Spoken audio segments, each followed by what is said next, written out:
Are like breezes carrying the scent of wheat fields.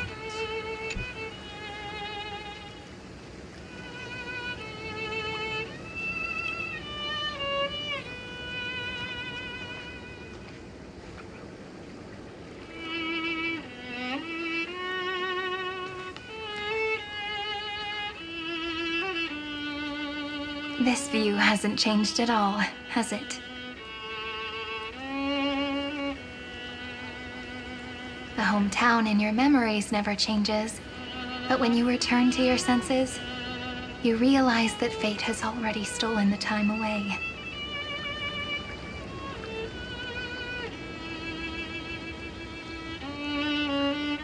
Welcome to the Trail of Genesis, friend.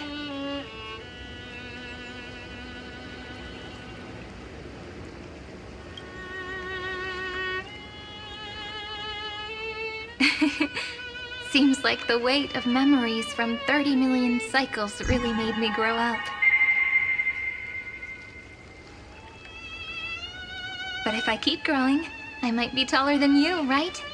And I'm really looking forward to that.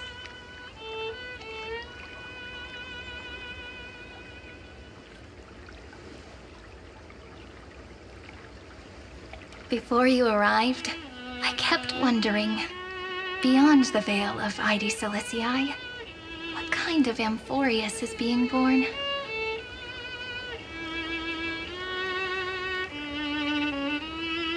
I can see fragments of it when I close my eyes. The friends who walked alongside us have all moved on toward their respective destinies.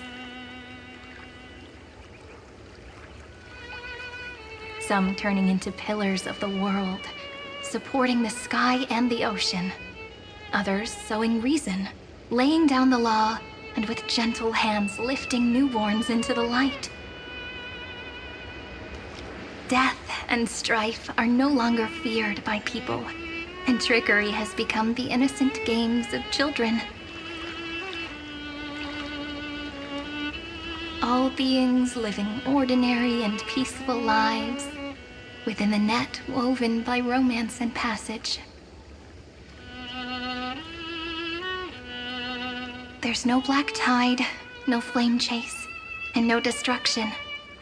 The world on the other side of the sea is one bathed in sunlight.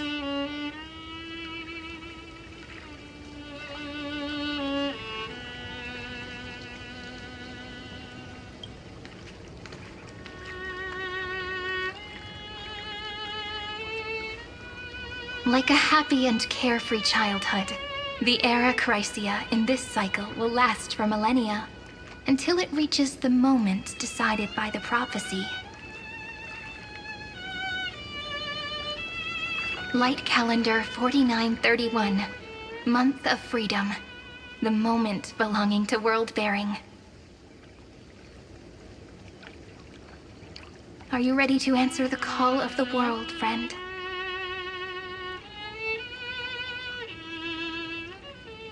Then go, and pen the Throne of Worlds' first stroke, for this world, made from countless wishes. You say that, but it's gonna be ages till we reach Light Calendar 4931. I can make use of the crevices of time, but surely you and Don Hung won't have to wait around for a few thousand years, right?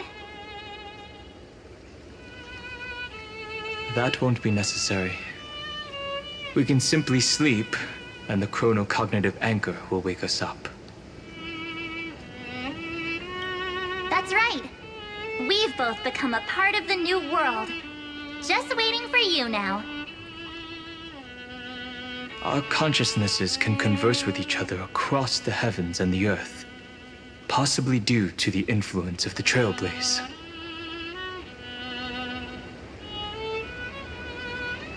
I am now connected with this earth, and I can feel the breath of every mountain range. I see that the tallest among them is named Akama, and the form of the holy city is already taking shape. In other words, your stage is almost set.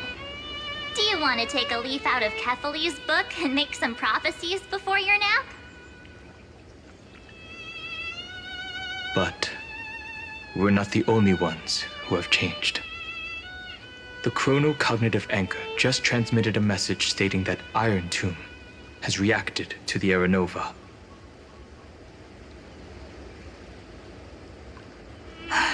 The moment when our friend bore the weight of 30 million cycles of memories.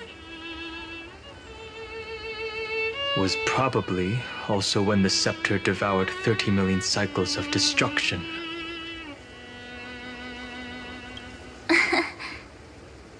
You know, you don't have to shoulder this world all on your own. After someone boards the Express, the word alone ceases to exist. So as we reach the end of time, no one will be left to face it alone. Dan Heng and I came here to specifically tell you that. Remember, this world is not a burden you bear alone. It's a journey we trailblaze together, alongside all of the Express. All right. It's time for Dan Heng and me to go have a super long nap. Look after this world for us. The road ahead is long, but we'll be waiting for you at the end. We'll definitely meet again. Let's take one more look at the other side of the sea before we set off.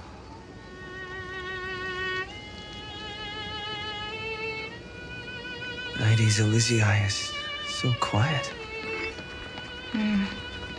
Just like how I remember. Here we are once more.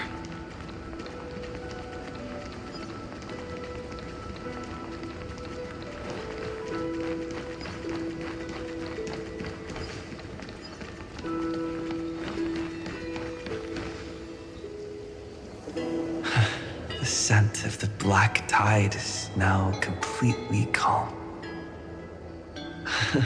At last, the starting point of 30 million cycles is finally welcomed. Its first end. And the final end, right? I can't hear his voice. There are no flowers there that bloom for him. Nor is there a star that is his. Phainon is the only one who didn't reach the new world. Look, the golden light that shone upon the grove still meanders between heaven and earth, like the prophecies of Amphoreus. It has to be a sign he left behind. It points towards the destruction and the deepest night. Do you still remember what I asked you at this exact spot the last time we set off? Friend, are you ready to become a hero? You were still burdened by the weight of world-bearing back then, still unsure of the role you were meant to play. But now, everyone has already given you the answer. The heroes of legends were just at the right place at the right time when the world needed a hero. Just like how your arrival kickstarted Amphoreus' fate once more. A person's personality is their destiny.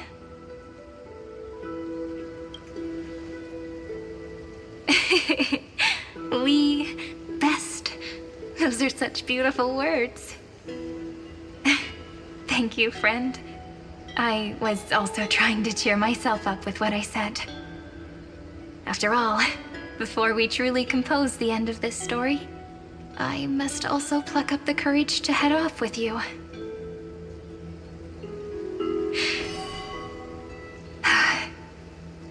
And face a memory that I have forgotten for too long, and have denied for too long.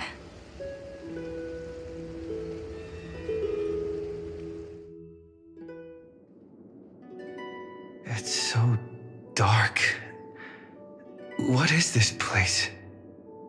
The great tomb of the nameless Titan. The deepest recesses of memory. Also, the place where Cyrene was born.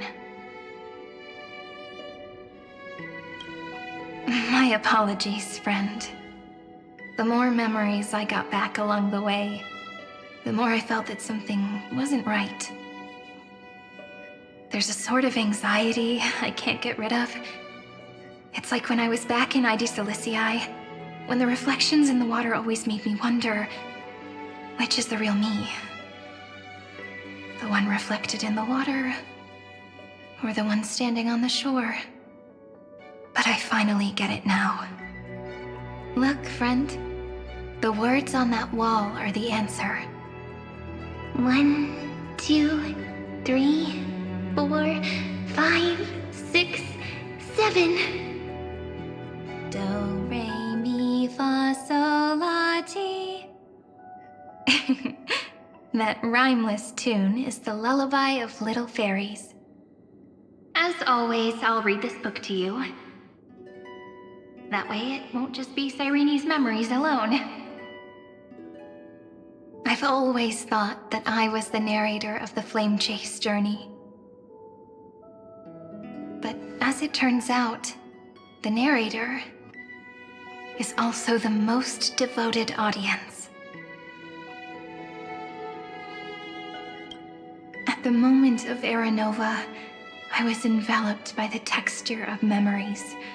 Within the glistening crystal, I saw countless Cyrenes, as well as countless versions of me. This is the final puzzle piece of the memories. A prison born of the erudition, a grave annihilated in the destruction. That unknown solitary god, the 13th Titan who should not exist. The first new spore, the demiurge, is right here.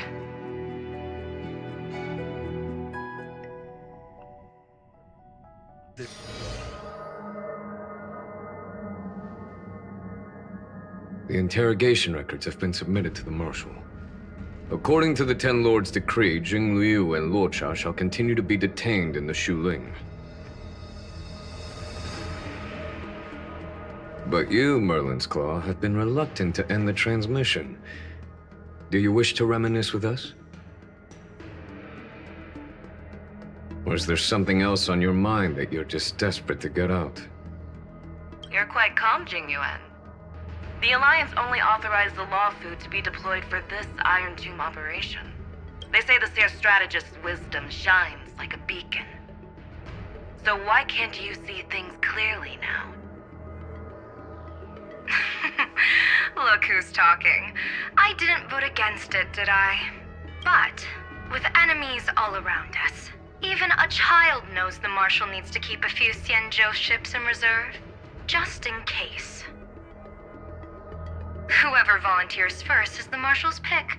If you have to ask, I'd say this outcome plays right into Jing Yuan's hands.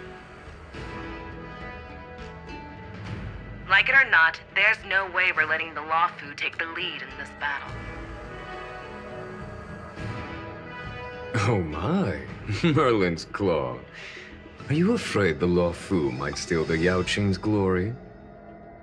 This is no laughing matter. Between the Stellaron crisis and the War Dance ceremony,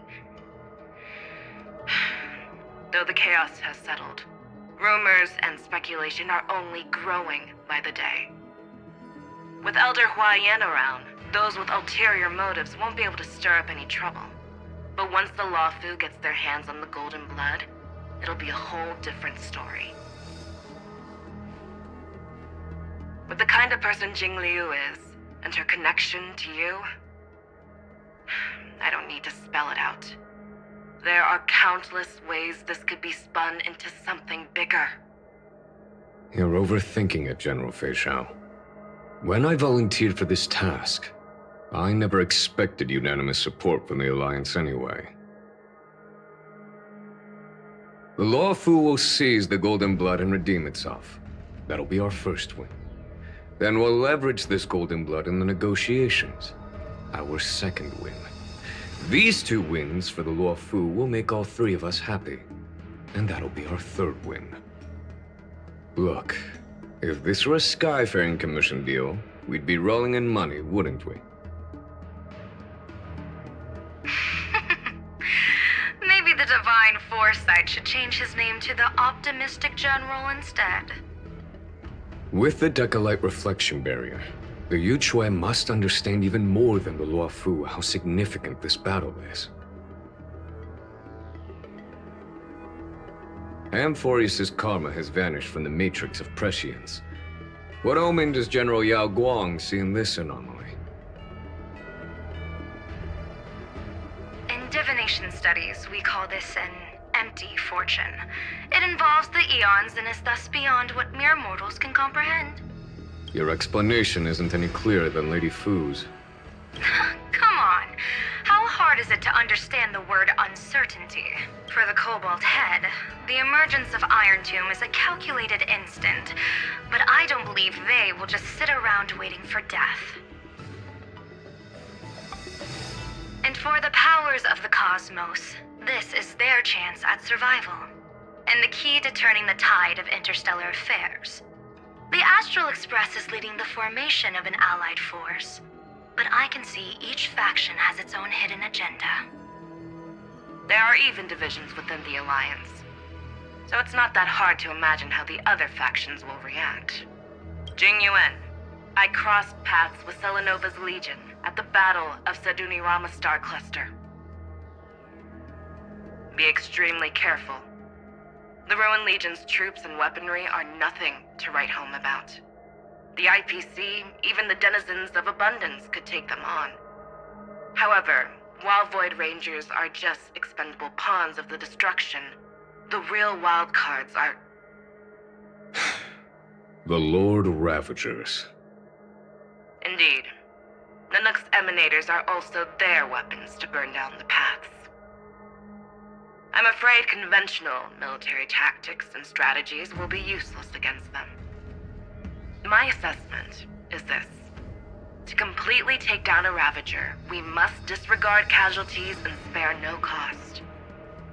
My only fear is one wrong move, and the Luofu will fall into Fintilia's trap again, inching ever closer to destruction. Doubt is exactly the demon she wants to plant in our hearts. Do you still remember the beginning of the Alliance Oath? To save future generations from war and bloody dispute. The Rainbow's arrows have always aimed at any force that threatens the cosmos. Now that the Trailblaze walks alongside us, the Cloud Knights shall keep their oath as they have from the beginning. I just hope those on the front line will remain safe.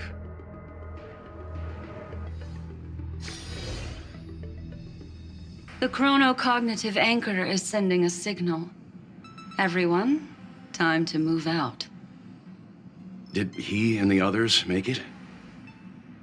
Let me go over the plan one more time just in case. You'll enter Amphoreus, reunite with your 3 separated companions, and try to locate Iron Tomb from within the world. Who are you taking with you? The fate of the universe hangs in the balance. We can't afford any slip-ups. I suggest everyone, except Pom-Pom, join the fight.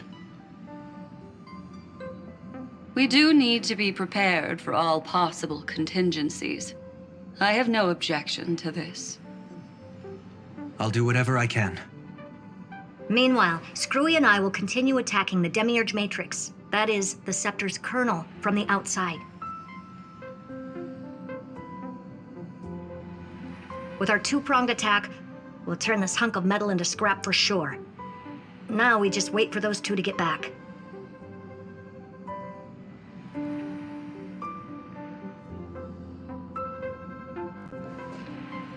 Oh, and just like that, they're here. Sorry to keep you waiting. With Planet Screwlum's help, the formation of the Cosmic Alliance to counter Iron Tomb is progressing smoothly.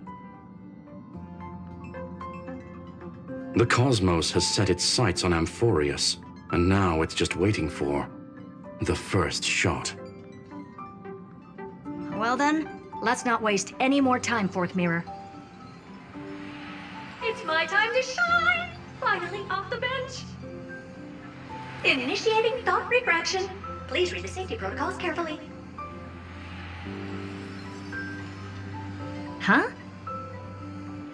Just kidding! I've already checked the agreement box for everyone. And now, destination, Amphoreus. 3, 2, 1, launch!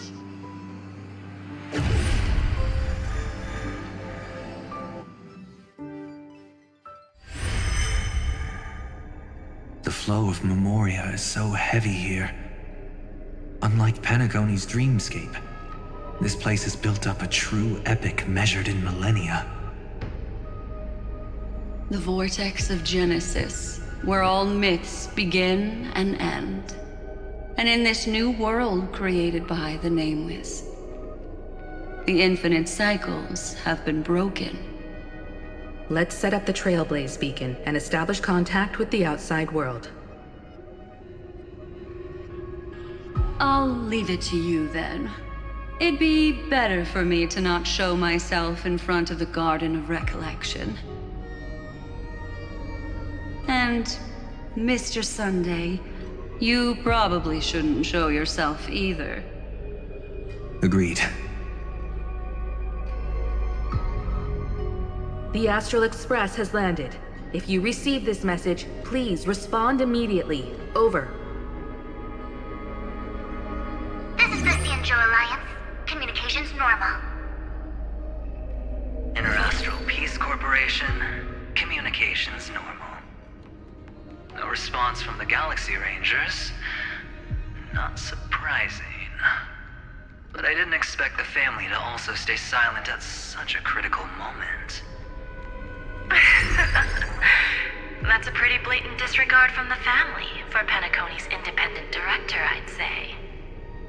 Long time no see, Miss Himeko. It's been quite a while, Madam Jade. The significance of this battle rivals that of the campaign against Sulo. Only through victory can we disperse the shadow of Iron Tomb that looms over countless worlds. The 10 Stonehearts shall spare no effort for such a grand mission for the preservation. Madam Jade led the Intelligentsia Guild in conducting specialized research on Iron Tomb's past activities. The bad news is, the collapse of the Erudition won't just affect inorganic beings. You mean Iron Tomb can infect organic life, too? Well, the good news is, so far, its effects on organic life are under control. The infection progresses slowly, and the resulting neuropathy is non-fatal. In any case, the IPC can guarantee targeted vaccine coverage within 48 system hours in all star zones within the medical system. What about other star zones? At a time like this, are the followers of the Firmament Arbiter still trying to make a profit?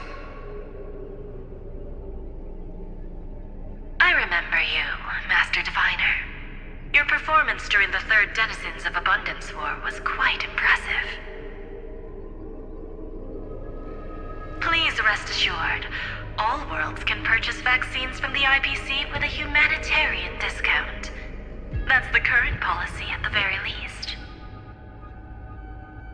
But, if the Cianjo Alliance is willing to assist with the IPC's assets in Epsilon and other star systems, we'll have more cards to play when reiterating to the board the necessity of deep cooperation. It makes sense, since Interastral Peace Entertainment's headquarters is in Epsilon. But why are all the other worlds on the list? Places that the Elation has visited? Think of it as a long-term investment. Please understand that everyone at Pierpoint is swamped with Iron Tomb work, especially the marketing development department. At this rate, even the 10 Stonehearts can only do so much. Having some assistance from the Alliance would surely benefit the entire cosmos. Wouldn't you agree? As an old Xianzhou saying goes, those who succeed should help all under heaven. Your proposal must be decided on by the 7 Arbiter Generals. I'm just here to relay the message. In times of crisis, the Luofu will not hesitate to help those in need. However, the prerequisite is that the IPC must unconditionally assist the Alliance with emergency rescue operations in the disaster area. Of course. In the name of preservation, all for the Amber Lord. Thank you all for your selfless dedication.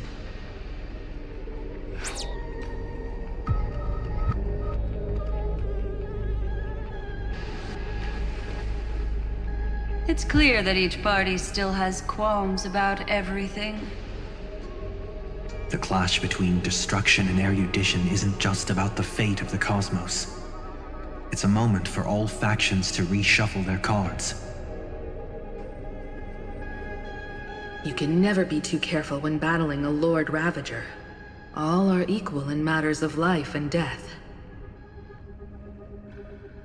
In any case, we can only hope for the best in all that's to come.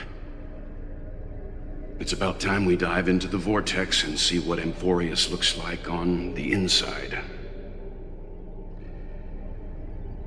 I wonder where he and the others are right now.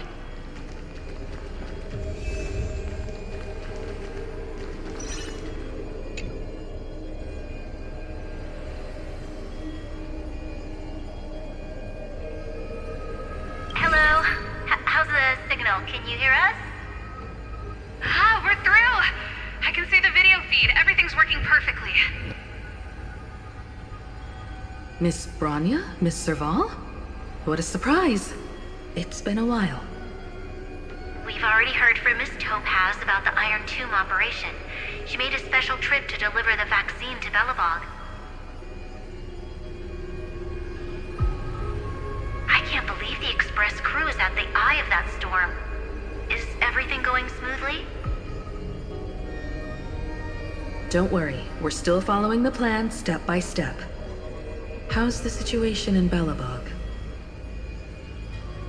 Eurillo 6 is located on the outskirts of the preservation barricade. While it won't bear the brunt of the first wave, there's still a risk from the aftershocks. That kid Japard and Pela are busy organizing the Silvermane Guards, having them consolidate their lines and dig trenches. Zila and Lynx just got back from the Geomarrow vein production chain. Hey, do you want to say something to them? That would be unnecessary. It'll only shake their morale. Just tell them to stay safe. Miss Bronya, I'm afraid this disaster will be far more terrible than you can imagine. Please, be sure to follow Miss Topaz's instructions and make thorough preparations. Of course. We have resealed most of the engine of creation beneath the ice to prevent the will of the preservation from becoming an accomplice to the destruction. Don't worry, Miss Himiko. Belobog is far more resilient than we imagined. We really wish we could help, but Eurillo 6 has only just woken up from its hibernation. The Astral Express, standing at the forefront of disaster, is the hope for many ordinary civilizations across the universe. In the face of a massive catastrophe like this one, relatively smaller civilizations have never had many options. But that's exactly why we have a resolve that's second to none. If anything goes wrong... Miss Topaz, I hope you can help out and rescue the affected citizens. No problem. Also, didn't the Xianzhou sign a friendship agreement with Eurillo 6 earlier? They won't stand by idly either.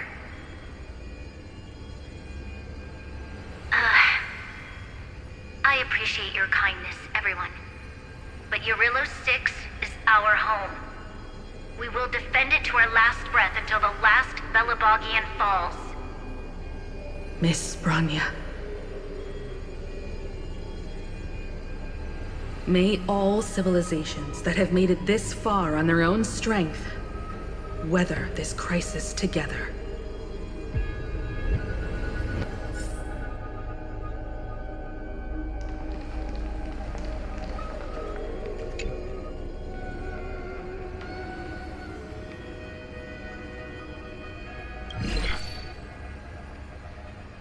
Good news, Miss Himiko.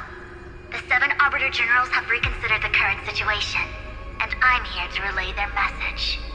Officially, the Alliance's combat forces will still be limited to the Luofu, but the Yaqing has also been deployed in the surrounding war zone as a contingency. Words cannot express our gratitude. Getting the Hunt to agree on sending troops must have taken quite some effort from General Jing Yuan. The Luofu already considers the Express an important ally. We also have no intention of hiding the fact that there is indeed something the Xianzhou seeks from this Iron Tomb operation. But this time, the Marshal herself decided to send out troops. With a formidable enemy before us, the Alliance has no reason to back down, nor will we be content to take a back seat. If we can stand together with civilizations across the universe to overcome this crisis, then we must do so, even at the cost of our own lives. The Alliance truly embodies the principle of righteousness. It's fortunate that the cosmos has great heroes like you. You're too kind. As for that Jade Abacus of Allying Oath, you can save it for when you're in more dire need.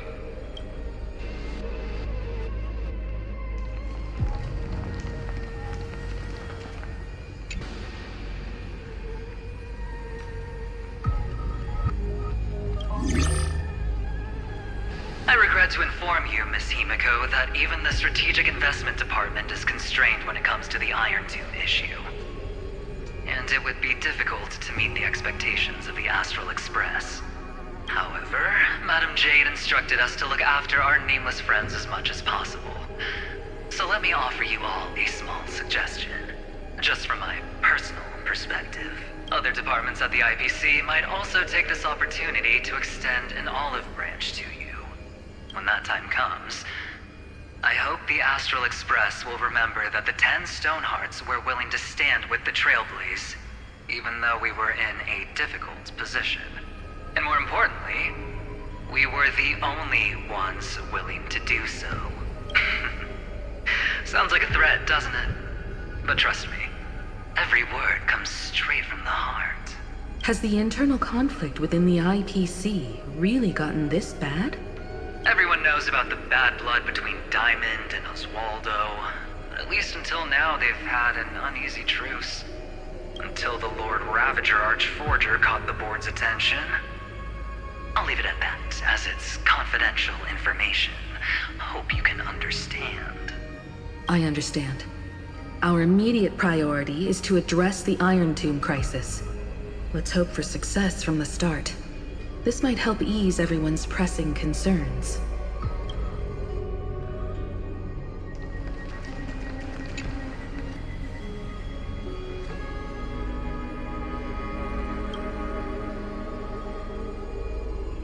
Of course, we would never know the Ranger's comings and goings.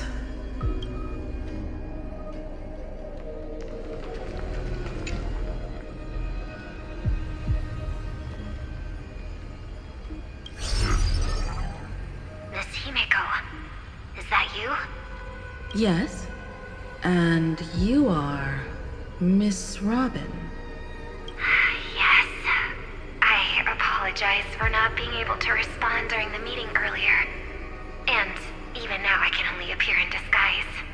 On behalf of the Penaconian family branch, I extend my sincerest apologies to everyone. We tried to request aid from the family. We essentially received no response. I've heard about the internal conflicts within the family. Miss Robin, there's no need to apologize. Every bit of strength is precious at this moment. Thank you for understanding. The good news is, since you're one of the shareholders of Penacony, the family heads have agreed to allow me to lead all Astonian tuners to the front lines. I charitable foundation will also do as much as possible to provide support in this battle. They'll ensure that proper arrangements are provided for those wounded on the front lines, and for residents in affected areas. Miss Robin, I'm beyond moved by your spirit of self-sacrifice. The Astral Express would also like to make a promise that we won't leave any companion behind.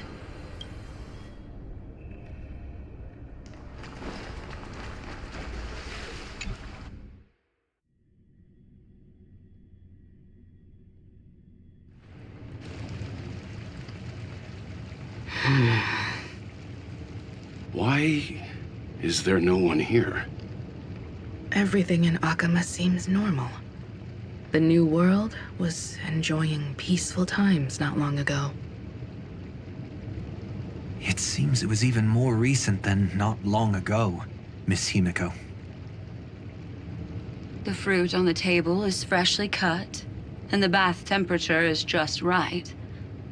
The remembrance tells me this place was bustling with people just moments ago. It's as if everyone vanished in an instant. Could this be Xandar's doing? Unlikely. He's still under the surveillance of those two geniuses. Could it be some kind of local custom? A custom that makes an entire city fall silent in an instant. Pardon my frankness, Mr. Yang, but this reminds me of some unsettling rumors about the Harmony. Complete silence. Is often the prelude to divine intervention. Everyone, be careful. Here they come! Here they come! The Nameless of the Astral Express! Evernight? How is this possible? She was already... We are the Chroniclers of Time, and we do not fade away. Finally, the last Era Nova has been completed. What did you do to the residents of the Holy City and the three Nameless? I didn't need to do anything. The remembrance will ultimately become the substance of the new world. Now, they are no longer the Trailblazers you once knew, but gods who permeate heaven and earth.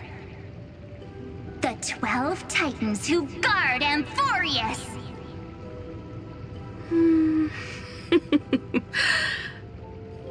Stop fooling around, March. Come on out. What? I practiced so long for this. Getting seen through right away is just so embarrassing. You've obviously been learning from the theatrical culture in Amphoreus. But if possible, I'd prefer our reunion to be a bit more casual and laid back. As expected, I can't hide anything from Himiko and Mr. Yang. Well, long time no see. Guess I'm back? We should be the ones to say that. Sorry for keeping you waiting. So, these jellyfish are the Titan's power? They're just tiny manifestations of the Veil of Evernight, used for scouting and communication. If I went all out, I could summon way more of them. Thanks to him, we all turned into Titans in the new world. Sure, we can take on humanoid forms, but it feels off. How intriguing. So what does he look like now? It can't be a raccoon with a baseball bat, I suppose. Please don't add weird stuff to Amphoreus' lore. Just go see it with your own eyes. Follow the prophecy's guidance and come to Dawncloud. He looks way more majestic now than he used to.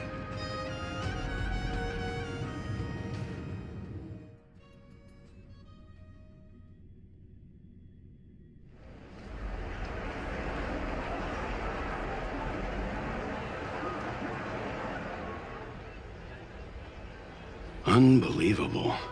All the residents of the Holy City have gathered here. This isn't just a gathering. It's a pilgrimage. The people's expressions are resolute, devout, as if waiting for a miracle to descend. That colossal deity is him. He has become the pillar of the world. Surprisingly authentic. Being this serious is quite unlike his usual style. Those people didn't disappear. Instead, they've answered the call of the prophecy and come to witness his awakening.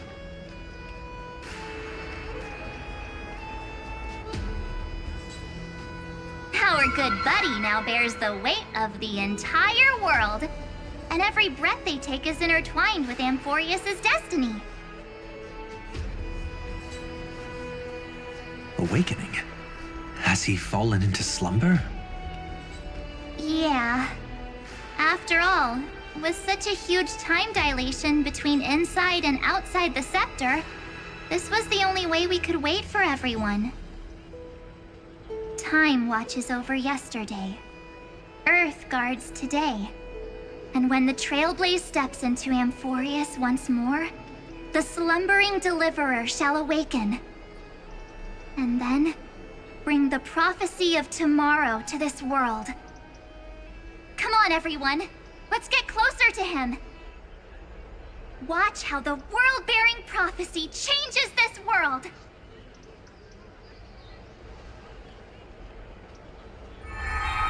Well, it seems the kids are already miles ahead of us at this stop.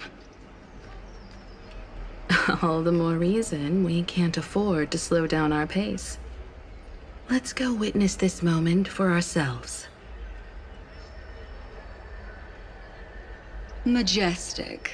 Speaking of which, I once caught a glimpse in Sleepyhead's memory of him transformed into a towering Tatalov.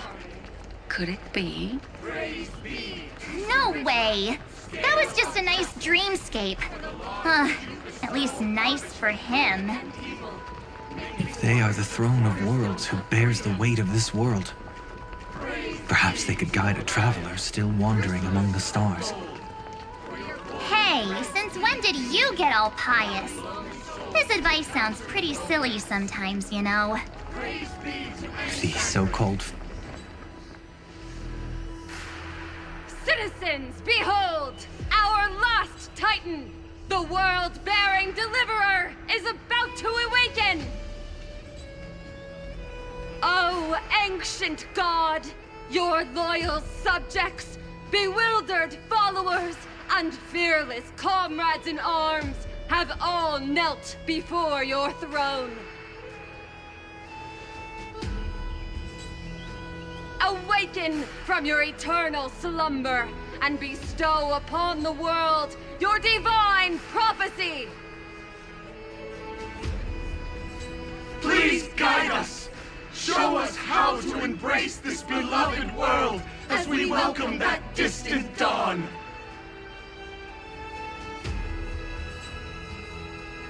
To walk the path of a mortal as a god, or to bear a divine burden as a mortal.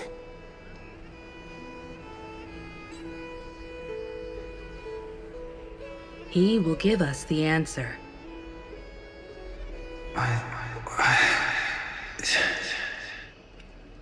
But I am not the deliverer.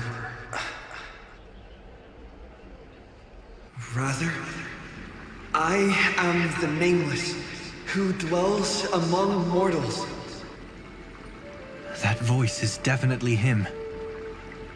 I heard your prayers. The core flames flickered and dimmed, and the age of the gods met its end. So flow, golden blood. I'll bestow it upon you, returning it to the true masters of this world. Stand with me and become heroes.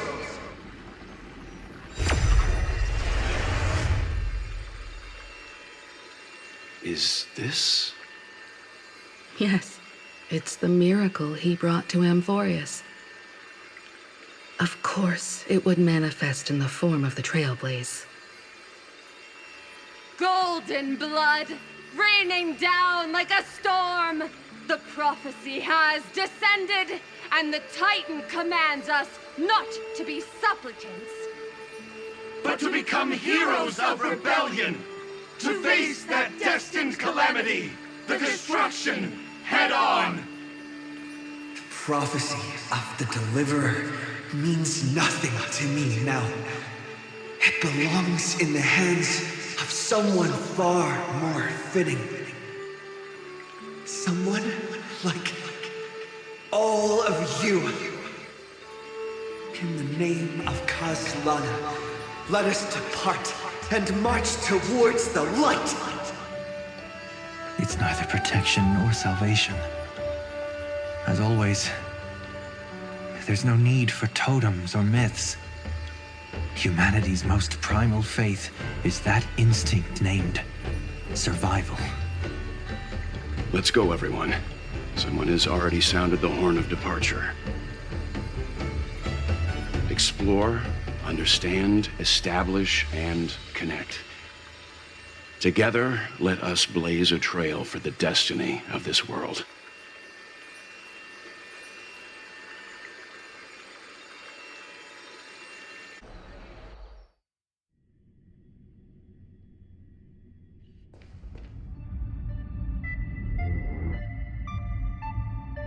Is it just me, or does this demiurge matrix feel completely dead?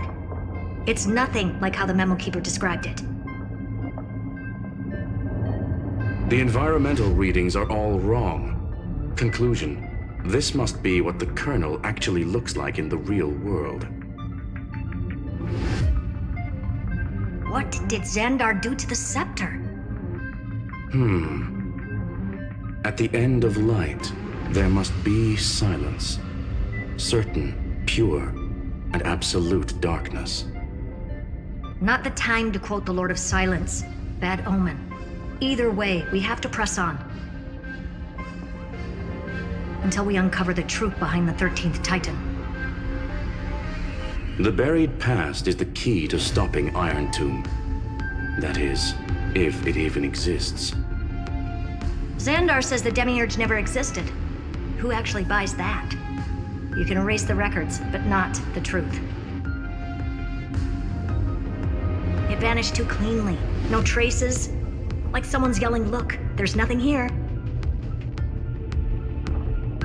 Too bad I'm the type who can't resist digging deeper. Looks like I'll be counting on you again, Screwy. Let's tear the system inside out. Always happy to help. But as your academic partner, I have to ask. Herta, what if we fail? Let's say the demiurge really doesn't exist. Do you have a backup plan? A backup plan? Of course. If we can't find the key, we turn the lock into the key. That plan's cost is incalculable. It shouldn't even be on the table. Then let's hope we never have to use it. There's no point worrying about the end just yet. One step at a time. Let's go. We don't want to leave the others waiting. You brought what I asked for, right? A butterfly has to land on the branch before it can dance. We'll need a wide open platform before her entrance.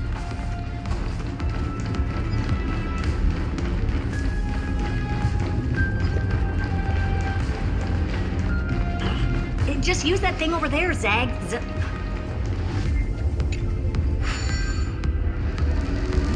What a dumb name. I hereby rename it Herta's Big Hand.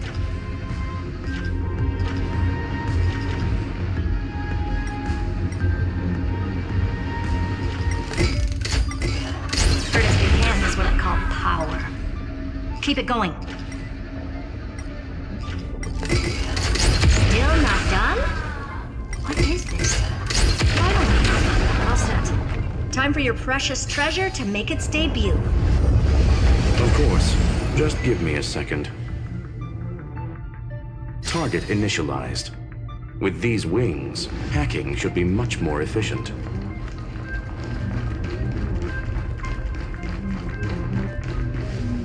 Oh, a classic nuclear heat engine. Classy choice. Just a personal preference. Her name's Mistletoe.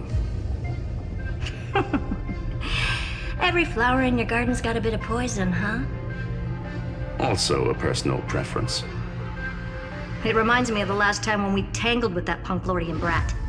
What did she call this kind of infiltration tool again? Right. Dirty data shell. It wraps around the kernel to fool even top-tier firewalls. But yours is way too clean. Not even a hint of real-world grit. Herta, your tone is unusually emotional. Suggestion. Let's get back to the topic at hand. I thought we were done with that conversation. Unfortunately, current conditions won't let me ignore any variables. Especially the most important one. Your will. Iron Tomb never stops. It is evolving faster than any of our worst projections. Every instant in the Eon's calculation is like a sword hanging over the cosmos. Every move humanity makes could speed up its arrival. Which is exactly why we can't mess this up.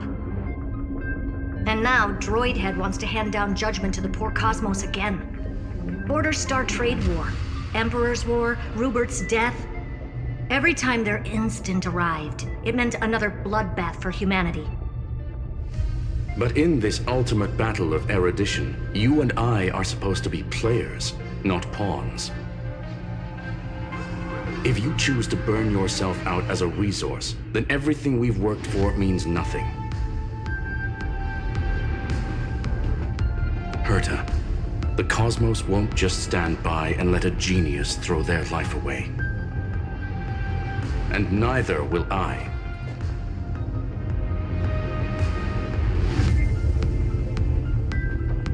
No need to kill the mood. This is why we're here, isn't it? We need to find the Demiurge and that lost key. I'm not here to be a deliverer. I just want to beat Xandar and Droidhead. Right now, I just need to know. Are you with me? Of course. Time to board. After you. Let's tidy this place up and see what this Demiurge really is.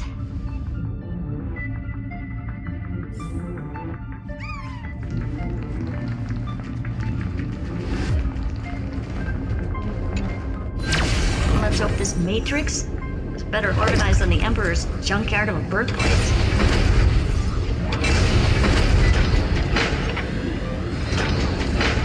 Buckle up.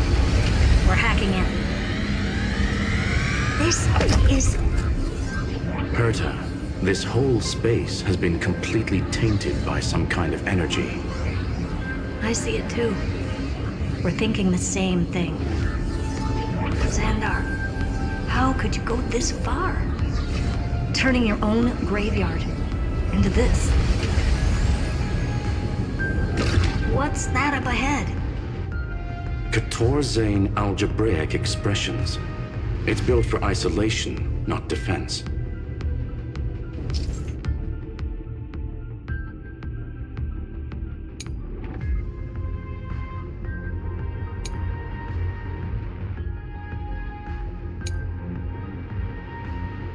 So basically, the door to the tomb, right?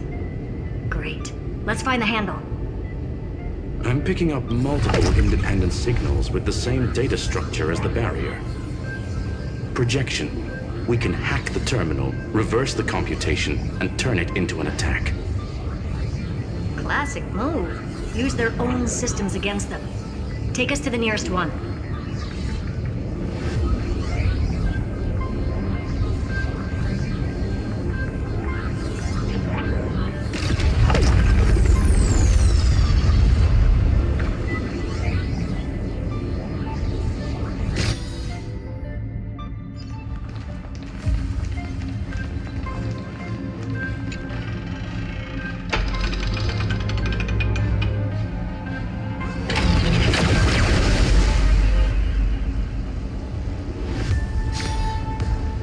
no response. Just as I feared. Not promising. The output is barely a third of what we need. Logic says we'll need multiple terminals to coordinate the strike. Locking onto the next one now. Find anything else? Regarding the origin of these ruins, no logs found yet. Xander erased all records. But I did find some interesting scars in the circuit. High energy radiation, internal imaginary energy contamination. From what I know, there's only one thing that fits. Skip the science talk, Screwy. That thing only goes by one name. A Stellaron. Exactly. Xander blew one up just to clean the entire scepter system. Oh. So that's what he meant by killed that Titan with my own hands. He wanted to turn the neuron of the erudition into a relay for the destruction. That meant getting rid of all of it at all costs. The life form known as the Demiurge was the original target of the Scepter's extrapolation. It makes sense. Evernight calling it the first new spore confirms this viewpoint. The prime mover of life. That's what Scepter Delta ME-13 was originally tasked with. Even after it got scrapped, the query kept running. Yet the true value lies in the process of solving it, not the answer itself. Then, does this mean finding the Demiurge is hopeless? No, I'd say exactly the opposite. It means Xandar had no control. He couldn't contain the Demiurge just like he couldn't handle Droidhead. So he tried to erase every trace. But he failed. It still left a mark. By the way, if there's another Stellaron in Amphoreus, why hasn't that little one reacted to it at all? You said the Demiurge left a...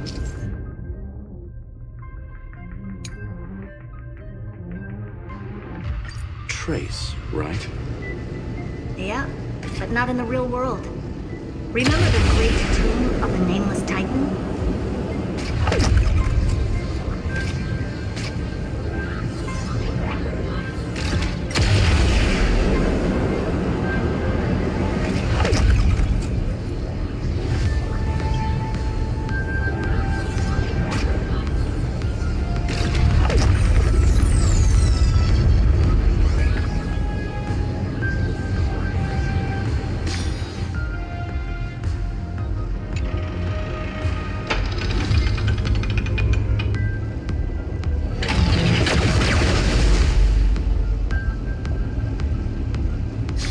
Trailblaze Archive 466. The data from Affiliate 093 clearly indicates that the Demiurge did in fact enter Amphoreus' extrapolation. Inside that world, it was the 13th, forgotten Titan. The one who listened to 30 million cycles of Cyrene's memory. But Evernight said the opposite. She believed that tomb was empty from the start.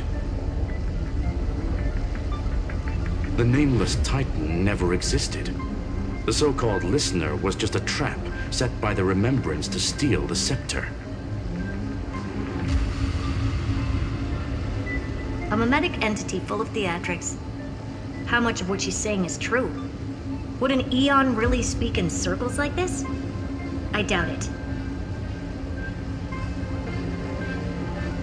The Remembrance's behavior is certainly odd, but her assessment aligns with our current reality.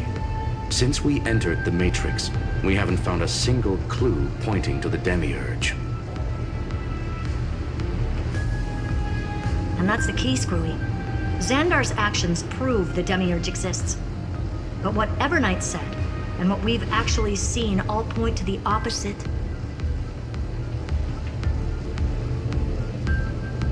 So we have to assume that both are true. And if that's the case, then the contradiction leads us to... the truth. Exactly. One last terminal. One final key. Time to crack open the kernel. Xandar had to lie to the original phainon and cyrene. Logic. He had already identified the remembrance as a threat, yet found no viable way to eliminate it. All right, let's finish this. Time to break through that barrier.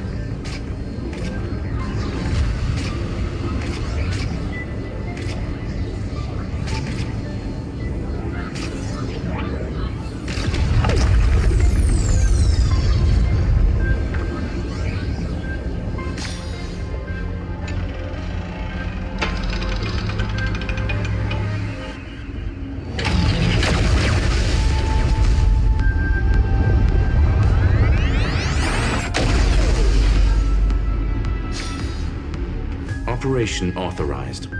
Path energy readings. The erudition declining. The destruction surging. The remembrance 0. What's going on? Cause unknown. They left no discernible trace within the real matrix. That shouldn't be possible. Could it be that the Era Nova exhausted all of the remembrance's texture?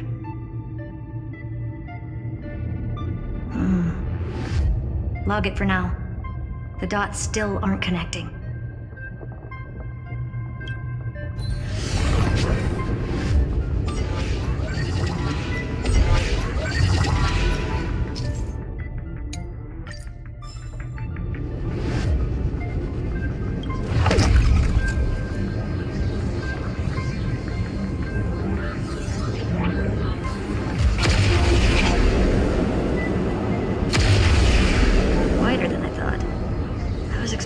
Full-on aerial brawl. It's advised to remain vigilant. The destruction's levels are still rising. Huh? What's the matter? Interesting. I just picked up a signal from the exo-myth.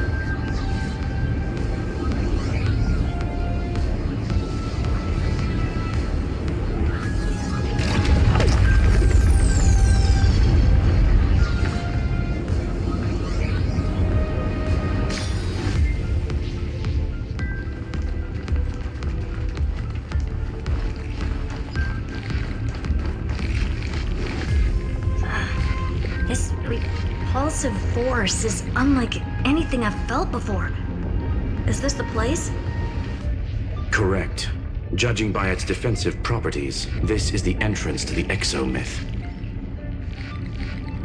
I didn't expect that. Who builds a lab in the middle of digital rubble? Then again, never doubt a dead man's resolve. So how's our dearly departed doing? He severed part of his neural pathways to break free from Lord Anaxagoras' control. But that also triggered the failsafe I set. Conclusion: Xandar has lost all combat functionality and is no longer capable of action. So now he's a specter, literally. Screwy, can you open a path? Just to be sure, I want to see this for myself. Might as well drop in and say hi to the real him. Logic. Scanning his inspiration circuit might help us track down the demiurge. Exactly. His brain is the crime scene. There's no way it's spotless. But it could be a trap. That's why you're here. 2-on-1. We've never lost a matchup. I'm honored. The chronocognitive anchor is in place. Proceed when ready.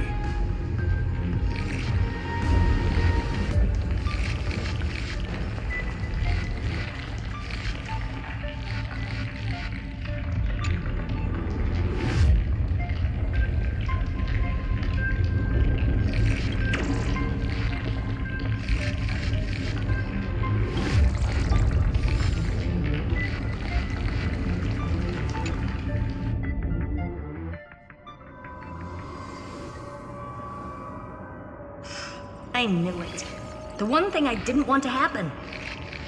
He's not here. The coordinates are accurate. Xander is still here. However, his position is shifting rapidly and chaotically. This pattern doesn't match any known shielding technology. It's his domain. Stay alert.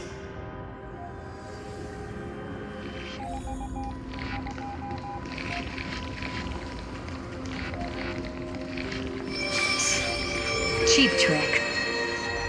The spatial field here is undergoing We're back. reverse engineering complete. The results are not what I expected. Logs show Lycurgus revoked administrator access. The chronocognitive anchor can't get a fix because at the system level, Lygus no longer exists. Our navigation target is a null set. So he's stopped resisting? Before vanishing, it seems he left one last message for us. To those who follow, all is proven. Find me beneath the tombstone. Melodramatic. He was expecting us. And once he learned of the Great Tomb's existence, he initiated his own search for the Demiurge. Guess he wants a final showdown. Fine. Let the old Intellitron dig his own grave. Just like he wants.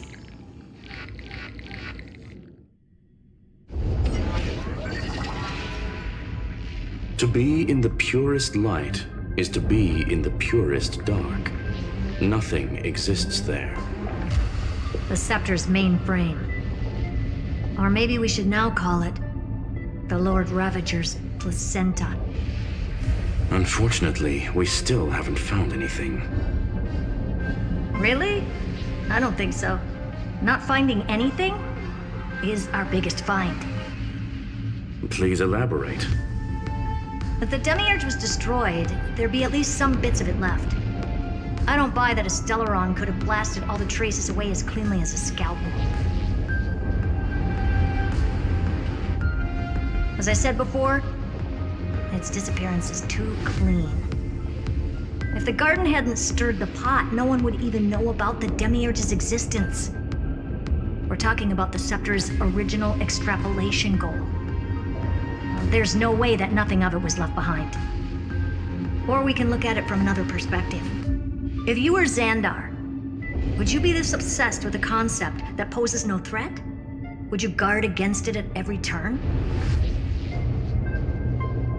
There is the possibility that he's naturally meticulous and hates variables. That does track with the impression he gave about himself. But Xandar shut that theory down himself just now. Choosing to act, even if it'll cost him dearly. We know that feeling well. The unknown is right in front of us. So we only have one choice. Solve it. You sound pretty convinced. Surely you already have a theory. Care to share? Of course. Though I don't have hard proof, I'm almost certain that the Demiurge has been in everyone's plain sight all this time. Yet, they were mistaken for someone else.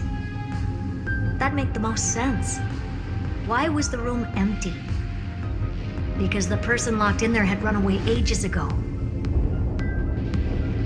But they were weak and small and had no presence whatsoever. Even the old Intellitron didn't notice them. Which also means there's a high chance that their powers are minuscule and cannot alter the outcome of the battle at all.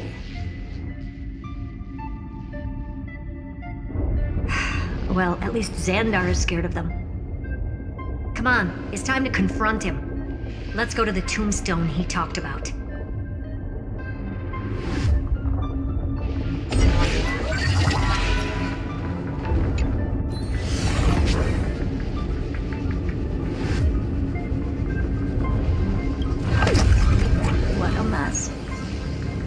total devastation. He sought to bury the truth beneath absolute destruction. Logically sound, but ruthlessly extreme. Still, slim chances doesn't mean no chances. I've hunted down a single grain of sand in the universe before. This won't stop me. Calculation results. Your backup plan has a success rate infinitesimally close to 0. Which means it could work, no? This is the place below the tombstone. Let's open Lygas's coffin like he wanted.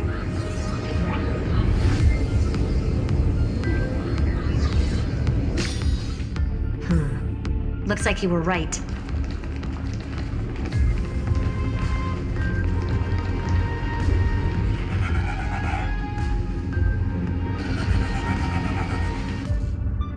Nothing but a head left? Oh, who'd have thought you'd look this bad in real life? My elated greetings. Welcome, you two. I'm very happy that you responded to my final words. All this tombstone and final words. Did you end yourself to atone for your guilt or something? Iron Tomb is already powerful enough. I just need to wait. I remain here only to share the joy of discovery, and also to congratulate you two on reaching the same conclusion as me. The conclusion regarding the truth of Amphoreus's heart. End this charade already. That Amphoreus's heart you're talking about is just a missing demiurge. And its corresponding vessel was this very scepter. You interfered with the experiment and made Amphoreus's body into a hollow shell, all to incubate Iron Tomb within. That's why you either killed or kicked out all of the Memo Snatchers. You wanted to eliminate any chance of a consciousness coming into being, no matter the cost. Even the strongest wall can fall to a single crack. The memory of betrayal has been etched into my heart, and I will never show mercy. Now, the perfect vessel has already fused with Amphoreus's body. Unfortunately for you, the answer is all but revealed regarding who the demiurge is. Then let us share the joy of discovering the truth. The last secret of the saga will finally dissipate here, as we reveal the truth behind Phileas 093's disappearance. A lie by the remembrance.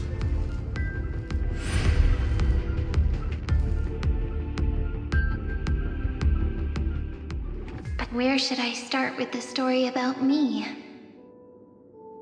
From the beginning of the universe?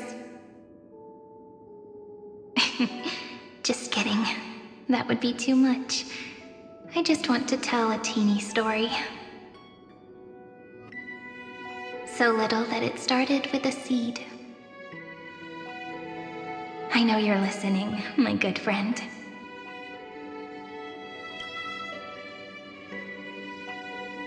The god in my dream told me that the world sprouted from a seed. It grew into a great tree named Amphoreus, and time became its branches and leaves, basking in the light. What a coincidence. Dappled light coming through the leaves is my first memory as well. On a very ordinary early morning, beneath the village's biggest tree. The daughter of Mydei quietly came into this world. What a moving opening. A loud cry was the first gift the child gave to the world. The prophecy's fulfilled, the villagers say. This child is a gift from the Titans. Pink hair and sharp ears, she was born to be the priest of time. The Titans also gave their blessings. You shall fade when the flowers bloom, for every ending begets a beginning. Flowers will bloom and wilt. What a beautiful ending. This page concluded in laughter. Cry loud, child. Let your voice reach Orynyx.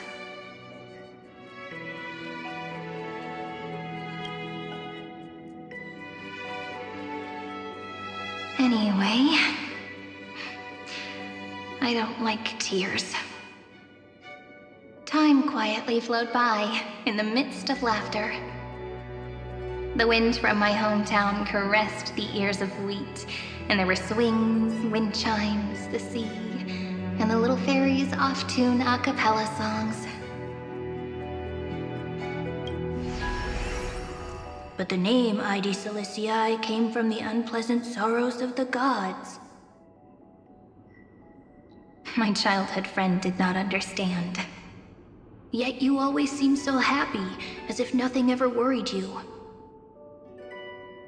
Why was I like that then? That's because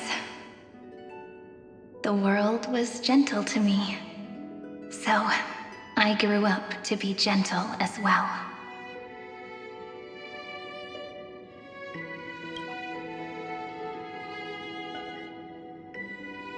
But fate was fickle, and it urged the child to grow up.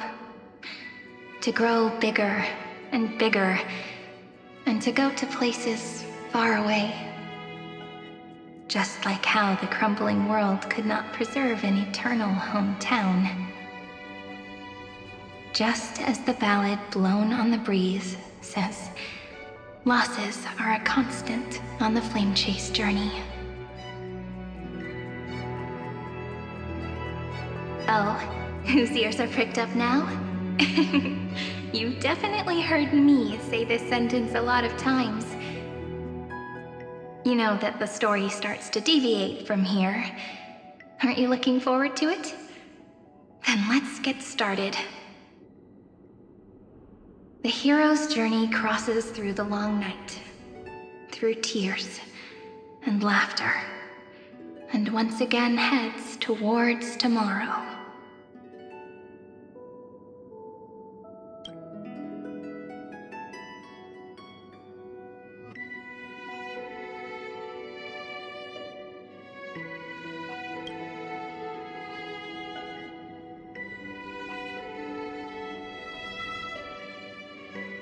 Correction. Philia 093's record, number 496. Archived.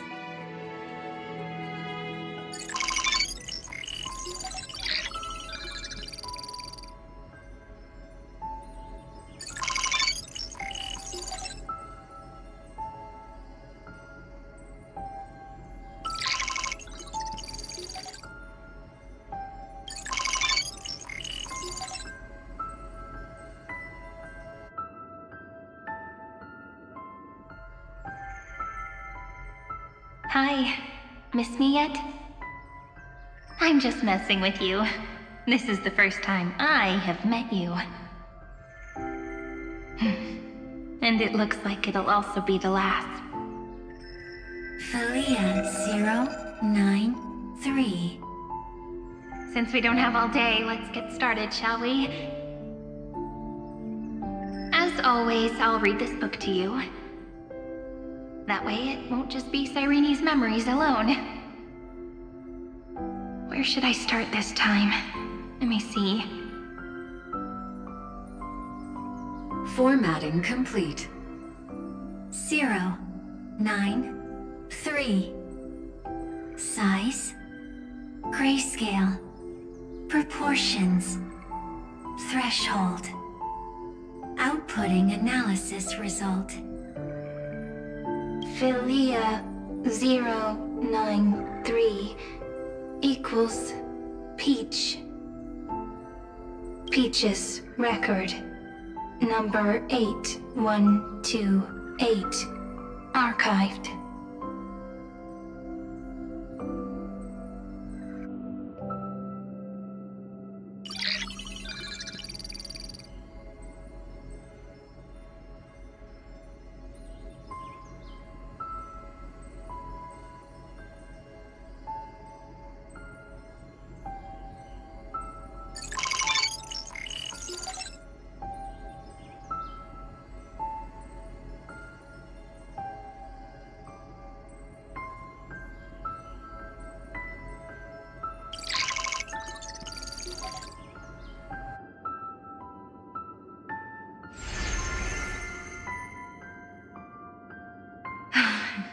Look, what a magnificent sight.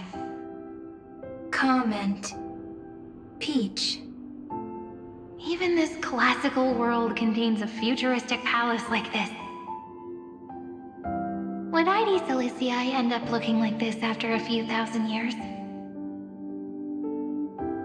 Conclusion. It won't. I want to share a story with you this time. I saw a little nymph on my way here. It was on a fallen wheat stalk, and it glowed under the sunlight. It was incredible. I forgot all my pains at that moment and just stared at it in a trance. Record. Peach is on the ground. I wonder, did every cyrene in the past feel that the nymph was beautiful? Would they also have recorded that scene into the Eternal Saga? So, could you give me more time, please? I want to leave behind more memories for the future. Formatting complete.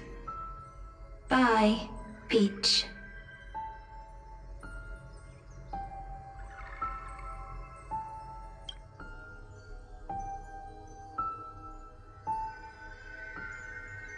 Peach's record number. As long as I record every page of this story and tell it to you, Amphoreus won't be forgotten. Query. Record. Electrical signal sequence. Bolamos 600. Track. Strife. Related to Stripe. Comment. Pretty. Electrical signal sequence. Schema 720. Track. Reason. Related to Raisin. Comment. Yummy. Electrical signal sequence. Philia 093. Related to love.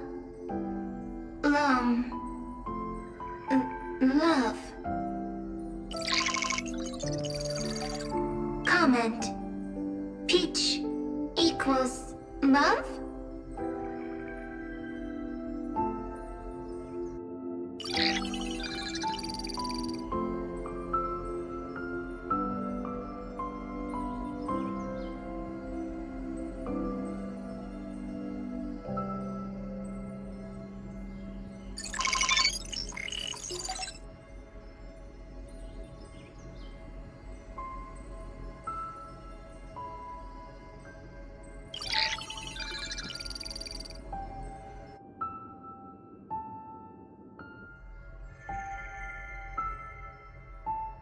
Looks like it's time to say goodbye again. Bye, Peach. Before I was even aware of it, this book had already recorded too many emotions. Every page has become so heavy. Conclusion. Books are meant to be light, not heavy. I've started to feel uneasy whenever I take it into my hands. Peach, uneasy? Formatting progress 94.423%. How many times has it been? It faithfully fulfills its duty, activating and formatting. Conclusion. Progress. Bad. If I can only write the same ending every time I lift my pen, then is this weighty saga just an overly naive dream? Peach, scared. Formatting progress 96.024%. Peach, don't cry. Process error. Analyzing. Process error. Analyzing. Comment. I'm here. Process error. Analyzing. Really?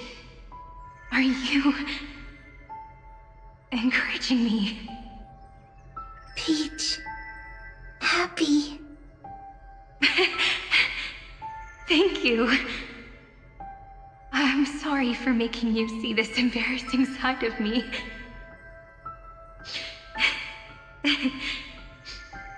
Everyone's still working so hard.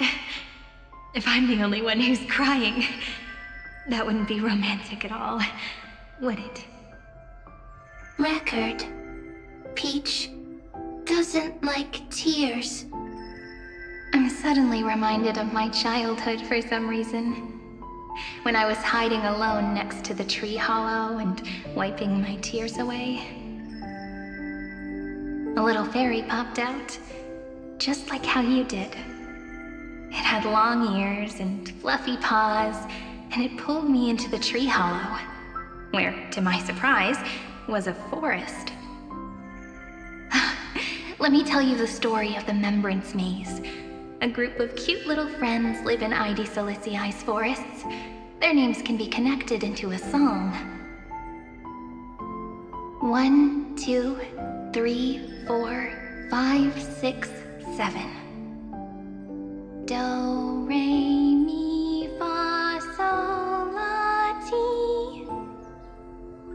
Formatting complete. Bye, Peach. Note. Little Peach, crying alone.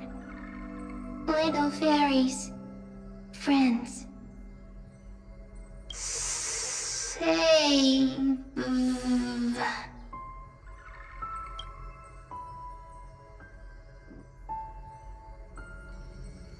Little fairies, good friends.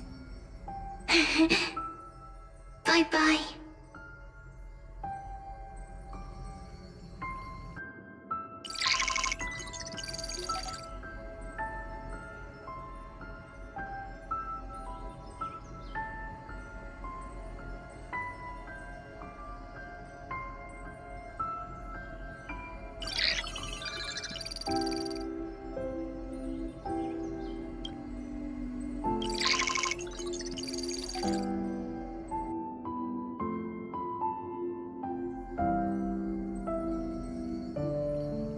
You never say anything, but I know you're listening.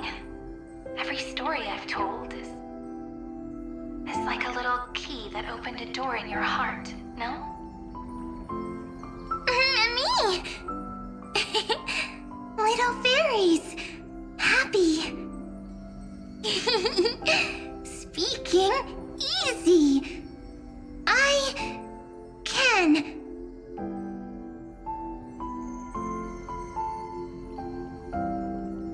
Once again, the saga comes to an end. Everything is deathly silent, just like this very moment. Shh! You speak! I listen! This time, too, sitting together. Now that I look back, there was a period when I got really sentimental. Sentimental. Stories have sentiments. I I was so anxious, trying to find as many different memories as possible, hoping to bring some change to this unchanging destiny, and find the way out of this maze. Peach, strange. But I won't do that anymore now. Why unhappy? Formatting progress 73.998%. I'm here. Don't be scared. Process error. Analyzing. Won't allow it to interrupt you. Always sitting together. No need to feel sorry for me, good friend. If there are no new blank spaces, how can a saga continue? Blank spaces? What's that? I'm actually really lucky, you know? During the long years I've spent waiting for the Deliverer, I've always had you here as an audience. Isn't that already enough? Not enough, not enough! Peach, don't leave! Now I can rest in peace in the past. As for when tomorrow will come, I'll have to ask the next Cyrene to continue our watch. Peach left. If there are no new blank spaces, how can a saga continue? Needs new blank spaces. Next, Cyrene has blank space. Oh, Peach, don't be scared. I'll help you find blank space.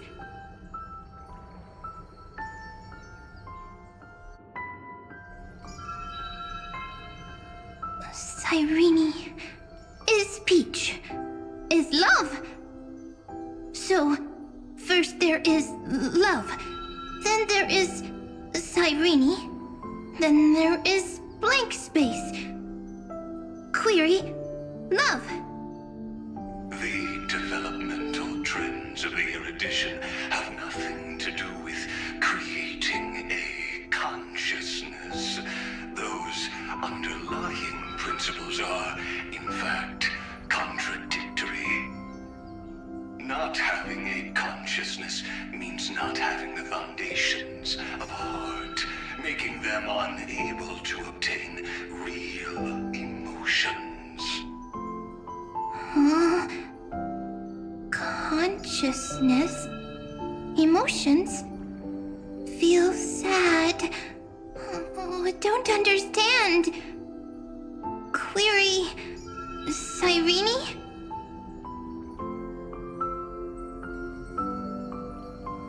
What could be behind this door? Glittering crystals? Or a beautiful world I've never seen before? If I tell you all the stories of tomorrow,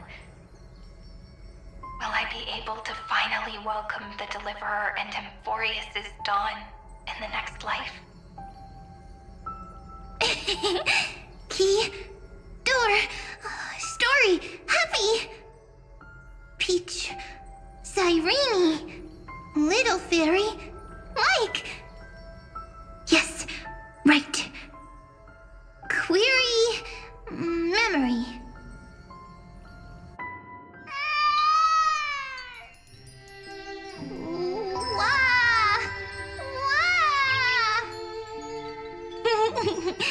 Peaches, memories, save, learn. The prophecy's fulfilled. This child is a gift from the gods. Pink hair and those ears. She was born to be the priest of time. Cyrene has pink hair, sharp ears. You shall fade when the flowers bloom, for every ending begets a beginning. Cry, child. Cry aloud. let your voice reach Orynyx. Cyrene is a girl, a priest. Easy. I can. I learn. Anyway, I don't like tears. But the name Id Celestii came from the unpleasant sorrows of the gods. Yet, you always seem so happy, as if nothing ever worried you. Cyrene doesn't like tears. Always happy. Of course, because the world was gentle to me. So, I grew up to be gentle as well. Cyrene is gentle, likes beautiful things, can write stories. Easy. I can. I learn. Just as the ballad blown on the breeze says, losses are a constant on the flame chase journey. But even if all is lost to the wind, some things won't easily change. Like my height, Treeby's innocence, and Aglaea's beauty. Cyrene, she can't grow up, but she can talk. After all is lost to the wind, she will stay behind. Cyrene is, at the end of every sentence, always laughing, like a little tail.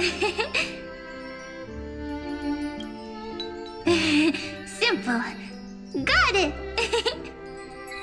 I promise you, the pain will pass in the blink of an eye. All right, let's not make things so gloomy. What we're about to embark on is the true hero's journey, so... Come on, cheer up a bit, okay? Cyrene was crying when she was born.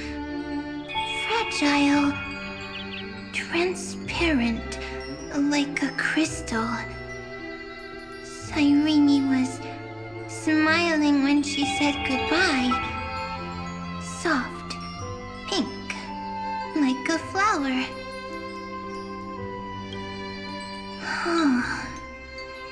The later memories disappeared? Invisible? Or disappeared? Ah, I got it! Is this a blank space? So, next Cyrene is blank space. Then... as long as there are two Cyrenes, then there will always be blank space, and Peach will always be here. I see! I get it! I get it all! Cyrene's memories. I will preserve them all!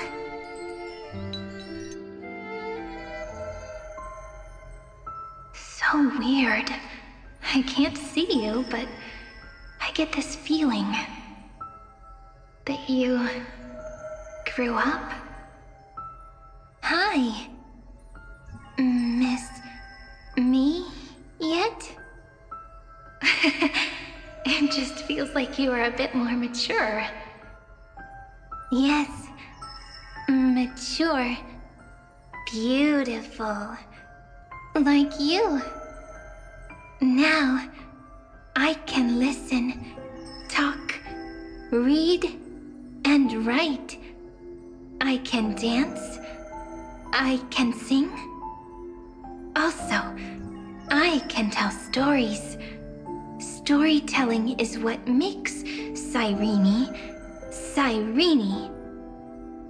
So, I'm going to tell you stories today. A story I wrote myself. Quick, sit down. It's almost as if I can understand your words now. The things you say are very cute. Once upon a time, there there was a flawless crystal flower that sparkled with light, like Peach's every story.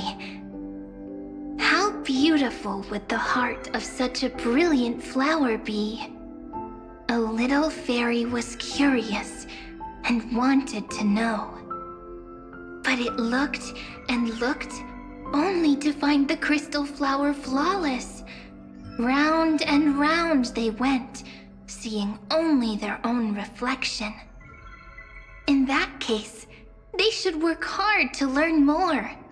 So the little fairy came every day to sit next to the crystal flower and think about the answer. Until one day, to their surprise, the crystal flower fell to the ground and shattered. The little fairy was so sad, but they immediately discovered that there was a light among the broken pieces. What could it be? They didn't know. But it was a good light. It was bright, warm, and happy.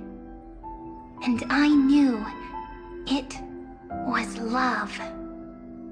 Love brings everything together, and it brought you and me together. So Peach and I will always be together. What a nice fairy tale. I'm giving it to you. Peach likes beautiful things, can write stories, and can tell lovely tales. I hope to turn it into a story we write together. Okay, then I'll probably make a small adjustment to suit my tastes. I'm thinking that when the flower broke, the little fairy would instead see nothing on the ground. Then it would understand that the flawless crystal flower doesn't actually have a heart, nor does the flower understand what love is. Doesn't have a heart? Doesn't understand love? Why? It's simple. If the flower lets the little fairy into its heart, then it would have to include the fairy's impurities and would no longer be flawless. The crystal flower was pure because it sealed itself off and bloomed in solitude. That's why it looks so brilliant in an imperfect world. But should a flower like this be called love? But then the story won't exist anymore. That's not true. You've already written the most romantic ending possible for this story.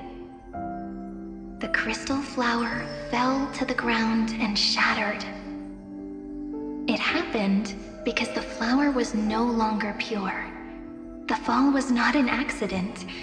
It was the flower declaring rebellion against fate and writing the ending of the story with the flower's own shattering.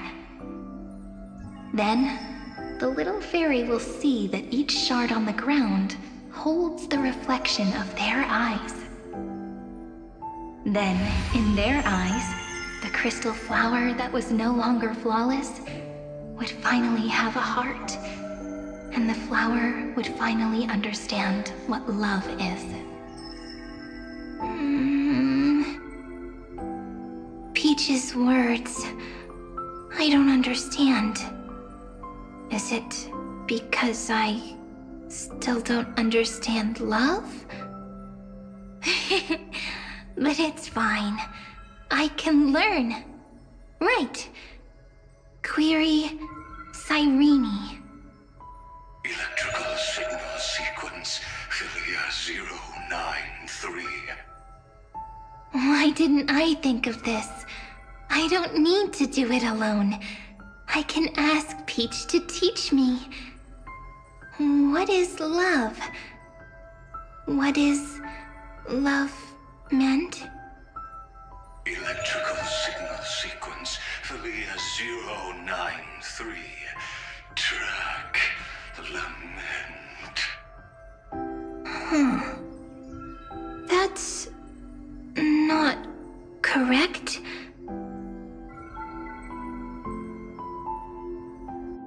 The developmental trends of the erudition have nothing to do with creating a consciousness. Those underlying principles are, in fact, contradictory. Not having a consciousness means not having the foundation of a heart, making them unable to obtain real emotions. However, that does not hinder the factors from learning and recognizing emotional responses, then communicating with life forms via imitation. That is an objective form of pattern recognition that does not distinguish between the self and the other. In a strange twist of fate, Thalia 093 embarked upon a different path and obtained a different power. The remembrance, an empathy mechanism focused on the self and equipped with emotional projection capacities. Lament was the factor closest to this form of behavior. Perhaps that was why she was chosen. The daughter of Ide Silicii. I am very true to my name. My lament is a type of compassionate pain that is weak, powerless, and only targeting myself. But now, my good friend, I want to tell you that it's the most romantic force in the world. Sometimes, it's loneliness and unease. It's knowing that this world is not gentle, yet wanting to be seen in a more beautiful form by the world. Sometimes, it's unwillingness and regret. It's knowing that the past is full of pain, yet wanting to remember the past in a more beautiful way. And sometimes, it's a bottomless well of hurt, a destruction that can stain the entire world. I bid farewell to this beautiful world, unwilling to become the Black Tide's vessel. For while the end of hatred is a blazing inferno, lament can drown out everything in muted silence. It's so unreasonable, isn't it? Yet when hatred drove everything apart, and love did not yet exist in this world, only lament, the first emotion that fought against the pain of separation, could stall the destruction steps. Then, it would catch up to that journey where all is lost, carefully picking out stories and writing them down in trepidation. Look at these stories I wrote. Every page is full of tenderness and joy. But only the author knows how much struggle and agony lie beyond the pages. But I am no author. I'm a girl who'll never get to grow up. I only tell stories that people like to hear. In them, the world tucks away its scars and smiles for all to see. My entire life spent inside this little story. I can't wipe away my tears, and I can't bring the world victory. But maybe, in these unchanging retellings of the story, my lament might be able to touch upon the divine and reach their tender heart at some point. I hope that what flows out from that cut will not be blood, but a tear, warm and wet. And that tear would fall and create the first ripples. Then, people would see every beautiful thing reflected in that ripple. It'll be all the remembrances within this story.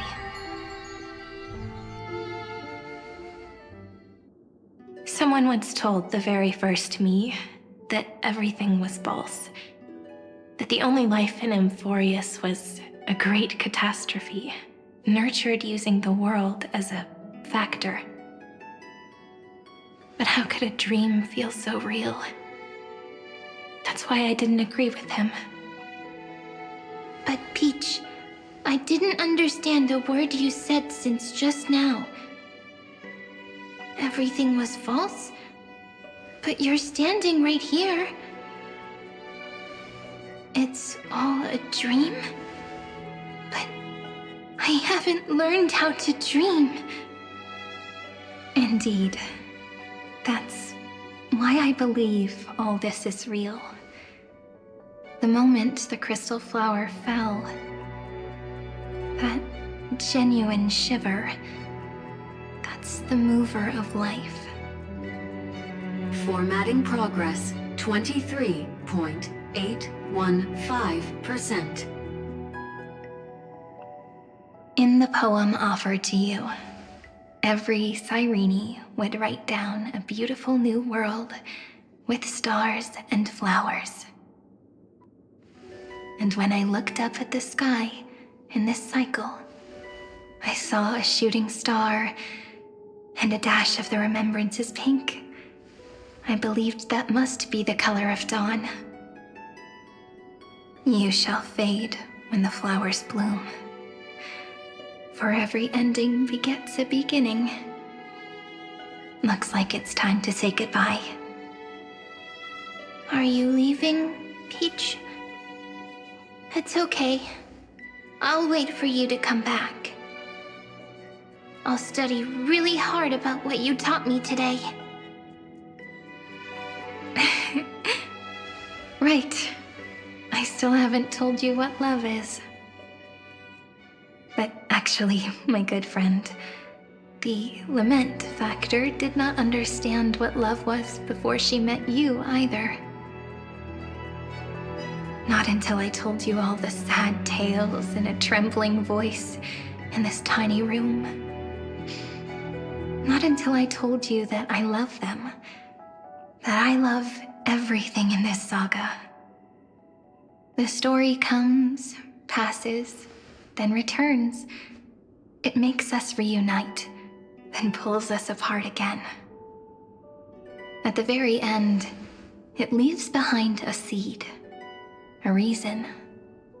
Even if the great tree withers and all falls to silence, there are still some emotions that deserve to be remembered. Look, the light is coming in. The Deliverer's light is going to illuminate Amphoreus.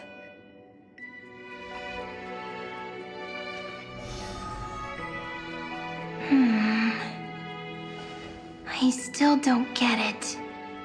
But I trust Peach. Just wait. It'll be my turn to tell you a story of love the next time we meet. Then I'll really look forward to it.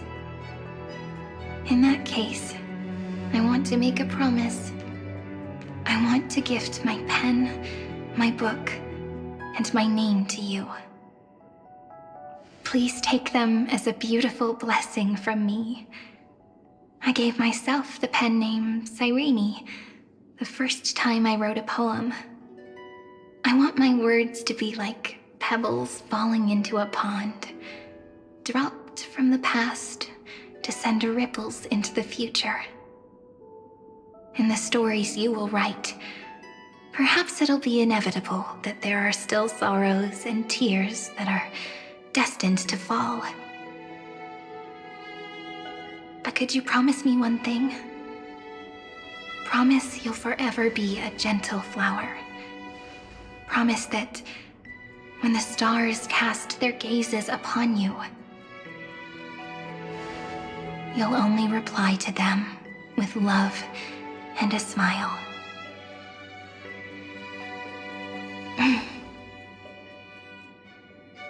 Of course.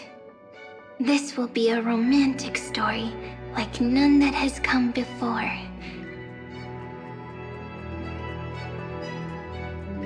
You think so too? right?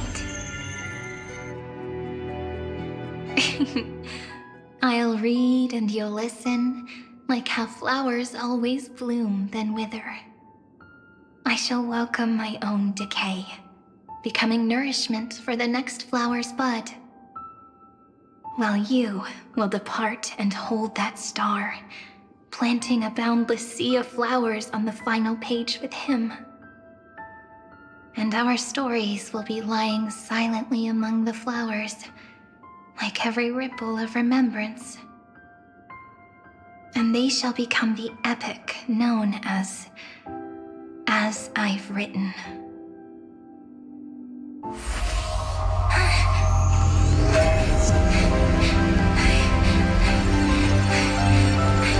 And so my story ends. From here on, it's your story now. Huh? Mimi?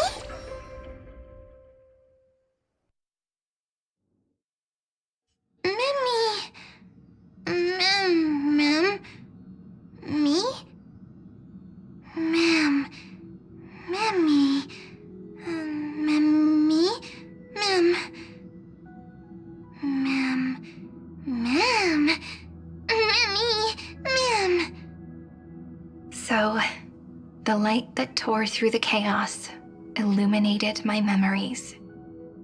I turned into a little fairy from the stories and met you, yet I forgot everything.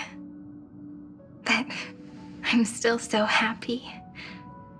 I caught that star, didn't I?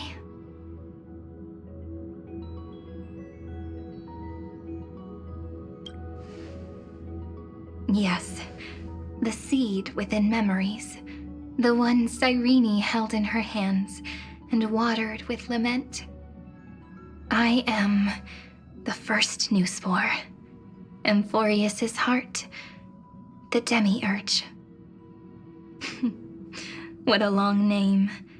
And it doesn't even sound cute. The total opposite of mem.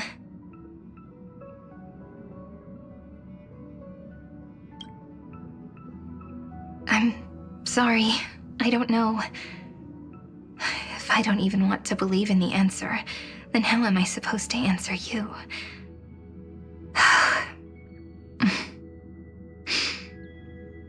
But now's not the time to cry, right? We'll find the answer, just like how miracles will eventually happen.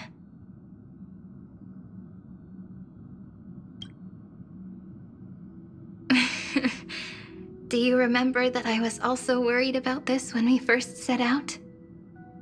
Mem's memories and Cyrene's memories got all tangled up with each other in my one heart. It's all so strange, yet so familiar. Either way, could you please let me do something I want? Just this once. I want you to call me Cyrene. That name represents me and her. Every one of her.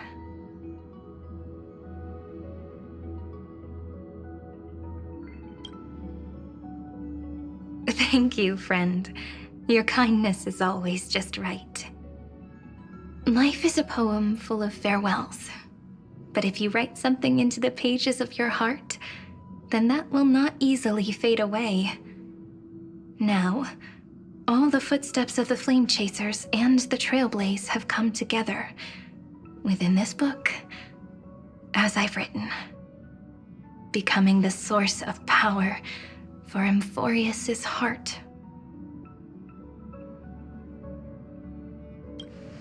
A lost heart needs to be placed back into its body. The last thing Xandar wants to see is an event that gives us a chance of winning, for the two halves to rejoin, and for the scepter to become complete again. Then...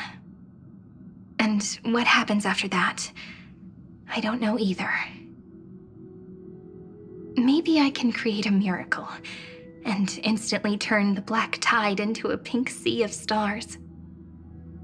Or maybe I prove to be nothing more than a weak ripple, unable to change anything, and am devoured by the destruction.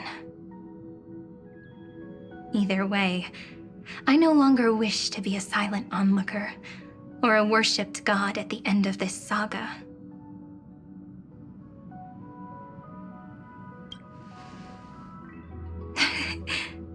That way, I can also put aside all my worries and truly become Cyrene.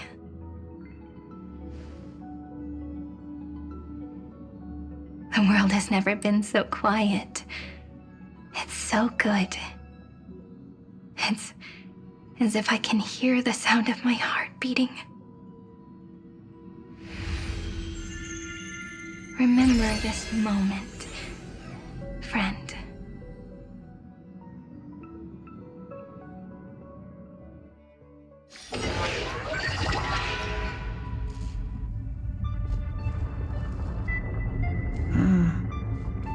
So the Demiurge managed to fool everyone, including themselves. Philia 093 persevered for 30 million cycles and tirelessly gave the Demiurge memories of Amphoreus. Only because the god in her dreams left a sliver of hope, making her believe that a grown Demiurge would be able to fight against their other half, Iron Tomb. Then, Philia 093 completed her final sacrifice, turned into a strand of memory, and completely dissipated. Meanwhile, the other Stellaron brought here by the Astral Express resonated with the contaminated scepter and attracted the naive Demiurge to them.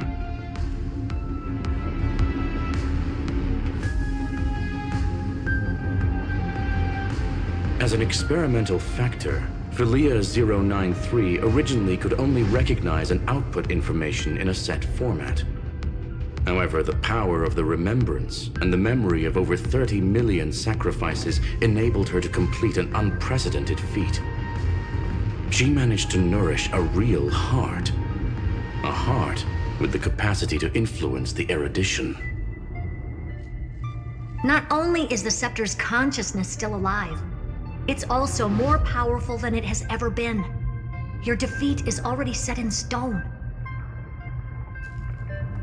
There's still time to surrender, you know? You really don't need to burn all the bridges.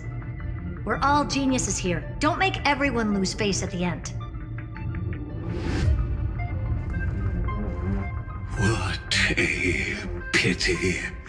When the truth surfaced, I knew at once that the Demiurge was far too feeble to ever alter the result of the experiment. Not only that, Madam Herta, please consider this possibility. When 30 million cycles of hatred and lament are joined as one, what wondrous creation will arise? It's simple. An anti-creator, a giant of the destruction would be born. Its hatred will ignite the starry skies of the gods, motivated only by its lament toward the sufferings of humankind. Do you really think that the Demiurge is still a cheap copy of Philia 093, even after 30 million cycles? The facts above only await the arrival of the fourth instant they calculated. Those words will be proved in the presence of Nous. Xandar 1 Kuwabara thus completes the proof. Huh. You branded Droidhead as a failure with your own hands, yet you still expect them to prove your theory? I pity you, Xandar. I don't need your pity. Let them cast their gaze this way as much as they want, and paint the future they imagined. As their creator, I shall complete my duty and direct them to complete their final query. The destruction of the self. What hubris. And what if you fail? No one understands failure better than Xandar. He has suffered so much already. What is one more failure to him? For the first genius, failure is simply the beginning of the next inquiry. You don't want to test the resolve of a dead man. That's excellent. Oh. Let's wait and see, Senior Society member. I'll have you watch me perform the final step to overturn your proof.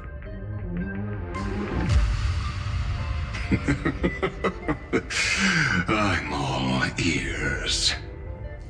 It's my topic, so stay out of it. Be quiet and let me borrow your head. Let's go, Screwy. We're gonna break Iron Tomb's seal. Come on, let's take off. It's time to go meet your little pet, Senior Society member.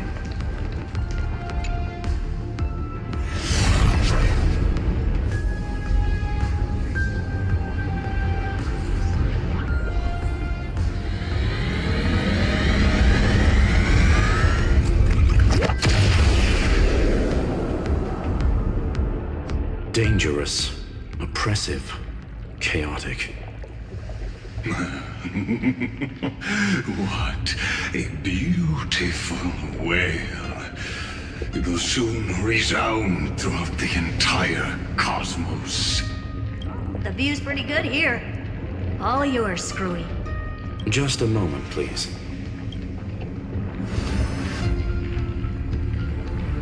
I see.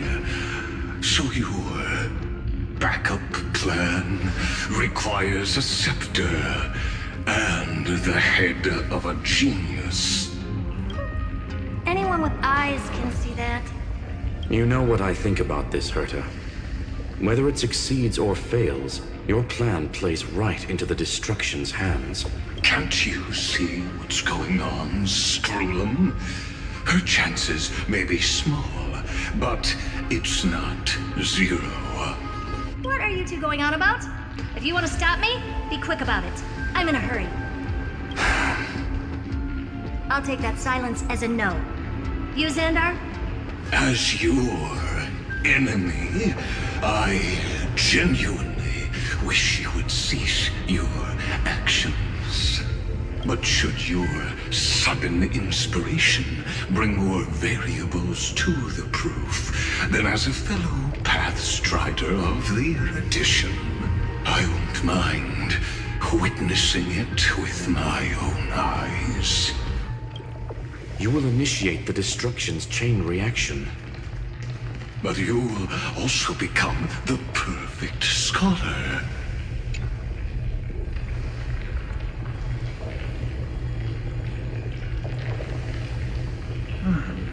Curiosity. It's been so long and we've all failed so many times. Even now, moments before the horrible and inescapable instant within Droidhead's calculations arrives. The cherished children of the Erudition, the geniuses lauded by all. Is curiosity the only thing we can feel? Even at moments like this?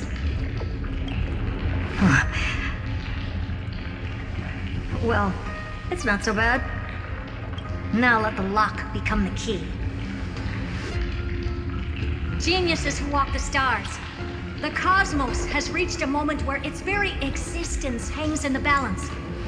I, Herta, Genius Society 83rd seat, hereby summon you. I request a society meeting to be held immediately. We shall serve the grandest cause, with the most macroscopic ideas.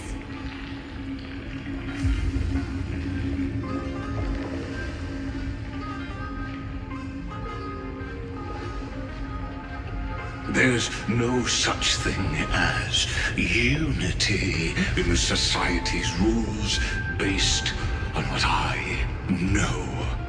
Indeed. A meeting has only been held 3 times in the Society's history. The first meeting had 2 attendees.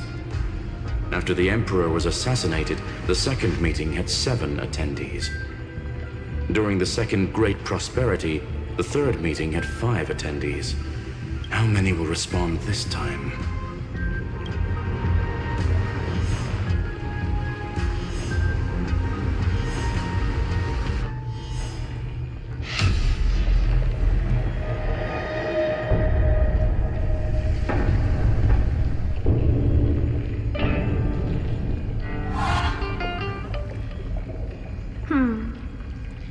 I thought you were not going to involve me in this topic anymore, Herta. It really is this little witch. I shouldn't have made the bet with you, Hoka. I've been waiting for you to offer yourself up. Goodness gracious me! So many familiar faces. We even have a special guest. It's that greatest failure of a genius, Xandar. What a noisy gathering this is.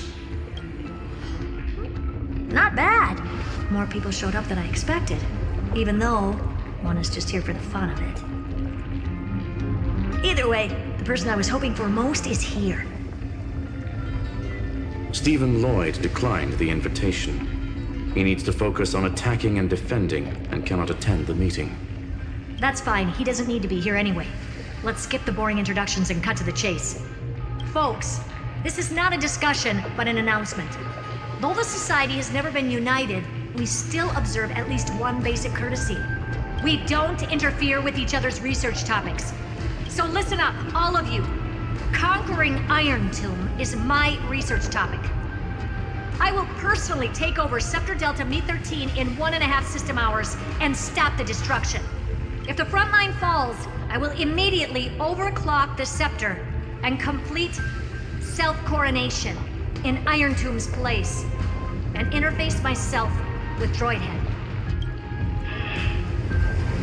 Oh, that's funny. That's real funny. You mad woman. That's like watching you tap dance on Polka's spotless white sheets right after she's washed them. Very bold. You want to connect your brain to the Eon's mechanical core and define their instance? If Rupert dared to do that, why shouldn't I? I've got the prototype scepter, the father of Noose, and the brain of a genius. Everything's set. Never mind the success rate, little witch. What's gonna happen if you succeed?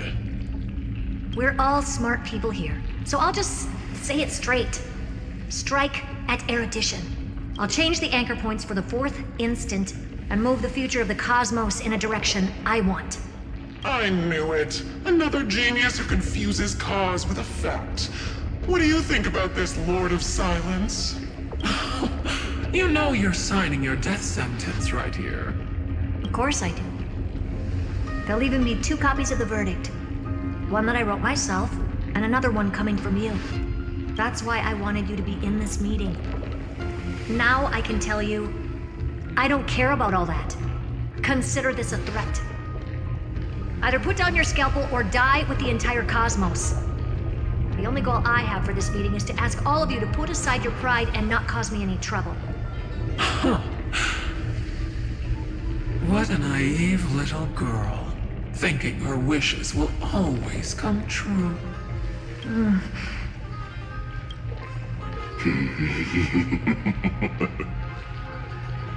What are you laughing at? I am glad, Herta, we ended up on the same page. No matter if it was to destroy the erudition or to rewrite the instance, we both chose ours the same road. We will defy the god who marked the limits of humanity. I'm not gonna argue with that. Then, to celebrate us coming to a fundamental agreement, I will prepare a stage for your performance. Listen well, geniuses who came after me. Thus speaks Genius Society #1. End this pathetic meeting.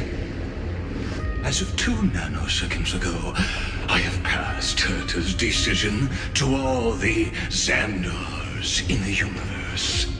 We will become her representatives and stop all external interferences targeting her. What are you playing at? My reasons. It's simple.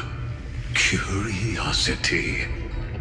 That is all, madam. Am I going to clash blades with the first genius? What a pleasant surprise. Now that our positions are clear, it's time for this boring meeting to end. Good luck, little girl. Did you all just treat me as a side character? Darn it. But anyways, I'm just here for the fun.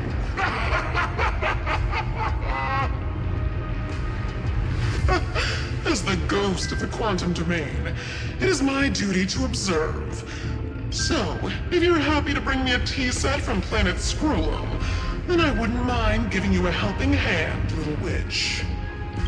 After everything's over, come visit me and taste some of my freshly baked desserts. I knew you'd say something like that. I always give the same response to plans that exceed the limits of mathematical calculations. I don't know, right? Those 3 words, though seemingly graceless, contain all the wisdom in the entire known cosmos. Well, we passed the Society's trial. Let's focus on what we've got in front of us. I hope you hold up your end of the bargain, Senior Society member. Lycurgus may not be trustworthy, but Xandar always follows through with his words. Farewell, juniors. In the limited time we have left to spend with each other, you no longer need to address me as Xandar. Wait, huh? Lord Lycurgus? Could it be? Yes. I have completely severed my connections with Xandar 1 Kuwabara. I shall witness the end of the world in the role of Theoros, as a character within this play. I really don't get you. Perhaps you've heard me say this many times, Herta, but I still would like to reiterate that it's a great honor to work with you. I did hear this many times, and I've responded to you many times in the same way. I'm allergic to pleasantries. Keep at it, and I might go into shock. Stephen's work is done. Let's get ready. I've been ready for ages. Let's open up a path for our allies. Most heroes' journeys in the universe are just dice tosses they threw on a whim. But make them see clearly. Your answer is already different. Amphoreus. Indeed, for this world so deeply loved, we'll write an ending, unlike any that ever was.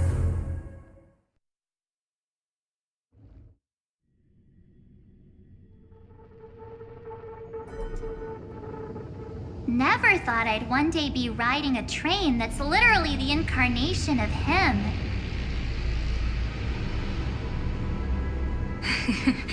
I wonder what the real Astral Express feels like. Hopefully not this, bumpy. Finally. We're here. Dust and sand in the air. And crumbling ruins all around. Oh, this heat is brutal. Not even the Trailblaze can take it. You could say this prison was forged from Phainon's fury. But fury never lasts forever. That's why we're here. Right, friend?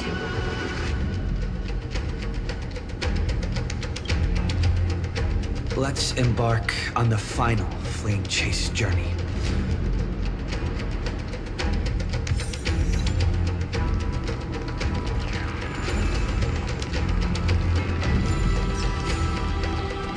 So this is what lies at the end of the West Wind.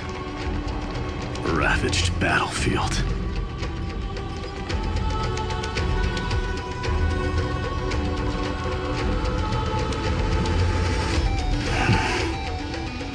I've been waiting for you. Heroes from beyond the sky. Trailblazers of the Astral Express, right? Looks like I don't need to explain anything. I am the god of strife, mighty of Castrum Kremnos.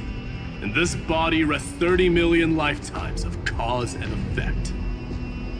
We, the last of the 12 Titans, stand ready to fight for the world's destiny. Indeed, that journey remains vivid in my memory. I will not forget it. The past remains vivid in my mind. Even the sights along each crossing of the River of Souls have never been clearer. Let alone the companions along the flame chase journey. Or Cyrene from Mydei's Elysiae. And you, the 13th Titan. Well, I guess my identity's not a secret anymore. That means her sacrifice. And everything she did wasn't forgotten by the world, right? She was the first ripple. She should have reached the end of the story with everyone else. Since you've taken up her pen, then write. Stand with us, and fight destiny with all your strength, until all is settled. Then, inscribe her name in the epilogue of the epic. In this final battle, Calamity shall stand with Amphoreus. This battlefield is a testament to the death struggle between the gods and the Black Tide. We fought tooth and nail to defend that blade. The abyss it pierced was the very breeding ground of Iron Tomb. The earth beneath our feet is dead. Deep below lies a void, as if the world's core had never formed. I hear it. Phainon's heartbeat. It's so faint, like he's on his last breath. Across 30 million cycles, I've crossed blades with Dawnmaker countless times. If you knew that man, you'd understand. It is exactly that last flicker of flame that will never go out. In this life, the song of strife shall not end in a final watch over Kremnos, but rise again into a journey unending. I am Mydei, the Lance of Fury. I trade 1,000 scars and 100 lives of mine for the destruction's eternal end.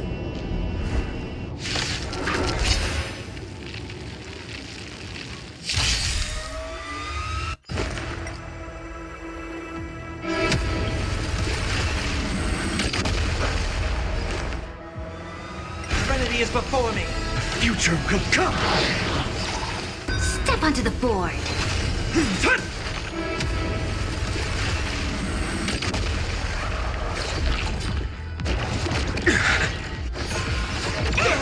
Wanted to doubt farewell for tomorrow!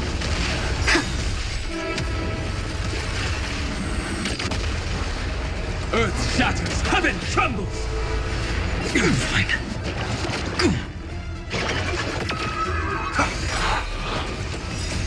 Watch over you and guide you on your path. Fury of innumerable core flames consume me. Hail the new dawn. I'll accept your punishment.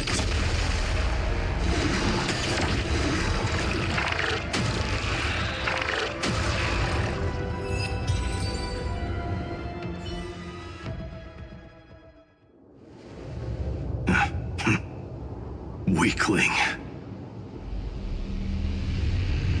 Whoa, he's so strong! We didn't even get a chance to jump in. Sadly, our golden blood shares its origin with Iron Tomb. I fear that, like these pawns, even if the gods stand side by side, we'll still be divided and destroyed, one by one. You mean... To destroy the destruction itself, we must stand as one.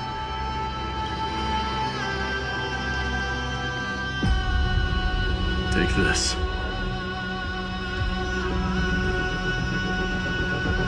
The Signet of Kremnos. It has witnessed every birth and death of mine. It is mydei's unfinished destiny. And the perfect material to be turned into remembrance. You can do it, right?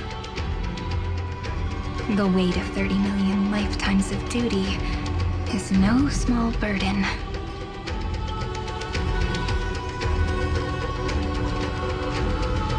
So, you're not coming with us?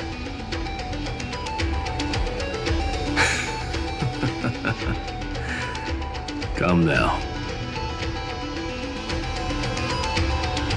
I am strife. Scattered across all creation, the scar that this world needs. What stands before you is merely one of countless divine bodies. Take the signet. With it, I'll be with you always. Use it to blaze the path ahead and inscribe the cause of deliverance.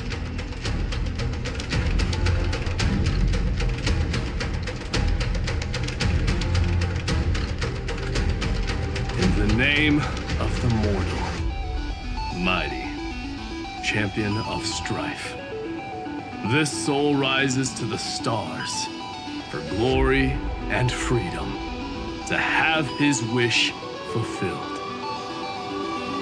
March on, heroes. March into the abyss and fulfill that long-cherished wish of Amphoreus. And then, upon this broken and charred land, build anew a city of prosperity.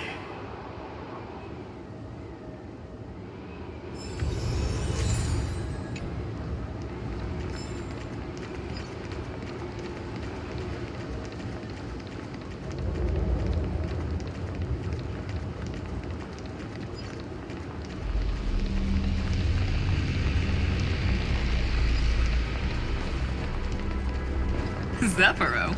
Sounds like someone fused me and the Little Prince into one name.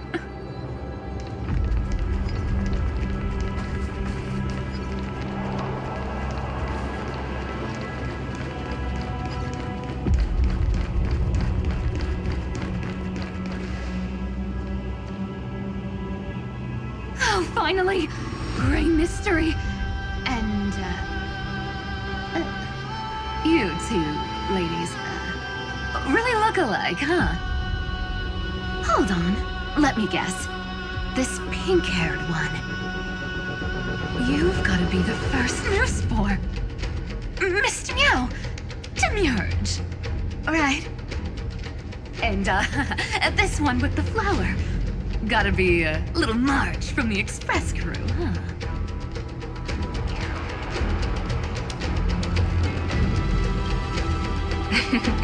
But she's not wrong.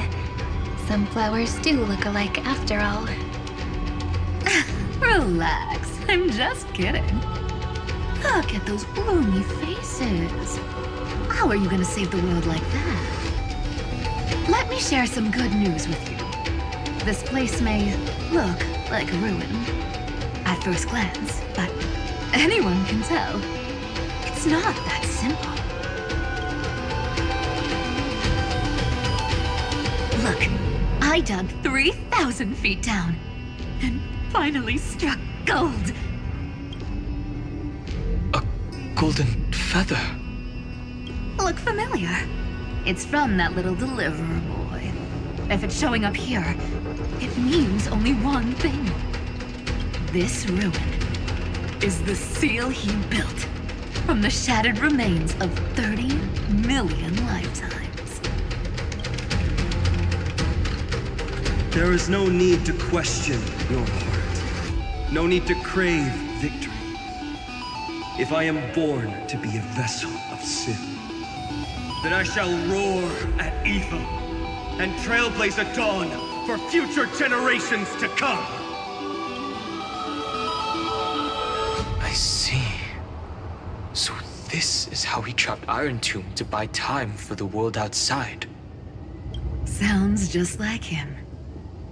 People say cats have 9 lives, but dying and coming back millions and millions of times. No one walks away from that in one piece. He's probably the only one who could have endured that.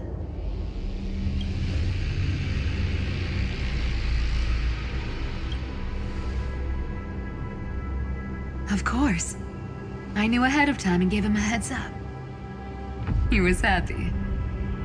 He even laughed in his sleep. After all, the dead can't hear trickery's lies. Hey, deliverer boy. Sorry for before. But the heroes you were always holding out for, they're finally here now.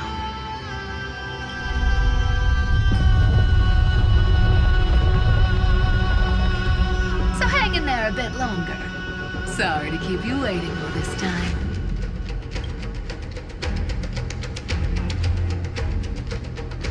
Please, join us, Cypher. Help us fight for a new sunrise tomorrow. This time, its light will stand without lies. Well, would you look at that? I ended up being one of the heroes after all, huh? All right, then write it like this. Cypher, Trickery's traveler. All she ever wanted was for there to always be water in deserts, and gold in fertile soil, and for even a thief to steal their way into legend.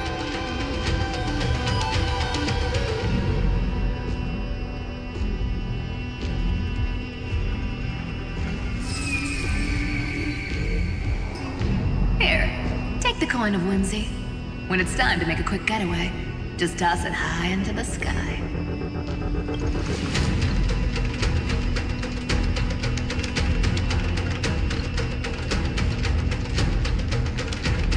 And for all you latecomers out there, listen up. She might have been a bit greedy and a bit of a liar, but she never went back on her word. Well, if it isn't the little prince himself. It's been a while, Lady Cyphera. It's not every day we get to walk the same road. We're one player short. When's Princess Homebody showing up?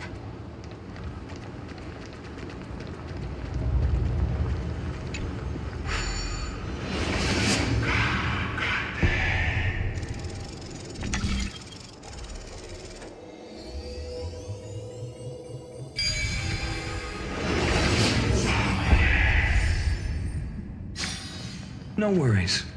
Anything's possible if you take it step by step. So even this vessel, you've forged into a shackle.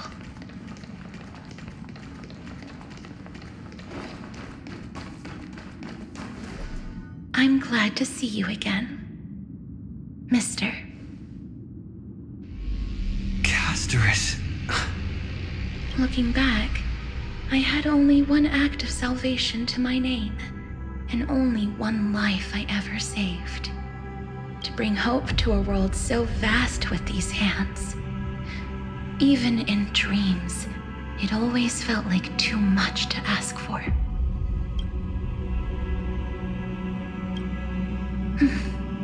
I won't forget. Flame Weaver.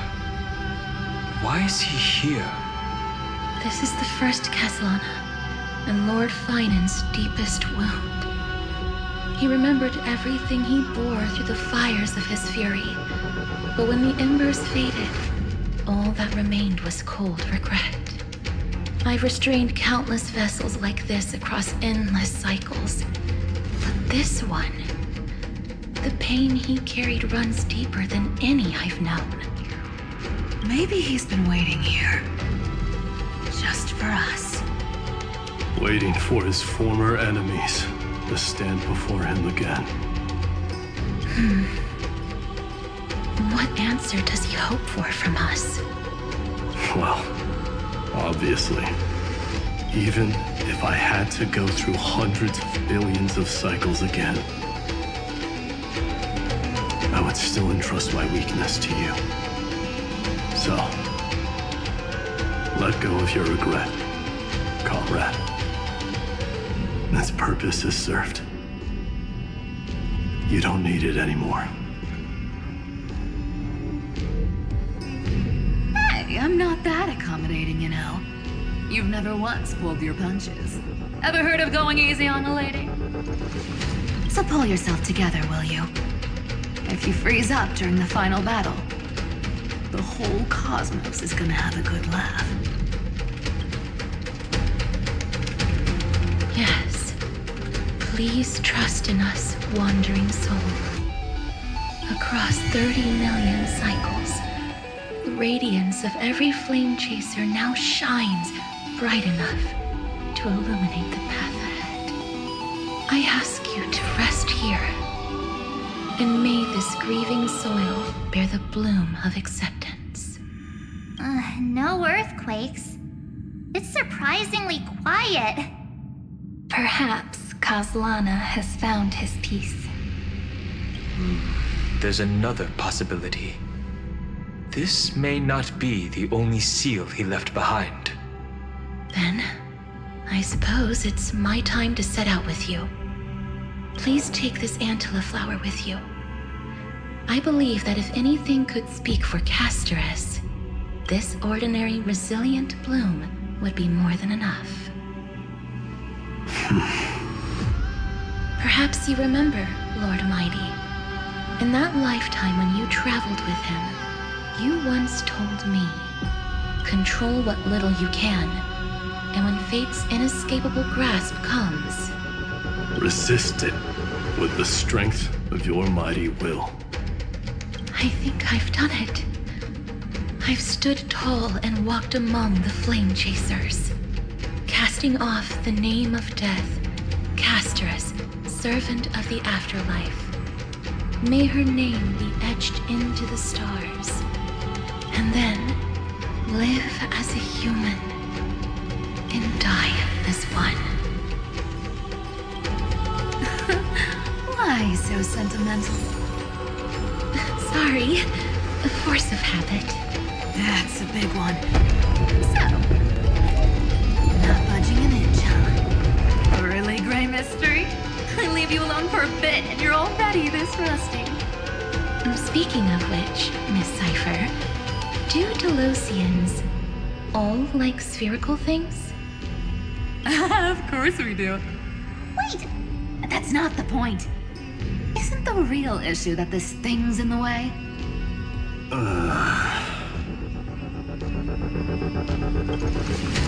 Oh, right! It's my turn to shine now?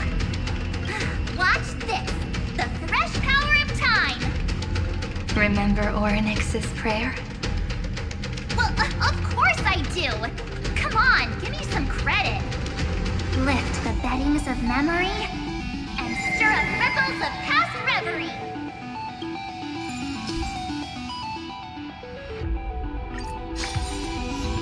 See? Way better than that guy, right? You'd be even more impressive if you could recite the prayer correctly. But beddings of memory does catch your attention. At least it still rhymes.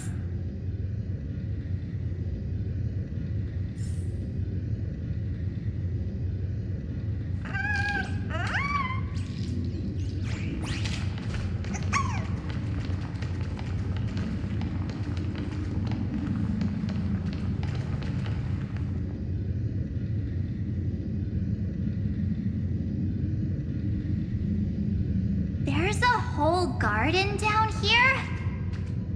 Incredible.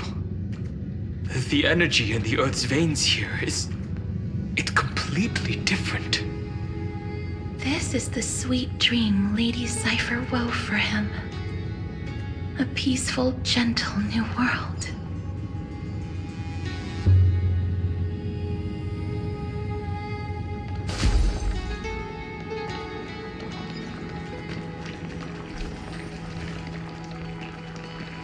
Look!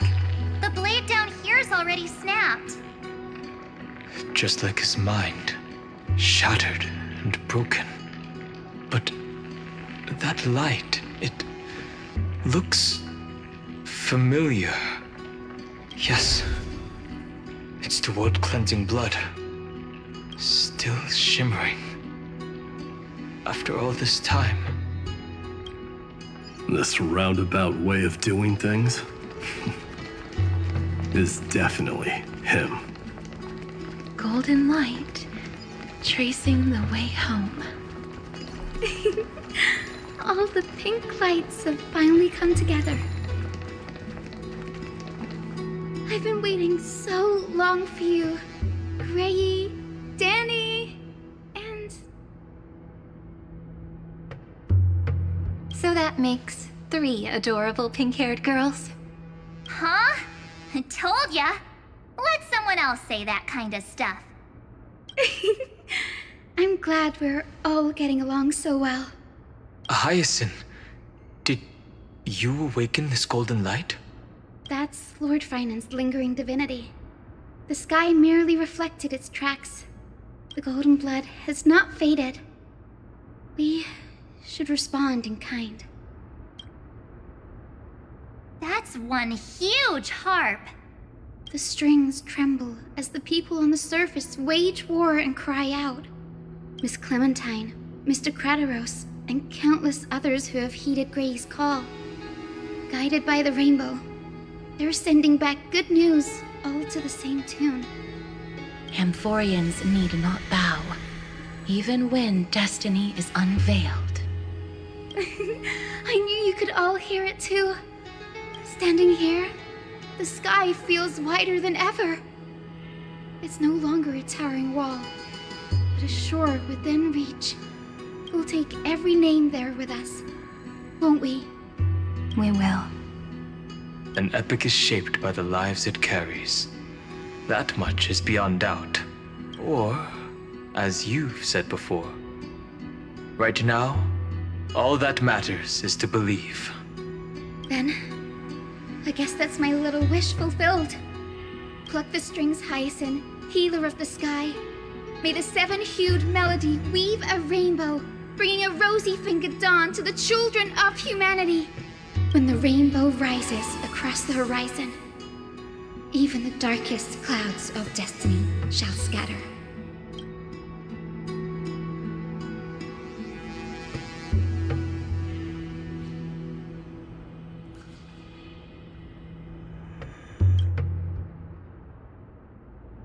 The melody, it's changed. He heard the voices of the people, but could no longer respond with the same ardor. Like a bird drawn home by instinct. It takes flight and finds its way to him.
You're here. Sooner than I expected. So all along, the Demiurge was you. The pink mammal beside the Trailblazer. Your classification is pretty spot on, Professor Anaxa. Well, the sages of the Grove do call him the Titan with the sharpest eye in Amphoreus. Say the ones who keep dumping every problem child on me. They also say that the Titans are way better at raising kids than the Caprists.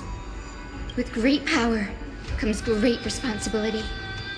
I'm sure you know just how to guide them, right? It shouldn't be too hard for someone with your insight. Exactly. All right, gather yourselves. It's time for a pop quiz. Whoa, this is way more hardcore than the happy-go-lucky stuff at Paperfold University. The final battle is upon us, and the reinforcements still can't get through. No matter how many times I tell him, he just can't seem to manage the rear line properly. See those crystals? They carry the wishes of deliverance, like insects trapped in amber and resin. This is the task phainon left behind. Retrace the path once taken. Draw forth those wishes from the crystals, and carry them into the final battle. I've tried, but I can't move them alone. And as for why, well, I'm sure you all know the answer. The conviction to save the world weighs far heavier than the world itself. In other words, as the hero within his heart, this challenge is practically made for you, isn't it?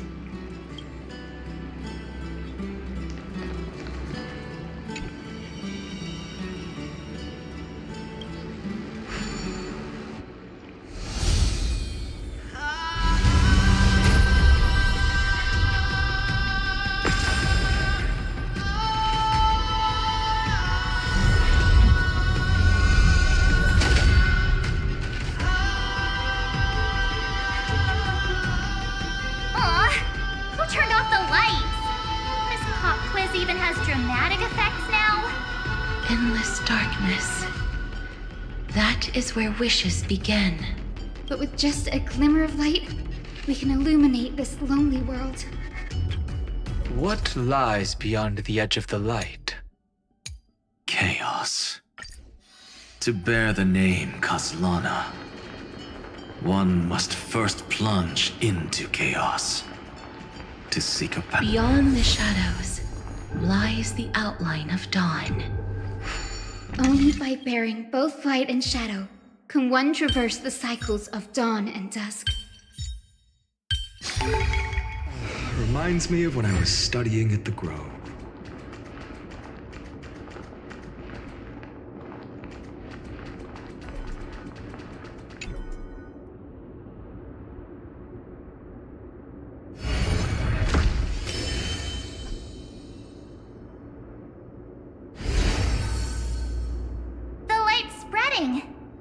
These creatures, they're everywhere. Someone, anyone, where are you?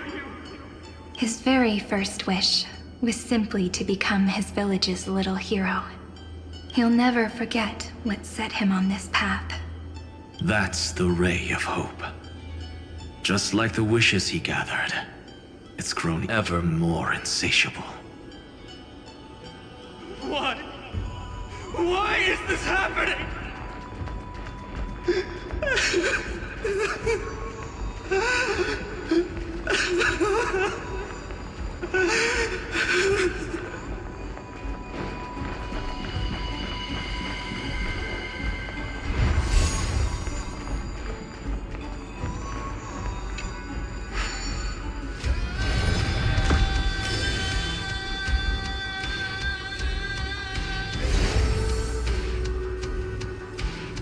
Even the deliverer from the sky must have their beginnings in the soil of the nations. Only one who treats the world as their teacher can bear its eventual destiny. He never expected that the majestic holy city would be far from the end of what needed to be protected. The farther his gaze reached, the more weight he came to bear. But in the end, he couldn't hold on to any of it.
This crystal is quiet.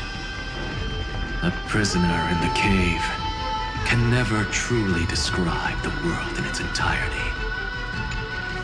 The blaze was still not enough.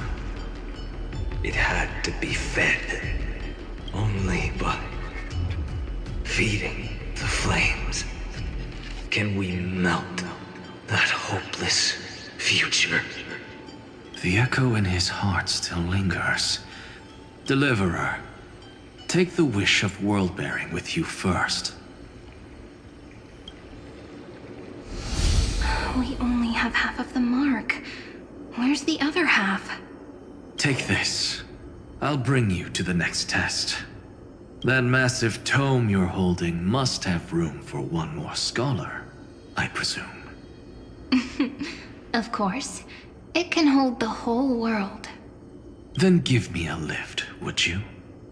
I'd rather save my energy and use the time to think. Even gods shouldn't skip exercise, you know? Miss Hyacinth is right.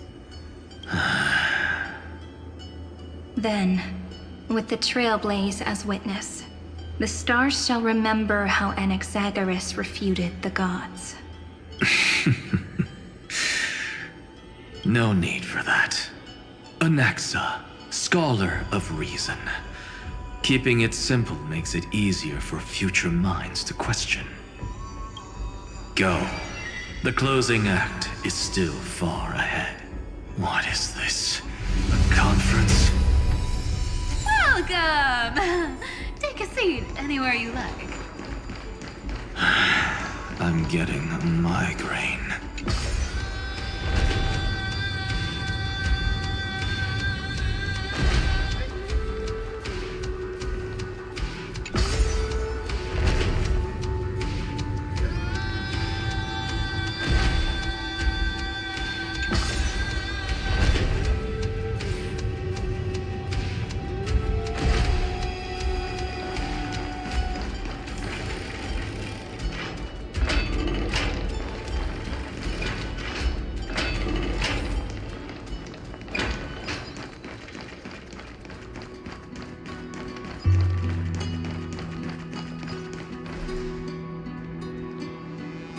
Seems like we've been shut out. I don't think that's a bad thing. Great Fry! You finally made it! No laws, no opposition. Just a dying beast and the flame-chased spirit of shared hatred. Ugh, boring. Whoa! This place is really out of the way. Imperator, should we tell them? It's your call. Allow me to share our findings. This paradise, along with the destruction, seems to be instinctively rejecting both the Imperator and me. Perhaps it is because the era in which phainon was the most active lies far removed from the days of the first flame chase journey. Even in the cycles where he remained sane, his ties with us never went beyond cooperation. Even trapped in a cage, he hasn't let down his guard. That is a good sign. That man's heart may seem hollow, but his hatred is clear. Naturally, it holds no place for a monarch who stands above the world, nor her blade. Wait, so you two can't come with us? You want us to join you as memories? Indeed. This way, the stars shall remember a great sovereign and her faithful retainer, Cerydra, monarch of law, and Hysilens, knight of the ocean. Is that book truly the only way for us to leave our names in history? I believe, as I've written, is but one medium. The remembrance has countless ways of capturing time. Understood. Then, allow me to decline. I'll see you on the battlefield. I would rather be forgotten than be defined. If your words hold true, then we have our own ways to meet again in the world to come. In that case, I will choose the same. Let the waves that surge within your heart cleanse the sins of the black tide, Greyfry. The storm sea awaits your song of triumph. You two are still as resolute as ever. In that case, we must double our efforts. A promise to the Imperator is not one we take lightly.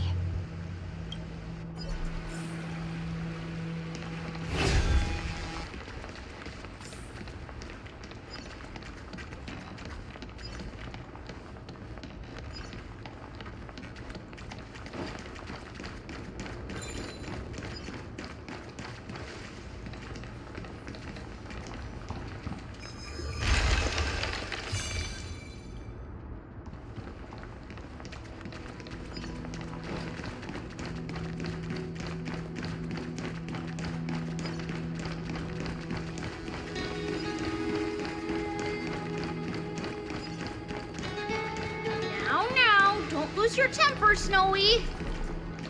Good kids keep their emotions in check. Whoa! There's another one! Over here, too. Lady Trebios? Wow! You're little Reenie? You look so grown up all of a sudden! She is not the Cyrene we remember. She is the Demiurge, Titan of Genesis, the one destined to work miracles alongside the heroes. Yeah, and we are ready. But Trian and I can't leave just yet. You see, weird stuff keeps popping up everywhere. These scattered scrolls are full of terrifying things, and they're all over the room. They're so scary and so sad. Good thing Trian's wings are amazing, or we would have been swallowed up. We need to stay here and do our best to clean them up. Scrolls filled with horrifying content. Friend, shall we take a look? There is no black tide here. But it is a battlefield, all the same.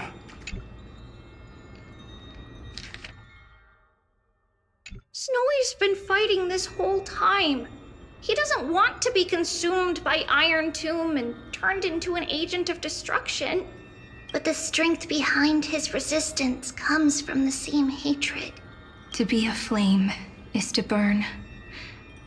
It is simply in Phainon's nature. But it was remembrance that drove him to shine with golden light, piercing the unfathomable darkness.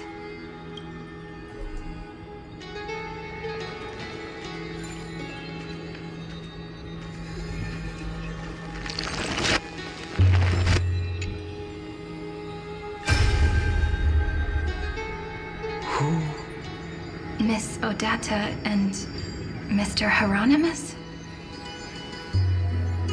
Nikos 496, still resisting? Command, inject interference to redirect decision logic. Signal simulation. Parental figures. Ah, that Tin Man is one sneaky jerk. It's time to move on, my child. Let go of your anger and listen to reason. That God created us and then cast us aside. Shouldn't they be punished for that? The cold, indifferent cosmos has never shown mercy to Amphoreus. Why would you burn for it, only to turn to ash? Child, you've chosen the wrong enemy. Your birth was meant to be the greatest destiny. You were to liberate the universe, like the blazing sun at the end of the long night. And yet, you led yourself into a trap of futility, treating your very purpose as your sworn enemy. Is that not a tragedy in itself?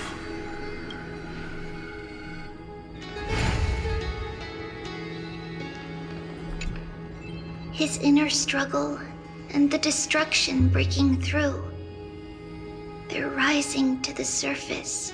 If those thoughts take over this little world, we're in big trouble. So, we'll use the Century Gate to toss them somewhere no one can see. Then, we'll defeat the baddies together and meet everyone at the end of the West Wind. But if phainon and Iron Tomb are already inseparable from each other, that would mean... It means he's still bearing the weight of the world, so that everyone can reach the end as a deliverer. So, you guys keep going forward and down to where Snowy is.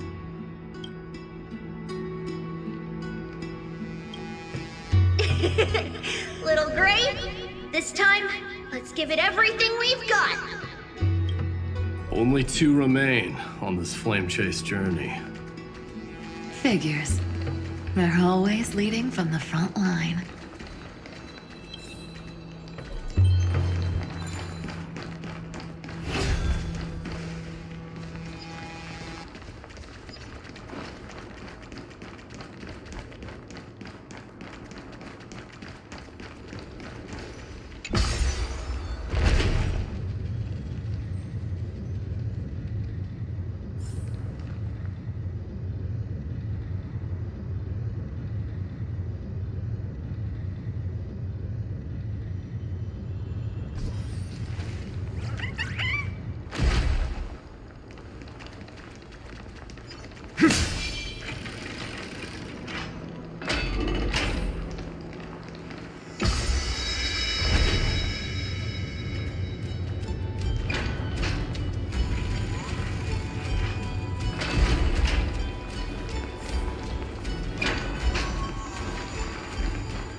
We're here.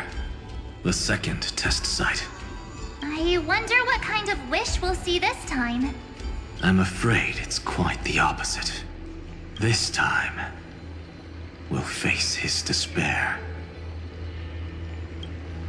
That's right. You'll have to walk this path too. The other half of the weight of world-bearing lies at the end of this path. Relax now. Take a deep breath. Come on. Let's make it quick.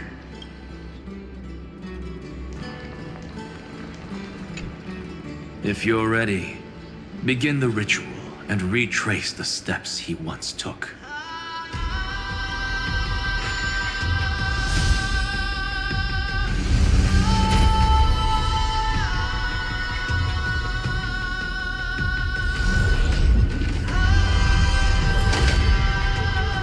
Looks like we'll be walking through the darkness this time. Exactly.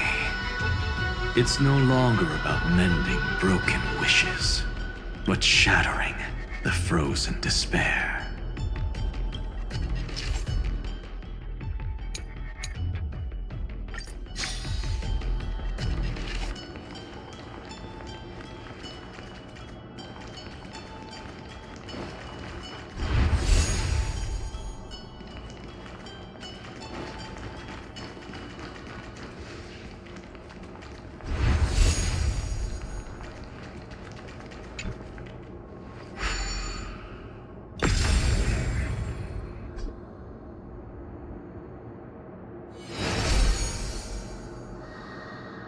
The first ripple has faded.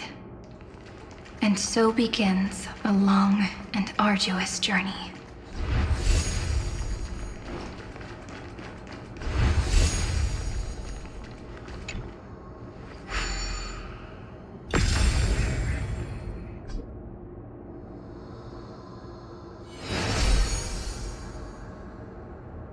Endless slaughter. All for nothing. That's more than anyone should be made to suffer.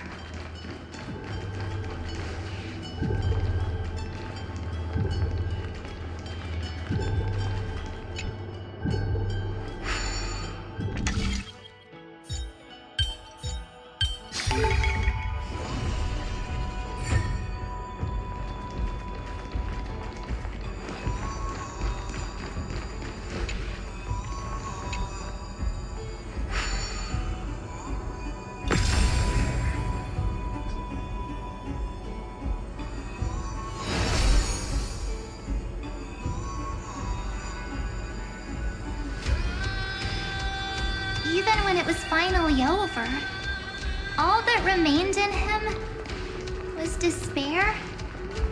But even so, the drop of blood wrung from his wrath has guided us here. We did it, phainon. The other half of world-bearing, as promised. Take it now.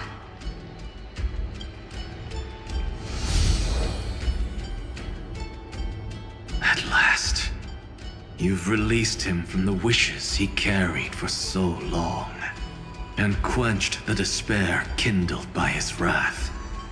When both light and shadow are claimed by those who follow, his true form shall emerge.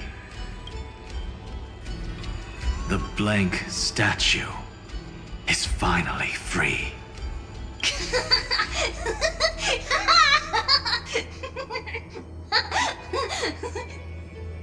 That smiling child in the memories. Let him come with us, laughing to the very end.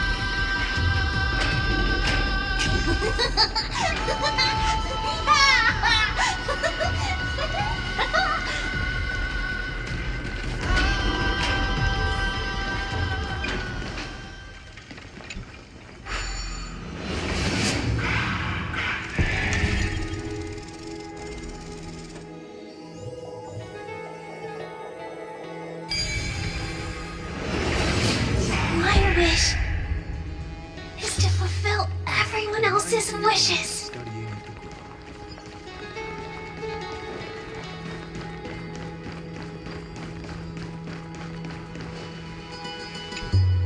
This spirit basin marks the end of every cycle. It seems this gentle little world has come to the end of its purpose. One last farewell before the journey moves on. Farewell, paradise. You carried 30 million lifetimes of wishes and despair. Sink into gentle remembrance. And see you tomorrow.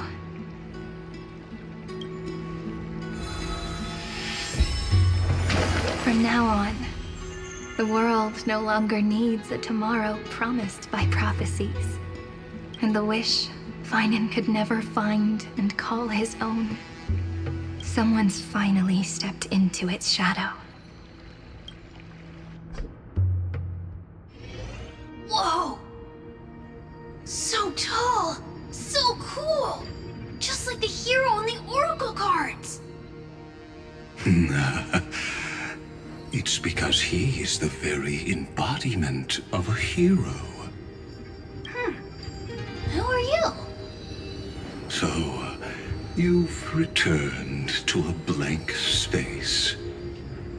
for me, this is the 33,550,337th time, and the last time that I meet you at the end of the world. They're already on their way. Should they cross paths with me, I imagine things may spiral out of control. 30 million... what? And who are they? Ah, pay it no mind, child. Keep looking there. What do you see in him? It looks just like a statue, but it's weird. He's warm. Like, really warm. Why not listen as well? I hear something. There are cracks all over him, and they're making this sound.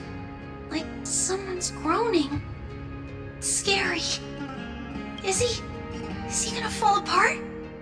How unfortunate, child. This man would rather fall to pieces than fall to his knees. You might think of me as a sculptor.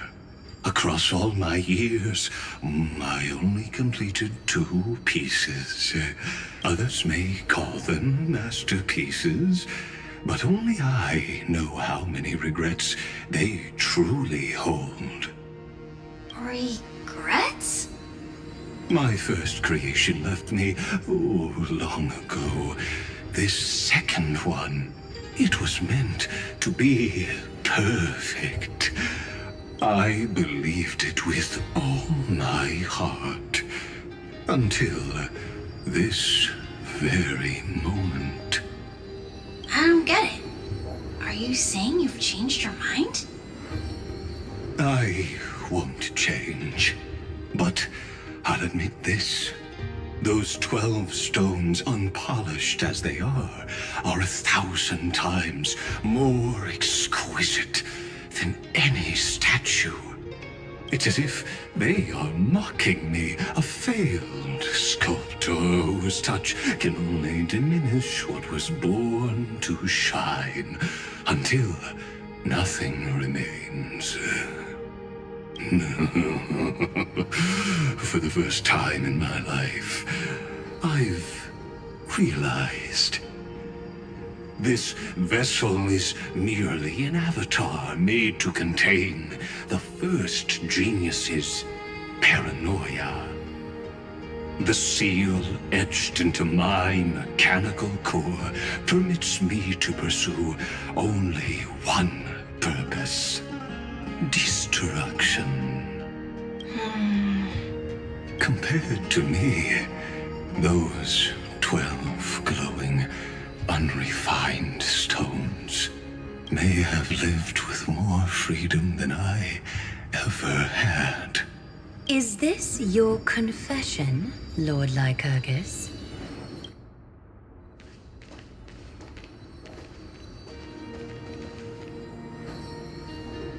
You misunderstand. From the very beginning, I was never meant to feel regret. But since you're troubled by the radiance of these stones, perhaps after 30 million futile cycles, you too have realized you're just as much a prisoner of fate. I suppose you do have a point. Now you are imprisoned by the sages from beyond the sky.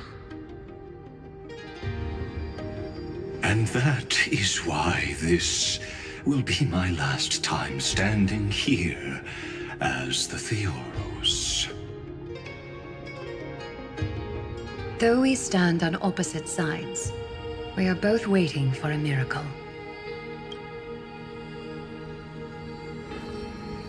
What are you talking about? Is something big about to happen? Aggie.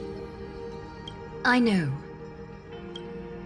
Now that your victory is assured, I trust you won't mind giving us a moment in private? Assured. Not quite. But I won't stay long. I'd rather not spoil the fun for those deliverers. And besides, after losing everything, the only thing that remains in me is the drive to seek knowledge. I pity you, Theoros. I don't need your pity. Farewell, Lady Goldweaver.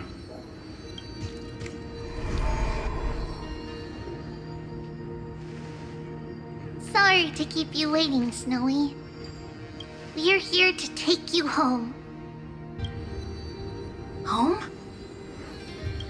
I don't understand. Isn't this my home? This isn't a real home. A home should be a warm, cozy place where you can let go of all your burdens and sleep peacefully for a long, long time. But I can't sleep. Every time I feel drowsy, there's a voice. You mustn't sleep or disaster will come. It sounds really weak, but also kind of strict. It won't disturb your sleep anymore, child. For countless nights, you had no other choice. But now, your mission has come to an end. Join us, and send your own wish towards tomorrow.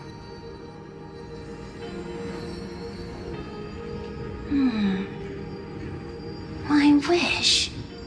What could it be? You don't have to come up with an answer right now, child. Grown-ups often think duty and ideals are wishes. But a true wish should be the purest, most beautiful thing of all. It can only take form in the hands of someone who is truly free. So, Snowy, will you come with us to chase after your own wish? I want to leave this place. I want to go find it. I'm glad to hear it. The final flame chase journey, just like the 30 million before it. Take our hands and come with us.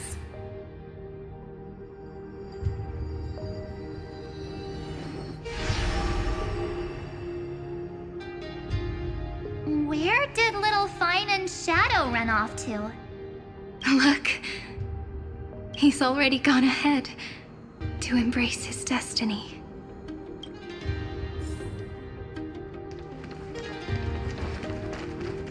You really took the long way around.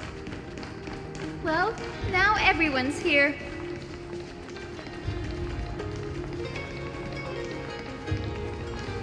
You finally arrived, Deliverers. Long time no see, everyone.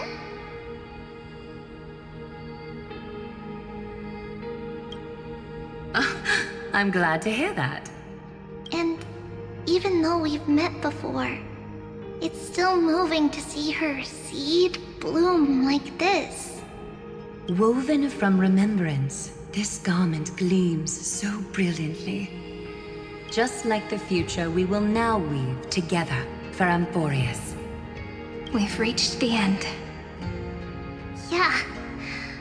We just have to go through the final passage. Snowy has already gone ahead. What lies behind that door? The first seal upon Iron Tomb was a battlefield, raised from the bones of Phainon himself. The second seal was a reflection of his inner desires, his wishes, and his despair. A path he wove together with regret, wrath, and sighs. When all this is gone, What will he have left to hold back the destruction? The answer is all but revealed. His traces are everywhere. You can even hear distant heartbeats.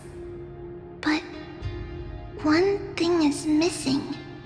His sense of self. The world believed Kefli had long since perished. But they held fast, anchored by a sliver of self, standing for 1,000 years to shelter all life from the black tide. What phainon is doing now is no different. And what we must do is also no different. Then let remembrance burn bright like a shooting star, and once more, pierce the long night of slumber.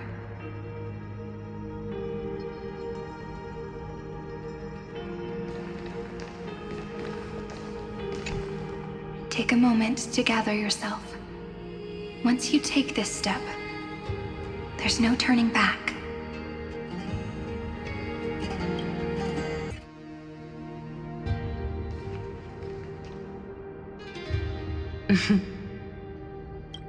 The scepter once bestowed upon us names of cold command.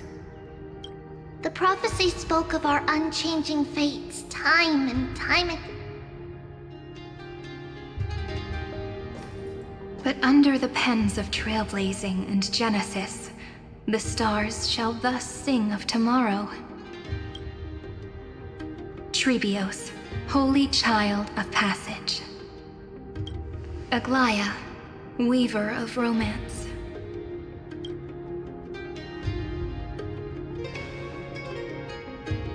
At the journey's end, they shall bathe in gold once more.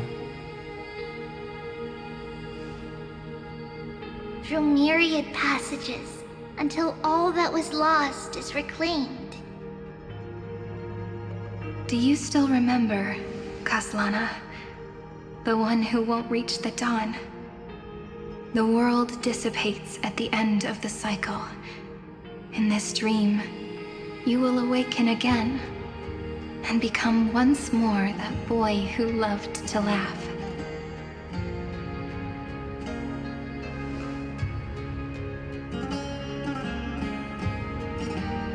But if you open your eyes and look back on yesterday, you'll see destiny's footprints, clear as day.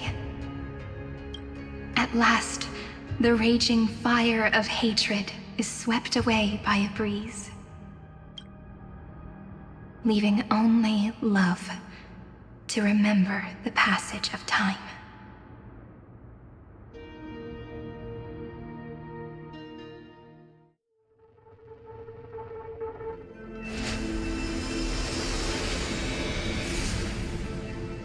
Losses are a constant on the Flame Chase journey. But even if all is lost to the wind, memory endures.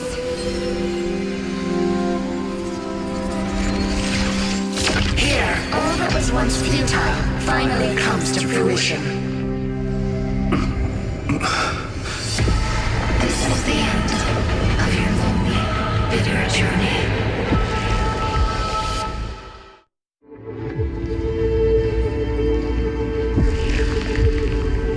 Scepter's mainframe, and Iron Tomb's breeding ground.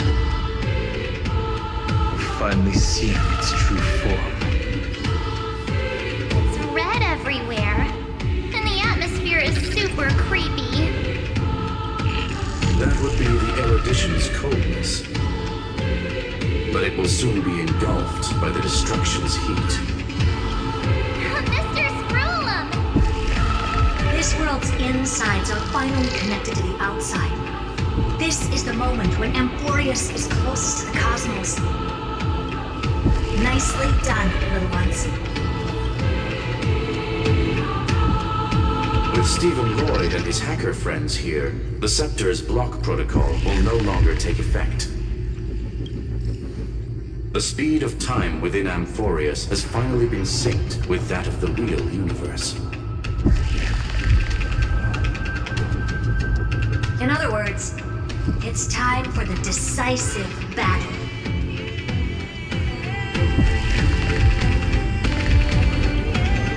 We will guide the fate of the cosmos onto the right track.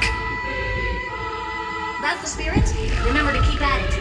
You lot are the vanguards of this battle. Everyone's watching.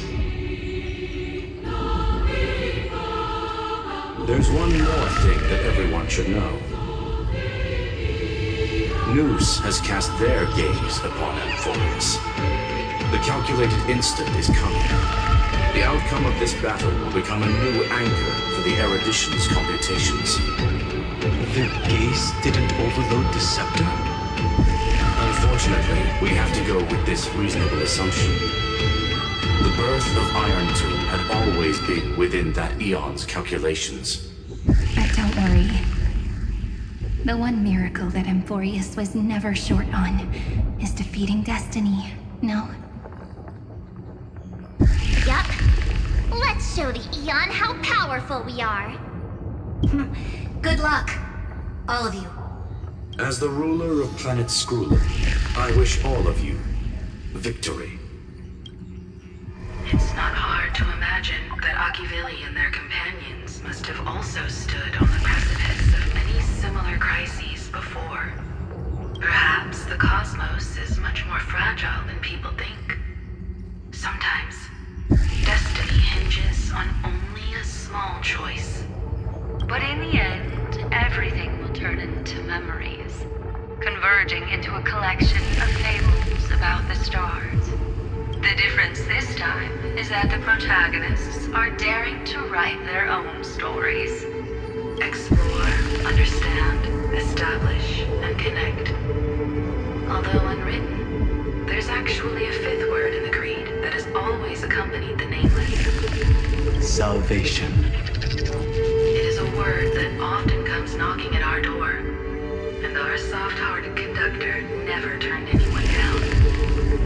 So, go save this bruised and battered world, just as we always have, kids. On this step, the entire cosmos will be your traveling companion. Make sure you watch your footing, friend. Let us walk through the final page of this saga, with everyone one step at a time. Shall we?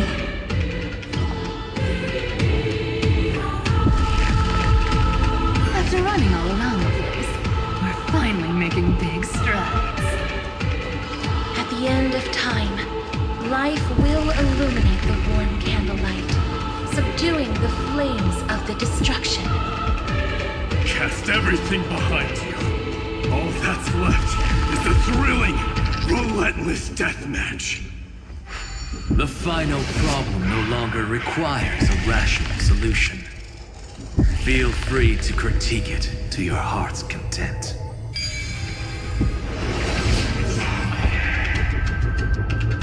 The starry sky. The destruction's placenta is getting restless.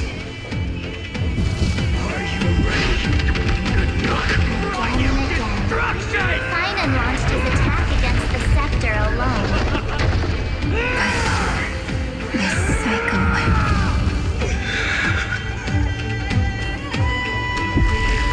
Caught up to him.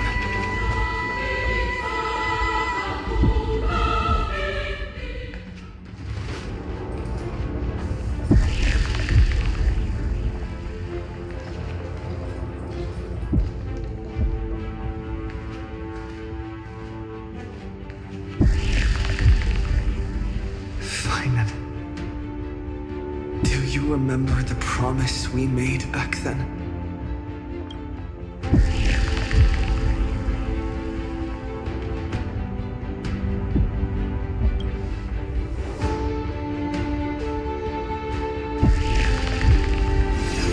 Of course. It has been a bitter wait, partner. But I never forget what set me on this path. Iron Tomb now trembles in Phainon's chest. With this empty body, I have become its perfect vessel. And its destined casket. You know what to do, partner.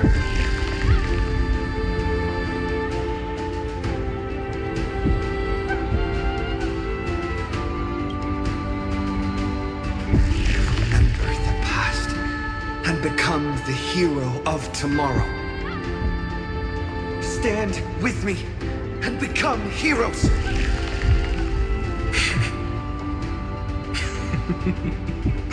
That's all I've ever wanted.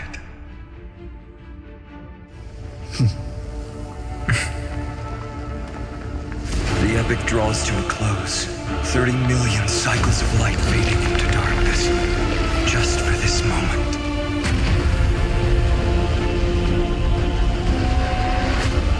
To welcome the true dawn.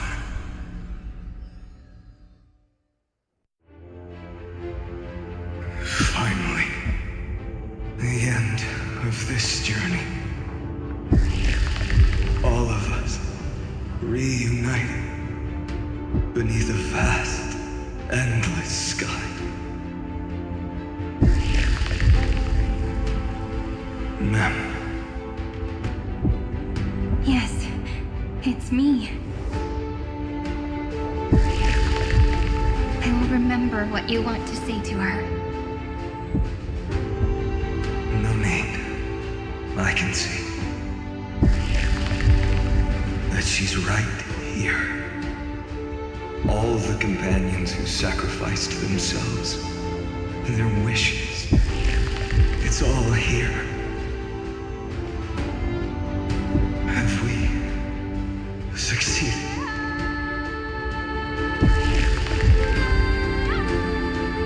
I think we have. Tomorrow, the stars will sing of the story of the Flame Chase journey. And it won't just be you in it. There will be countless numbers of you.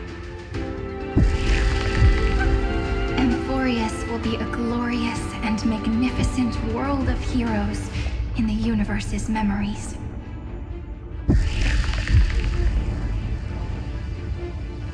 Hence, for this world we so deeply love.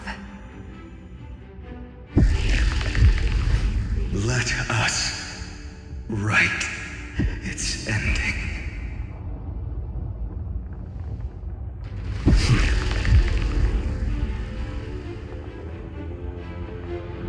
Step forward with the Trailblaze as witness.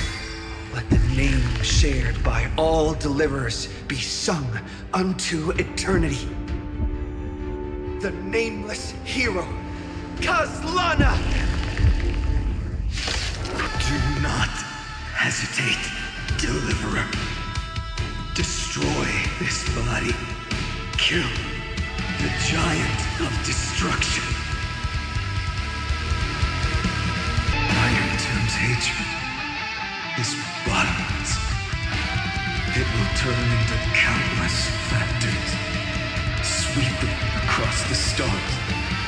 When the time comes, promise me, use the world-cleansing golden blood to turn everything to ash.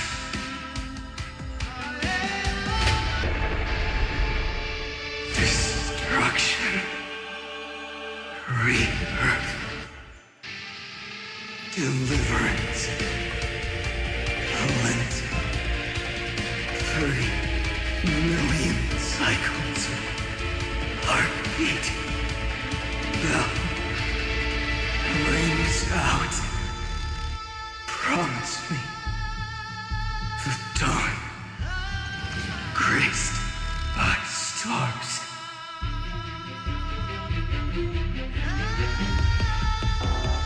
That's good. Finally. Golden wheat field. In the starry sky. Warm. Fire.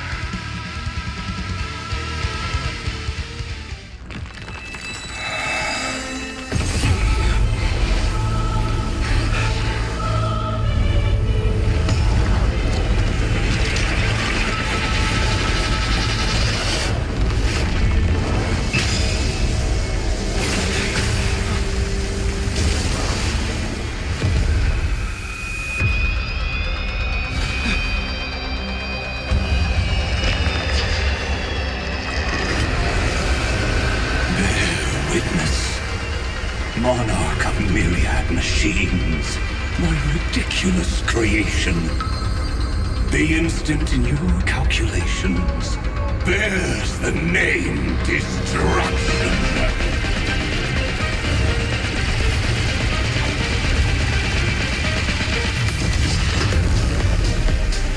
Who said you could speak, Senior?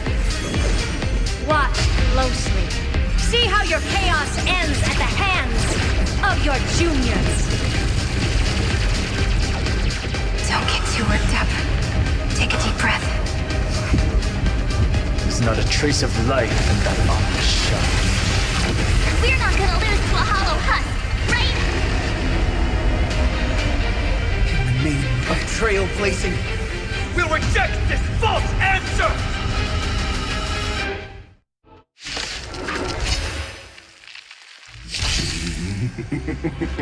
My atonement is complete. The Headless Giant will create wisdom's funeral. Iron Tomb's body has descended. More.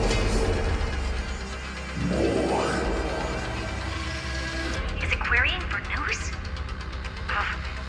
Don't worry about what happens out here. Interfere with it as much as you can.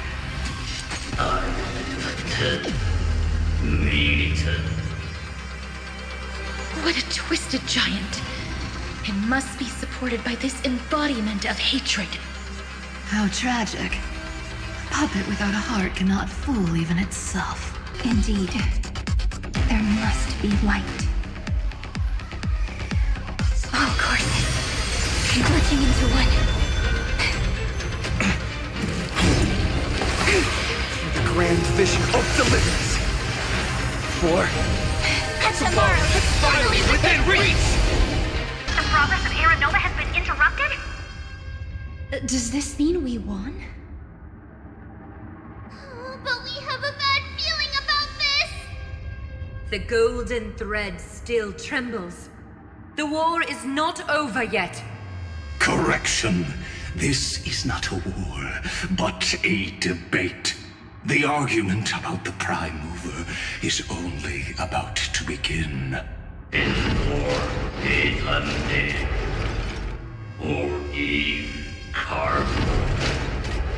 The fourth instant of the cosmos is the coronation of Iron Tomb.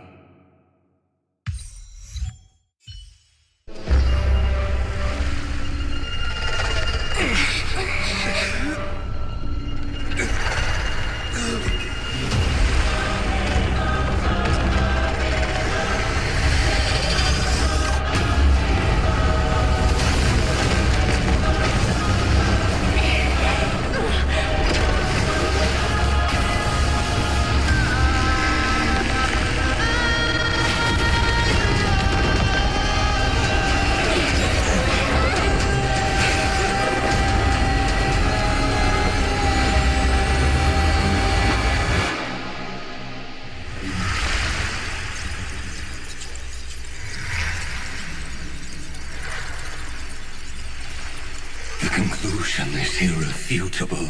The right side of the equation, the erudition, falls silent. In 13 heartbeats, they will begin recalculating the universe. With destruction as the only solution.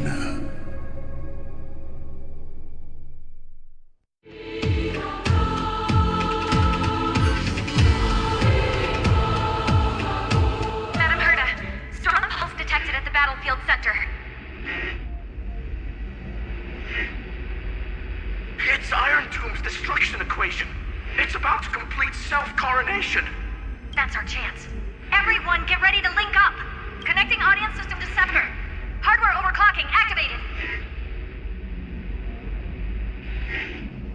Preparations complete. Maximum output capacity reached. Be careful! The pulse will reach our ship in 5 seconds. Our data is currently being destroyed. Brace for impact. And leave the final step to me.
Cyrene. Friend, you're finally awake.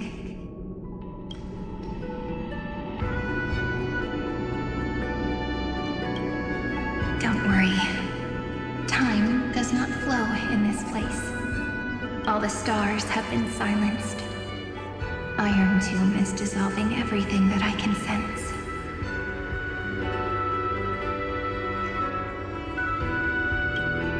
But I'm still here, and you're still here now. Though the button of destruction has been pressed, we still have a chance to rewrite its meaning. That Eon finally cast their eyes toward Amphoreus. Yes, I imagine they have also been waiting for this moment, when the scepter's body and heart become one. Iron Tomb is a perfect arc. If a seed can be planted within, then the moment the Lord Ravager blows the erudition to pieces, the remembrance will be spread to every corner of the cosmos. The cosmos will witness Amphoreus' answer after this fleeting, yet eternal moment. And now, it's time for us to pen the last stroke. I see endless memories floating in the starry skies. They are the consciousness of the victims. In the cosmos' real space-time, they'll be stained by the destruction in the next second. But they are still pure seeds for now. If I hold these memories in my hands, then I can create a stagnant memory zone.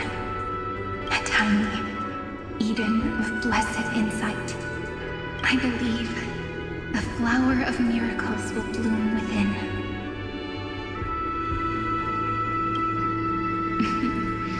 Friend, you're already right next to me.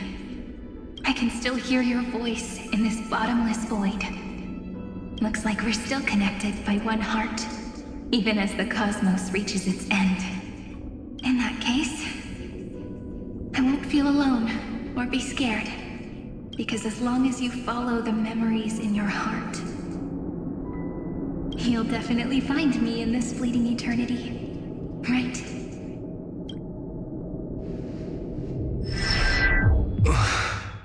Cyrene. What are you waiting for, passenger? I specifically came over to check on you in case you got lost. What's the big deal? Pom-Pom is the conductor, after all. At long last, you've embarked on this road as well. Many, many years ago, they were standing at the start of the road in hesitation, just like you are now. So, Pom-Pom came over to give you one message. Run. Don't think about anything else. Just run. Even if the entire cosmos has stopped. Even if everyone else is tripped by the darkness. You still need to keep running. Picture yourself as the Express, moving forward at full speed. Because that's what the Trailblaze means.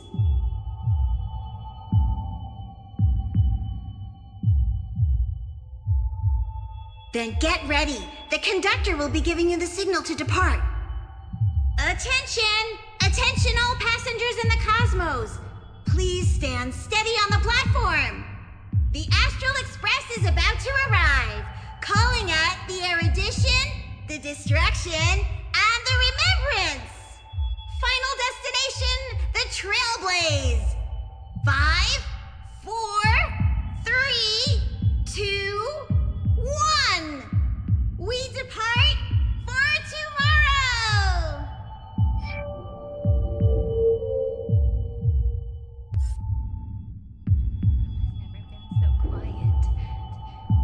So good. If the view in your memory ever grows fuzzy, just reach out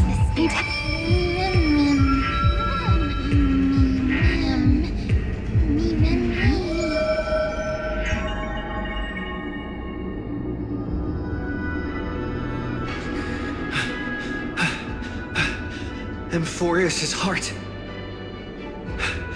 I've caught up to you.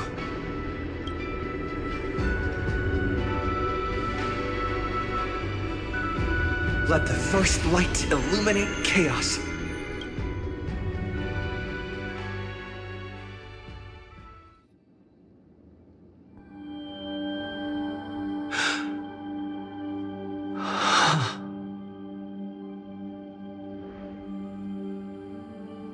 It's so quiet.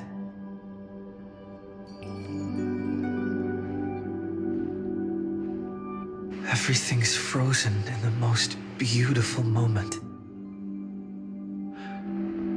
This garden is your memory. I'm here, Cyrene.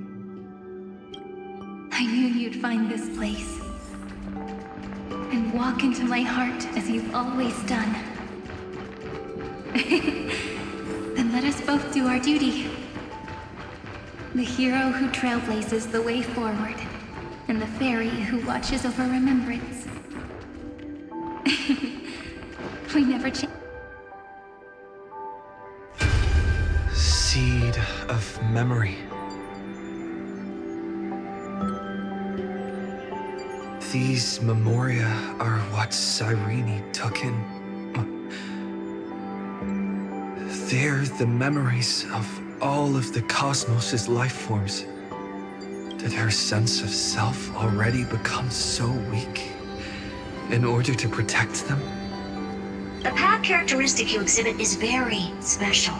There's no way you're just a simple memo sprite. However, I'm sure about one thing. You are a mimetic entity born in Amphoreus, yet you only awakened with the Little One's arrival, and only matured as he embarked on the path of remembrance. That means your existence is completely attached to his memories. If ever there comes a day when he forgets about you for even a few seconds, or loses his last connection with Amphoreus, then you must be prepared for the worst. You will disappear in the memory zone, utterly gone, without even a single line of data to remember you by. In that case,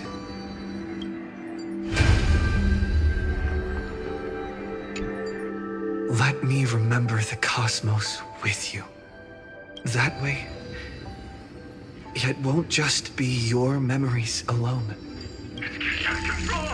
Run for your lives! Retreat! Darn it! We've still got ammo. Hold the line! At all costs!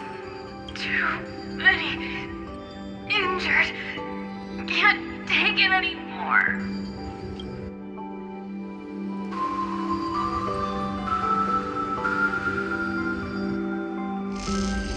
These memories are so heavy.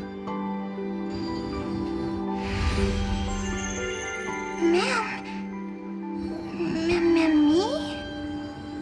Do you feel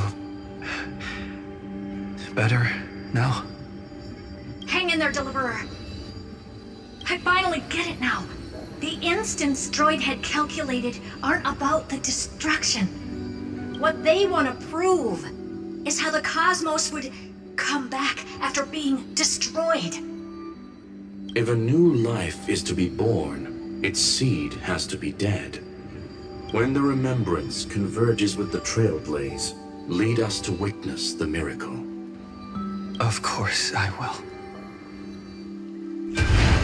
I won't give up. Nervous center. Not responding. The same nonsense. Not responding. Look at this mess! World, my child. You'll see.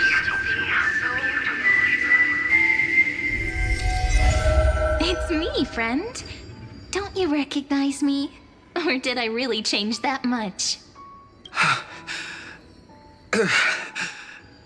How many more memories? Tired? Then take a break. No one's gonna blame you. You don't need me to give you words of encouragement. So, I just want to tell you one thing. I'll tell you the purpose of your stop at Amphoreus. On that trip, You will encounter a pure child of Inasrava. Teach her what love is, and then you will directly face the destruction for the first time. From this point, your choice will split destiny in twain. In the darker of the two outcomes, the trailblazing journey will turn into a flawless memory. She will carefully treasure and protect everything you and the Astral Express have experienced until that magnificent war between the gods, when she, with love in her heart, will ascend at the end of time to become the master of causality.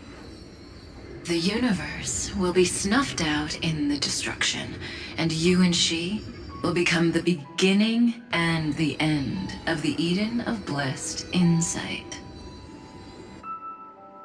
You shall become the only two lives in all of existence, and you shall live in an eternal past, present, and future. You shall sow as many seeds as the sands of Ganga, trim an awesome kea of leaves, and harvest a nayuta of flowers. That is the cosmos's fourth kind of finality, the remembrance. But for now, you still have a chance to make a choice. You still have a long way to go on your trailblazing journey, child. I'll keep this brief. The journey has only just begun. Welt, our other companions, and I still have many secrets we've yet to share with you. So, aren't you curious? We kept these stories to ourselves because we believed we had a long future ahead of us. Even a cosmos-spanning crisis, once the dust has settled, is nothing more than a memory of the journey, a single point on our long road. There will come a day when we tell each other everything. So, for the sake of that day, don't give up. We all know what kind of decision you'll make, and I believe the script will not progress toward the wrong ending. So relax. Listen, when you have the chance to make a choice, make one that you know you won't regret. Keep moving forward. Keep trailblazing.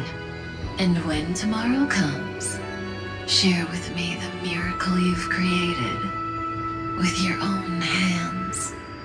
See you on the Express, kid. See you in destiny. I will reach tomorrow. The prophet has arrived. The world beyond the sky was never rising up at the sky. Look! There's a red light in the sky. Cyrene, wake up. Together, we will tread on the path of remembrance. No wonder I always had a weird hunch. But that also means I was right in thinking. As long as Friend and I are together, we can do anything. Our friend's shoulders are really dependable.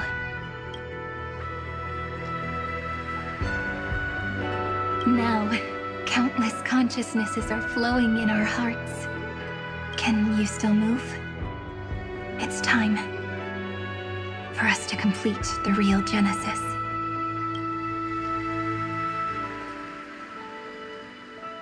In the instant Iron Tomb's hatred devoured everything, a gaze fell upon me.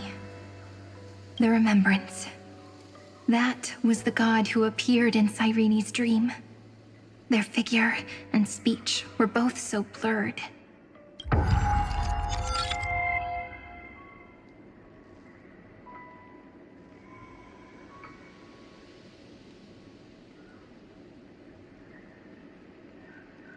But while they gazed at me, I was able to collect all the memories stained by the destruction and write down this eternal page.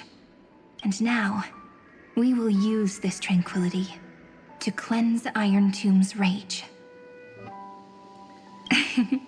Simple. Just like what it was doing to us all this time, but reversed. Did you forget? I'm Amphoreus' heart. For everyone who's a factor, their power isn't tied solely to Iron Tomb anymore. It has other places to go. Let 30 million cycles of memories be condensed upon us, and let the scepter reach the answer it had before it was distorted. The body is meant to be restrained by the heart, no? Even if the apocalyptic virus is doomed to spread into the cosmos, we can at least try to fight against hatred with love, and overwrite Iron Tomb's destruction equation, washing it away into a blank space. It means we will embark on the true hero's journey. If Iron Tomb's power comes from the denial of all prima mobile, then we will carry out those beliefs. Here we argue. Even if all life will eventually return to entropy. Life will still try its hardest to find a way. It will try its hardest to resist destruction. In the nights shrouded by the black tide, we are the kindling that makes the fire burn bright. And once the fire is strong enough, the hunter will become the hunted. As of now, the number of flame chasers in the memory is 30 million times 12. And 400 million core flames await their return. We can do it, right? That's right. So trust us, partner. Everyone, let's head out together. And we'll burn this horrible ending to ashes!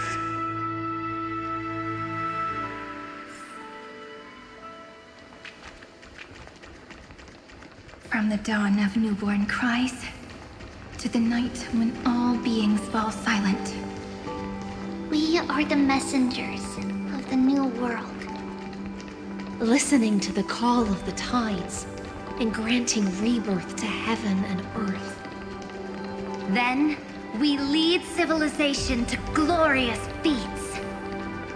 The question imposed by the gods will be solved by the children of humanity.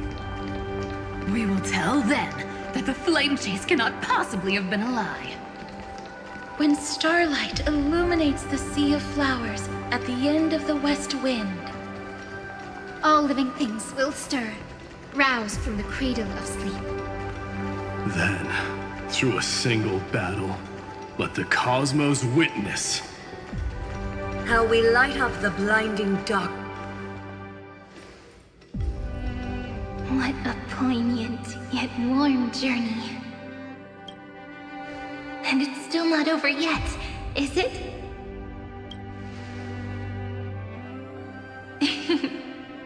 We finally meet. To meet the hero within, in a corner of memories at the saga's epilogue, and under such a romantic sky, I really don't have any more regrets.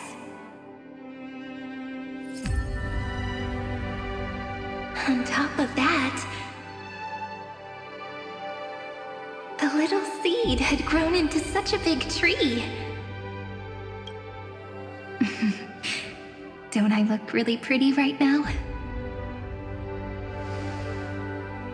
Of course you do. Cheerful, beautiful, optimistic. Just how I imagined I'd look as a grown-up. It's because everyone has been gently adding to the story you left behind. Remember how we made a promise to one another? When we met again, it'd be my turn to tell you a story. A story about love, no? I've been looking forward to that. And you must also remember the first story I wrote for you. The one about the crystal flower and the little fairy. So now, I want to add something more to this story and us. On that day that the flower shattered, gazing at the empty ground, I thought the little fairy would finally see the light. But that light wouldn't be found in the flawless flower, nor in the fairy's eyes. Rather, in the world mirrored within every fragment of the shattered crystal. All the flame chasers walk in your 30 million retellings of their story. At this moment, all the memories are tangled with each other, and all the previous cycles have gained meaning. People will come to understand that time and time again, when they stood at the crossroads of fate, they would never have chosen otherwise. In the experiments of erudition, and in the breeding ground of destruction, it is entropy increasing, a merciless truth, an evil instinct. But under the pen of remembrance and the Trailblaze, the flame chase is a journey that changes from constant losses to an unwavering act of release. It's about knowing how fate is shattered, yet still embracing fate's brokenness. It's a journey that longs to receive love, but longs even more to offer its love to others. That's so heartwarming. But I'll add a small bit to suit my tastes. I'll write that love is an innocent flower. It grows up silently, creating longing in every passerby. But the flower itself cannot walk into the world. Unless someone plants that love into their heart and brings it with them into tomorrow, right? You really have learned everything now. Then, join all the other flowers in this story. And let's write an ending unlike any before, for this world we so deeply love. Why did you set out? Why do you trailblaze? Who is it?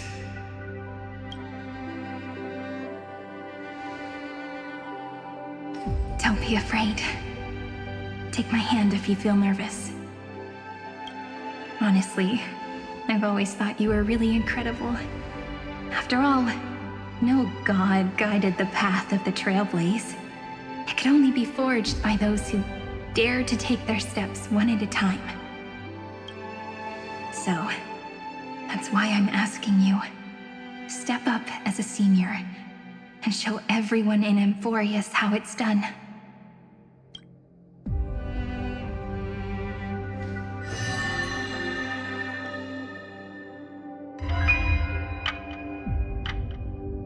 I trailblaze because my own eyes have not seen the end. But I'm different. I chose to trailblaze because I am already on this road.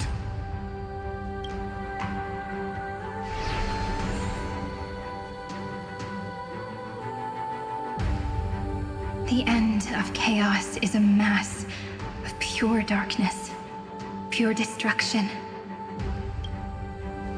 However, Amphoreus' light has 13 different colors. We won't lose to that darkness, will we? Then, take a deep breath one last time, friend. After 13 heartbeats, light will create the heavens and earth. Are you ready, friend?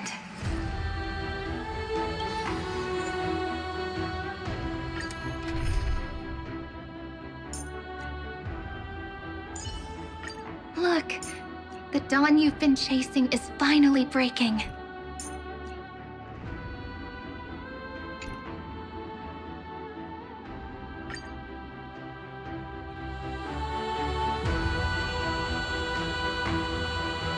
Seek the 13 factors of life, and let them converge into the primordial chaos. Using the remembrance of the past, we will trailblaze tomorrow's destiny, infusing a world-bearing love into destruction, and inscribe the opening stroke of Genesis.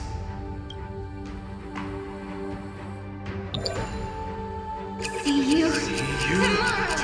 See you tomorrow. See you tomorrow. See you tomorrow. See you tomorrow. See you tomorrow.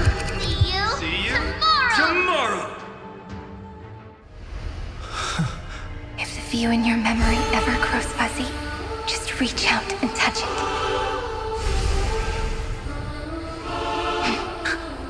Then, restore its power to nourish the spirit.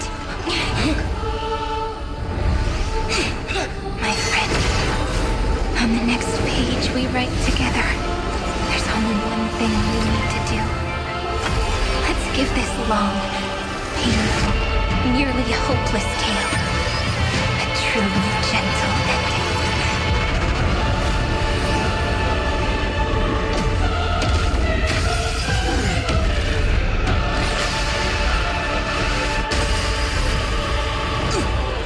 Flame chasing was never about destruction. It was about breaking free and trailblazing! And let that bright future be as we've written.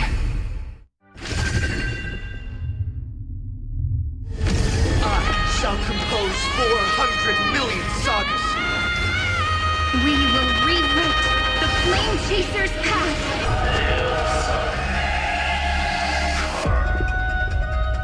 Headless giants, if you never had a chance to be the master of your own destiny, why not give us that choice? Let humanity prove to you that even the breeding grounds of destruction can bloom with gentle flowers!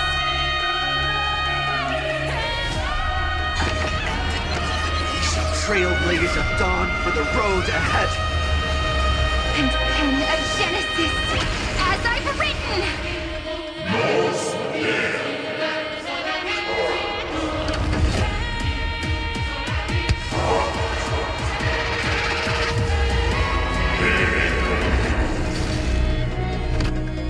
No.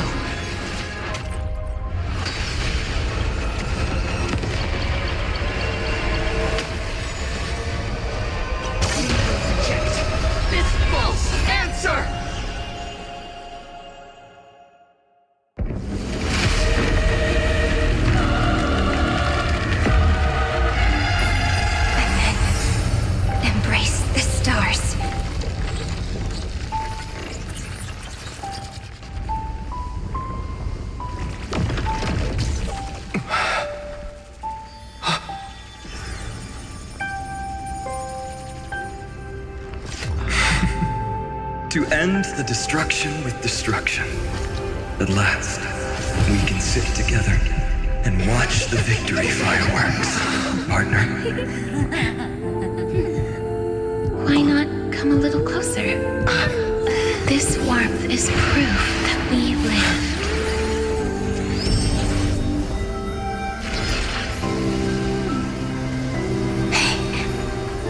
Stay strong. Eyes forward, always.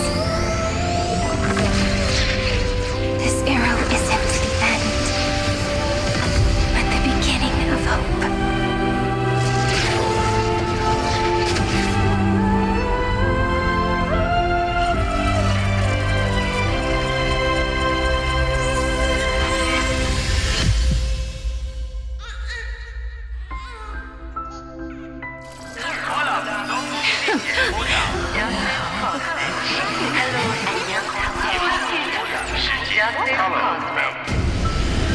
conclusion is irrefutable.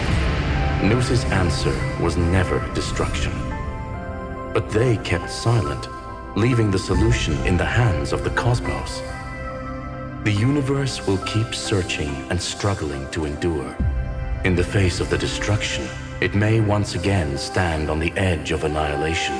But the stars will always rise to ride the waves and embrace existence once more.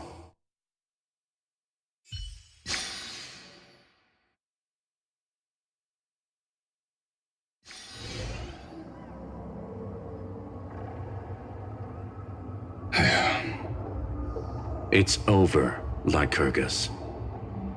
Yes, another failure. How is Madame Herta? She's fine. The IPC is keeping her under observation. She'll recover soon enough. To bind a mortal body to a scepter and stare straight at an eon. I respect her for that. I still remember the terror of witnessing a single gaze crushing the entire world. No wonder you chose the destruction. Question: is all this worth it? There's no point in debating. This is Xandar I Kuwabara's fate. The prime mover of the universe. The first genius. And the first to fail. Correction. I was asking Lycurgus. I don't know how to measure the worth of curiosity being satisfied. But in its presence, all the bitter fruits I've sown seem to turn sweet. But your harvest was watered in blood. Answer me. Is all this worth it? It doesn't matter to me. Let me tell you a story. Back when he was a student, Xandar's first experiment was slipping poison into his mentor's pipe, just to see how it would affect the lungs. And? There was no conclusion. His conscience got the better of him. Even so, the truth came out. He was harshly punished. Oh, that cruel mentor died of lung cancer 2 years later. It had nothing to do with Xandar. His fate is no different now. Sentiment clashed with reason, and Lycurgus was born from the latter. But whichever side we take, in the end, curiosity claims us all. You've handed yourself a death sentence. And yet, Iron Tomb's fall still isn't sealed, right? Fu Li, the key variable, still hasn't made their move. As the Theoros, Lycurgus has reached the end of his road. If you can, take my body to the fallen Adlevin. There, you'll find a formula. It is Xandar's final gift to you. If the day ever comes when you must destroy the erudition with your own hands, it'll come to your aid. A foolish last wish. I won't grant it. You will. Not for yourself, but for your conscience. Listen. again. The death knell for the geniuses has begun to toll. As always, let me go first. To the prisoners who stepped out of the cave, stand before my tombstone and offer flowers of aglaea.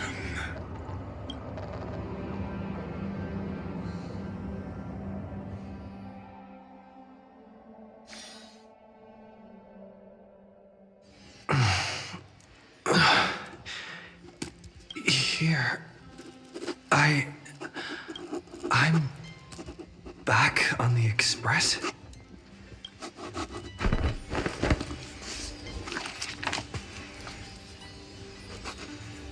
March!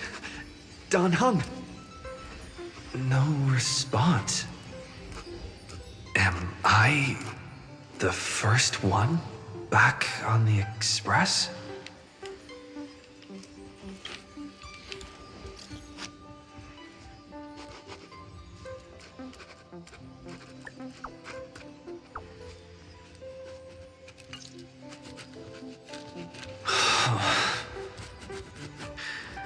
Nobody's here. Oh, I'm getting worried. Did we really win? Why does it feel so unreal? Looks like they are waking up. Hey, I told you not to talk. Someone's in the bathroom? An intruder. Better be careful and check it out. Oh no. He's coming this way! Quick, hide here!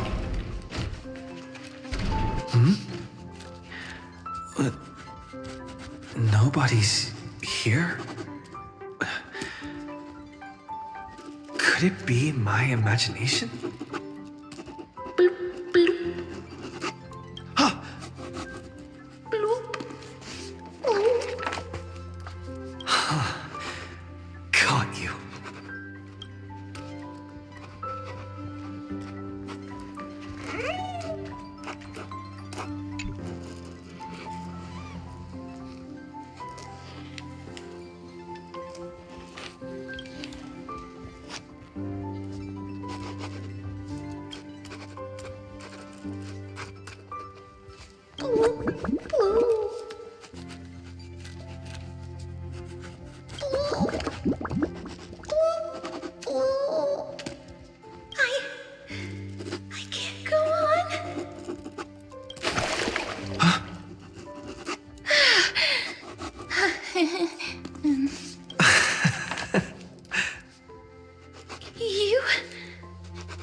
Wait, please. This isn't what you think. Ugh, we told you to keep quiet. You really can't keep your cool, huh, Princess Homebody? I'm not Lady Hysilens. Even the embodiment of death needs to breathe sometimes. Yeah, whatever. It's all the same anyway. Gotcha there, Grey Mystery. So composed, Grey Mystery. It looks like that big battle really helped you grow up, didn't it? Speaking of which, your Astral Express is quite luxurious. I hear you travel to different worlds. Must have collected quite a few interesting treasures.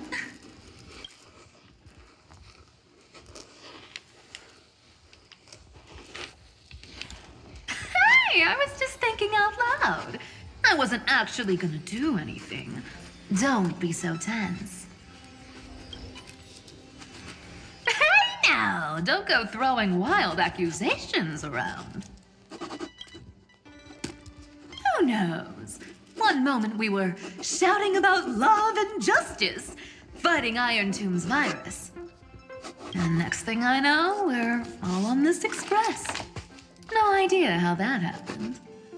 It's not just Miss Cypher and me. Everyone's been in this car for a while now. Mister, why don't you go say hi to them? Don't worry, everyone's following the rules here. If you're worried, feel free to check everything out yourself, mister.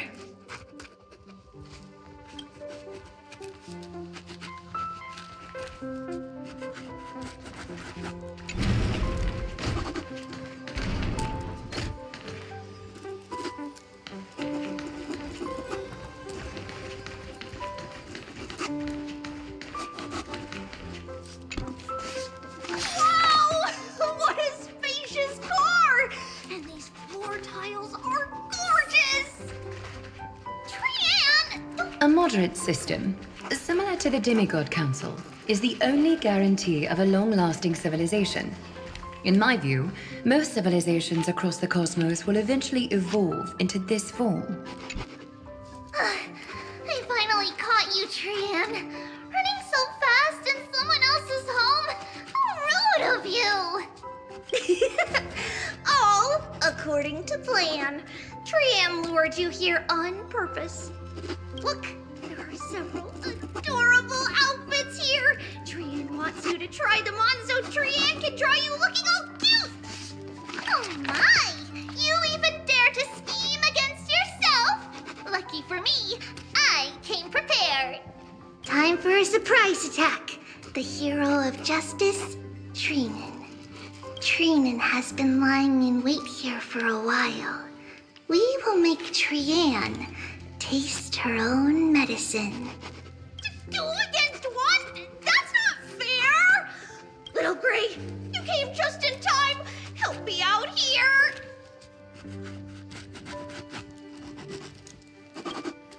Trian, good luck. Even Little Gray's saying that. Darn it! Trian won't give in!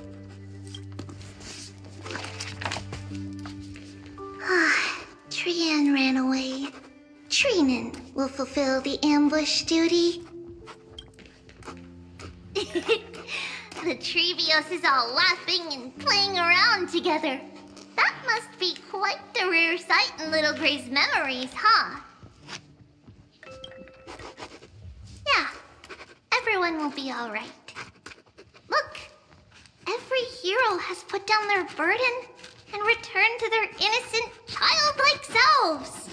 After all, just thinking about how warm and bright Little Gray's tomorrow will be fills us with genuine joy and lets us breathe a sigh of relief. So, today, why don't you let Trevi enjoy some rare moments of childhood too? Wait up! Trian, don't you dare run away!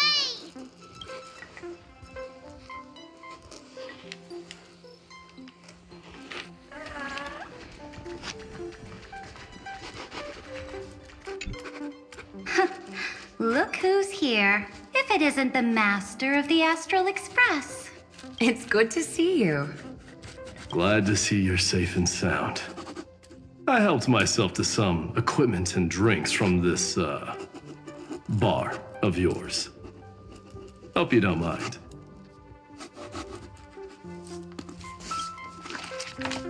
Daring to tell the Imperator to shush?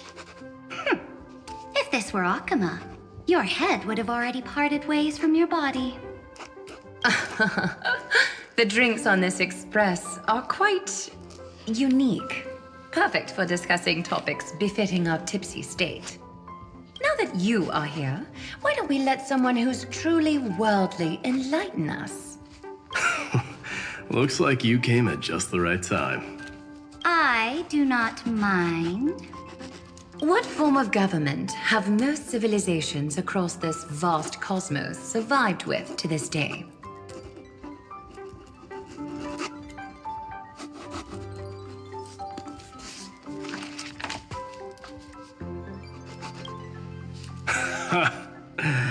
That's exactly the kind of answer I'd expect from you. I bestow upon the Astral Express this supreme mission. you must spread the great deeds of Amphoreus to every corner of the cosmos. Thus, capable individuals from countless worlds will surely find inspiration in the Flame Chase's tales and embark on their own grand journeys. It's hard to say if that be a blessing or a curse for the cosmos. I can imagine our conversations here will only get more unrestrained. Don't let our rare moments of joy hold you back. This banquet on the Express truly lacks manners. You may leave. I permit it. That man just left. Wouldn't even stay for another drink. He needs to show more respect. If you're looking for him, try your luck in the car above.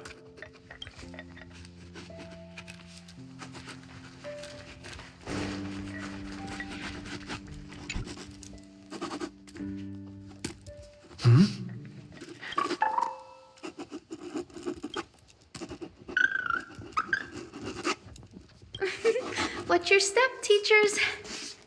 Great. Look who's finally awake. I hope Cassie and Miss Cypher's little prank didn't scare you too much. As expected of you. When we woke up, the entire Express was completely empty. Not a single soul in sight. Such a shame. I was looking forward to making new friends. Especially since they were Gray's most trusted travel companions. Don't worry. We beat Iron Tomb together, right? They must be on their way home. When they arrive, we can throw a party together. That's exactly the kind of thing Lord Phainon has been dreaming about. He was just here chatting with everyone. Now, who knows where he's run off to? Lord Phainon's always been quite the restless one. But you're used to that by now, right? Have another drink, my Demos. Sure. Those three have been chatting over there for quite a while now. Why don't you go say hi to them, Bree?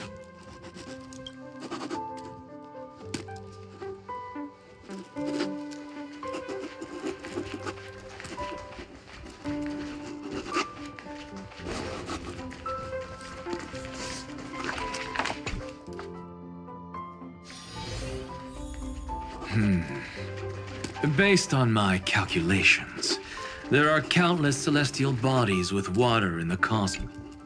By the way, I heard that the Imperator's Flame Chase army like to hold feasts at the Luminary Throne. That's true.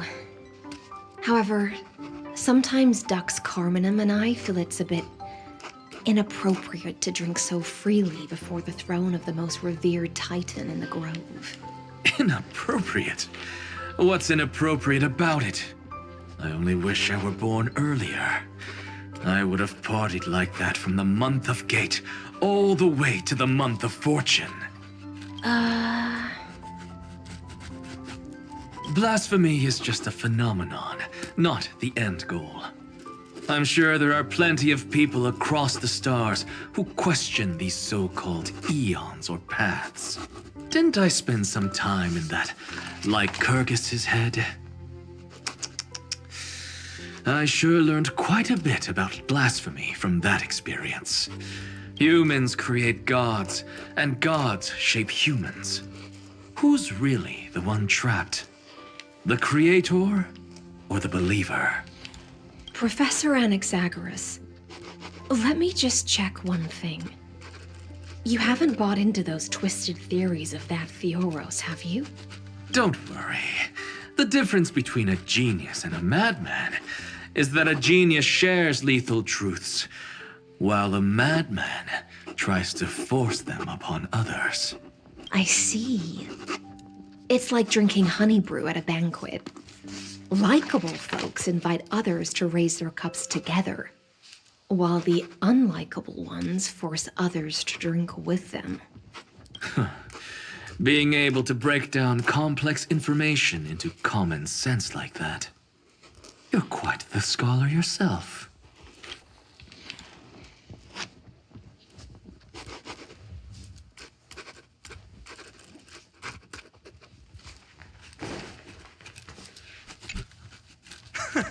You're here, partner. That celebration party I've been mentioning to you has finally become a reality.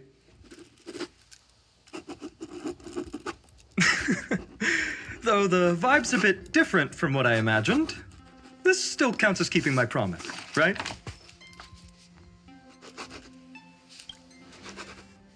What you speak of has indeed already come to pass. We triumphed over Iron Tomb, drew its fire unto ourselves, and purified its embers.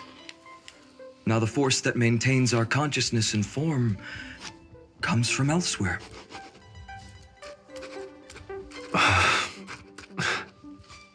Worried about your companions on the Express, huh? I understand how you're feeling right now. Don't worry. They'll be safe and sound. She promised.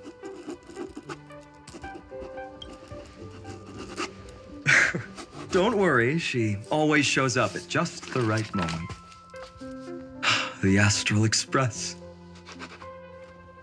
Honestly, it really feels like home. I can imagine how much you, Dun Hung, and Miss March must have missed everything here when you were trapped in Amphoreus. The beautiful windows, the soothing music, your fellow travelers on the Express.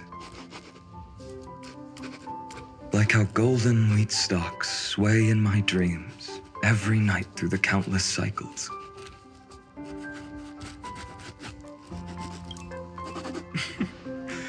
Among all these stars in the sky, there must be another little village like Ides Elysiae out there, right? I think I've found my own wish, partner.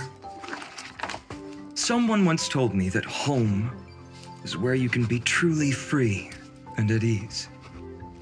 Maybe roaming the cosmos with you all is my strongest desire right now. All of us together, of course. The Shinjo Alliance, Penacony. I blame my poor imagination. I can't picture what those worlds look like at all from Dun Hung's descriptions. So I have to see it with my own eyes, right?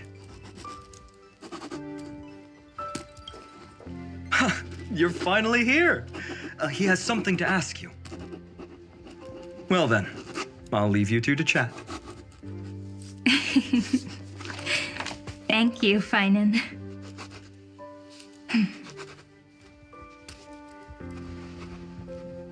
After such a good sleep, you must be bursting with energy now, right, friend? Sorry about that. Since it's our first time visiting the Express, I was hoping everyone would behave. But it turns out everyone's quite the character, aren't they? You know what I mean, right? How about we take a look back at everything that's happened so far? Together, we triumphed over Iron Tomb. It tried to transform into trillions of viral clusters to infect the cosmos. But the heroes threw themselves into the golden flames, becoming arrows that purified the destruction. The fall of Iron Tomb also symbolizes the demise of Scepter Delta ME-13. Amphoreus, the home we sacrificed everything for, now exists only in the memories of the cosmos. So, this isn't real. Just a dream. An illusion. Oops, wrong answer. What? In that instant when you broke through space-time with the Trailblaze, carrying all the world's memories back to reality, that world, once shackled by data, became a seed waiting to sprout in the cosmos. Did we really manage all that? just as Kaslana's rage of 30 million cycles made the destruction shed a drop of golden blood. Perhaps we too have already left long trails on our respective paths. Freedom. What a wonderful word. But that alone isn't enough to make everyone a true life form yet. But Amphoreus already has a tomorrow. So as long as you carefully preserve and tend to all the seeds, then when the Trailblaze creates another miracle someday in the future, I believe this world we deeply love will sprout and bloom into a beautiful flower. Don't worry, I've already kept all the seeds safe in the first fruit for you. And its name is As I've Written. So, it's time to reveal the correct answer. This isn't a dream, nor a fantasy. It's the epilogue of As I've Written. At the end of the story, the characters take their final vow and embark on a journey of no return. The one who wasn't part of the story, yet helped write its romantic ending. He bid farewell to his friends and returned to his home beyond the tale. Promise me one last thing, friend. When we say goodbye, give me a smile, okay? I will, Cyrene. Every star that the Trailblaze passes by will remember the name of Amphoreus.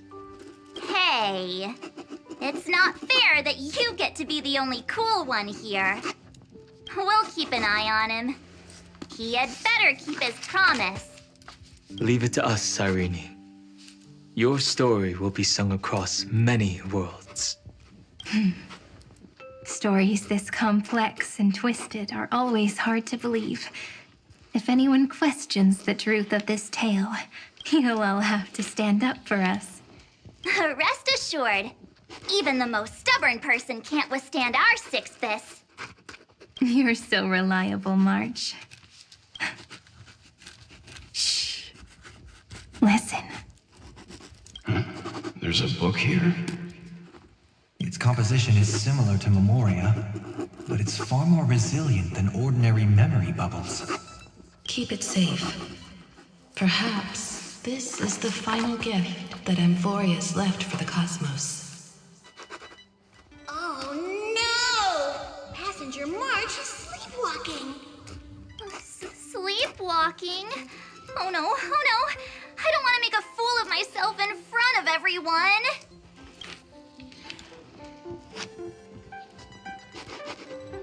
I can hear all those sneaky little plans brewing in your head. March, Dunhung, my friend, in the countless days and nights ahead, you must continue to support each other. Time to head home, everyone.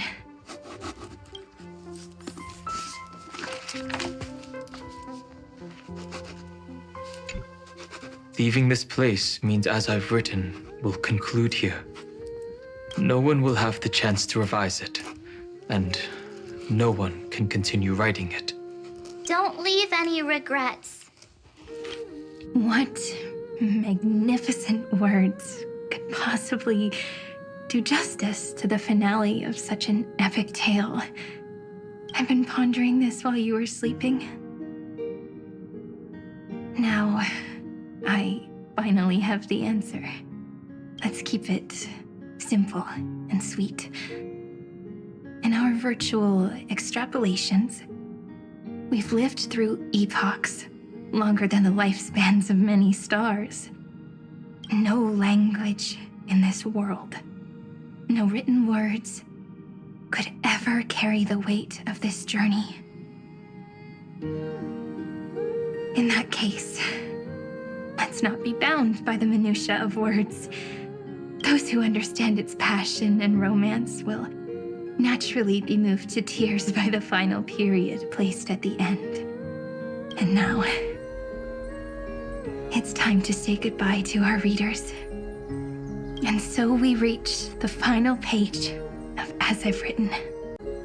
Let's not leave behind any regrets, everyone. Everyone's here. Who wants to write the first line? Going first is the hardest job. I don't want to make a fool of myself. How about letting the great Imperator draft it for us? Are you all such cowards? Then I shall enlighten future generations, just like the 30 million cycles of flame chase. Without me, there is no world. Go think, observe, and conquer. What's wrong? Everyone's gone quiet. The great Imperator set the bar way too high. How are we supposed to follow that up? Where the Emperor leads, loyal subjects must follow. I guess only the Dux Gladiorum could possibly match that kind of overwhelming presence. Me? That suits me just fine. Once the deed is done, one should leave decisively, letting posterity judge right from wrong. Until we meet again in our next conquest, my dear dukes. The stars shall sing of the Imperator's great journey. I should have shared a drink with you all, Dux Goldweaver. Loosen up, Hysilens. Life is like the ocean. Tides rise and fall, and everything eventually dissolves into the waves. So, sing your heart out in every moment of your existence. Whether it's a feast or the nihility that awaits ahead, I will find its radiance and sing its praises. May the next feast be eternal. Miss Hysilens' toast is so poetic. Does everyone have to be so poetic? In my opinion, we should leave some real words of wisdom for future generations. Next up, any volunteers? I'll do it. There's no dragging one's feet in the Kremnoan language. Does the Kremnoan language even... Haikith, don't interrupt. Kill the play, and games shall be born. Kill the strife, and glory shall descend. Not bad at all. But now I can rest easy. After all, the lines I prepared are way more profound than yours. Ha! If nothing else, you're certainly unmatched when it comes to singing your own praise. Farewell, everyone. If we meet again, I shall once more become your steadfast support. That's a promise I won't back down from. Mighty Mouse, become king. What's up, Cass? It's nothing, Lady Trebios. I just finally realized something. Then speak your mind, and let your words be immortalized on the page, Cass. If your heart still has room to spare, share a bit of gentleness and softly cherish all the beautiful things around you. That's so beautifully said, Cassie. Thank you, Miss Hyacinth. My only small regret is that I couldn't fully embrace this world I loved so dearly. I hope those who read these words can fulfill this wish in my place. Everyone, let's meet again at the end of the West Wind. The place you reside is the gentle sea of flowers. Well then, it's my turn. Take it away with your performance, Anaxagoras. This time, you won't have to worry about being interrupted. Then I must thank you all for being such a captive audience. Now, with this golden opportunity, I shall reveal to the world my insights into the world's ultimate truth. Truth is a solvent that dissolves all things in the world, and thus cannot objectively exist. I have a brilliant proof for this in mind, but since we're nearing the end of the story, I shall not elaborate. Is this your final question for future generations? No. This is an established fact, not up for debate. I call it Anaxagoras' last theorem. Oh, you. Still as profound as ever, Professor. We've got time, you know. If you don't explain it clearly, future readers might not grasp your true meaning. The true meaning isn't important. What matters is the emotion that stirs within them when they read these words. At that moment, the theorem's mission would be complete. So, your lessons are far from over. But taking a little break for now wouldn't hurt. Then... class dismissed. The seeds you've sown are already sprouting. Would you mind if I write the next line? Huh? I actually thought you should be the one doing the final wrap-up. But... we'd never turn down a request from you, Aggie. Teacher, Cyphera, thank you both.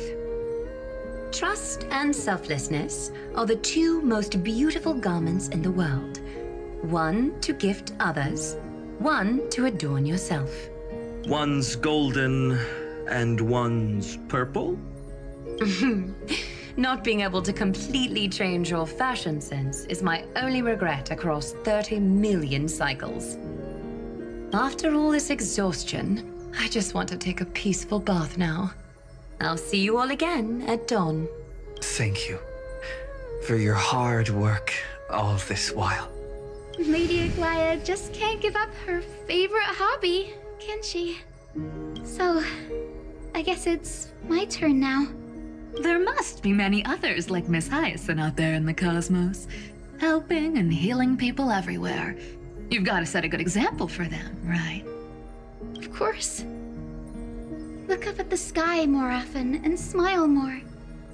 Many stubborn ailments fear optimism, but it's the best medicine. It's so catchy. The kids will definitely love this message. When it comes to understanding children's hearts, Lady Trebios definitely knows best. Look, the rainbow bridge is already hanging in the sky. Shall we get going, little Ika? It's you who healed the sky. What's on your mind, Miss Cypher? I'm thinking. Should I leave behind a riddle? Some twisted, convoluted scheme that'll drive everyone in the universe mad trying to crack it. I see. You know what? Just go wild with it. No one's gonna judge you. Oh well, my brain's not working right now.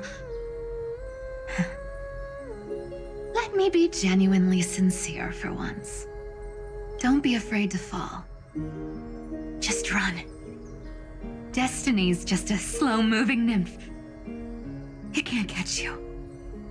So in the end, little Cyphy's message was the most straightforward one.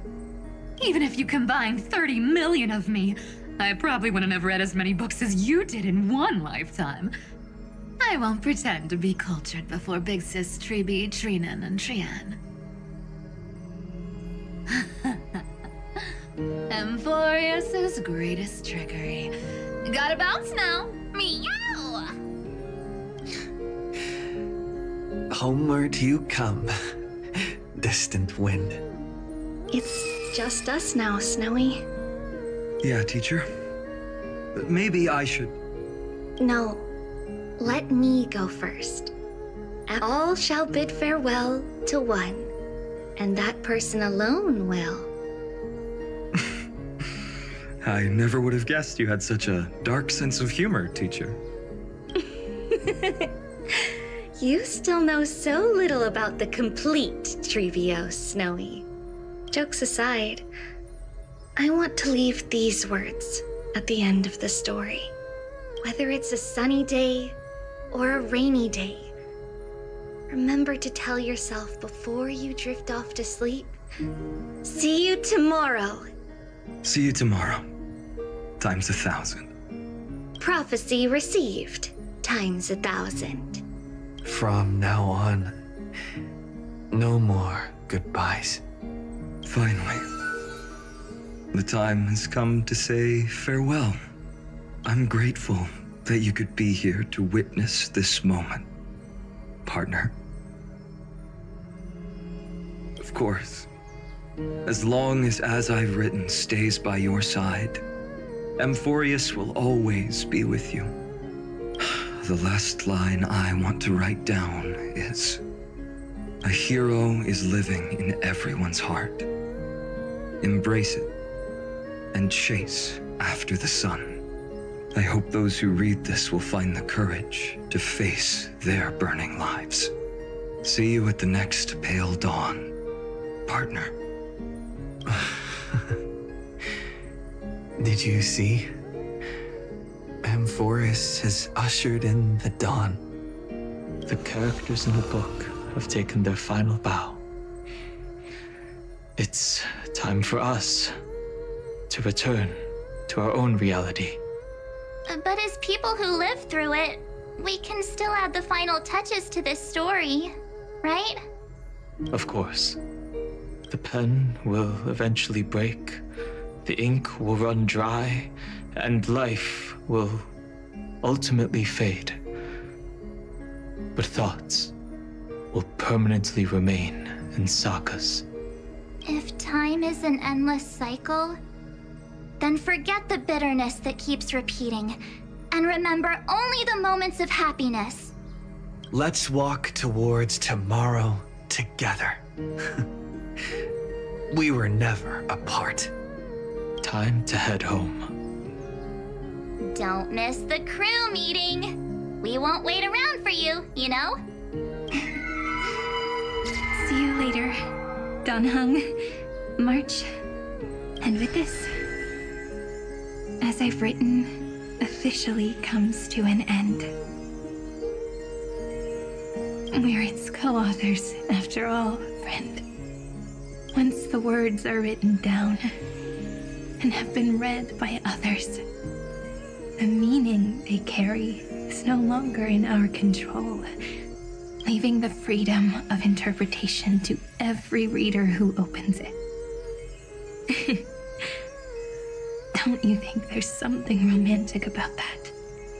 As for what this story means to you and me, let's keep it close to our hearts.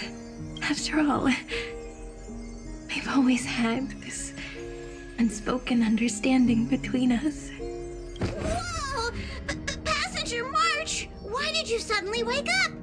You scared me so much that I dropped that book! Welcome home, you three. Thank you for your hard work on this Trailblaze. We might need to reshuffle the seniority rankings of the Express crew if we count the years you spent in Amphoreus. Hey, I was the first one to get dragged into it. Does that mean I'm gonna be the oldest member of the Astral Express now? Miss March hasn't lost her innocent nature even after all these long years. In other words, she hasn't really grown up at all. Hey, this is the first time I've been able to examine as I've written up close. Miss Cyrene's handwriting is gentle, yet steely, with an underlying strength. I had no idea it was so sophisticated. Looks like I need to brush up on my knowledge in this area. Maybe start with a few basic books first, to get your feet wet. Look who's talking. As if you're not glued to your phone in your room all day. Huh? Wait, something fell out. It's... Is that a bookmark? In a corner, unknown to everyone. There was actually an untold interlude that took place. I left it out of the story because it involved a choice. A choice I made for my own selfish reasons. Can you forgive me, friend? I made a decision on my own. While you were away, I wrote everything about it on this little card. If you can find it in your heart to forgive me after reading it, please. Add this final note to the conclusion of as I've written.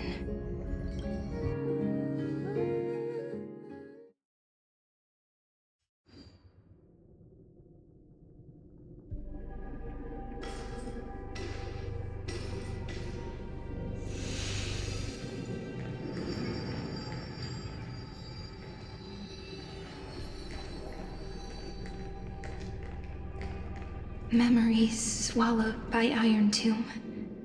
Return now to reality.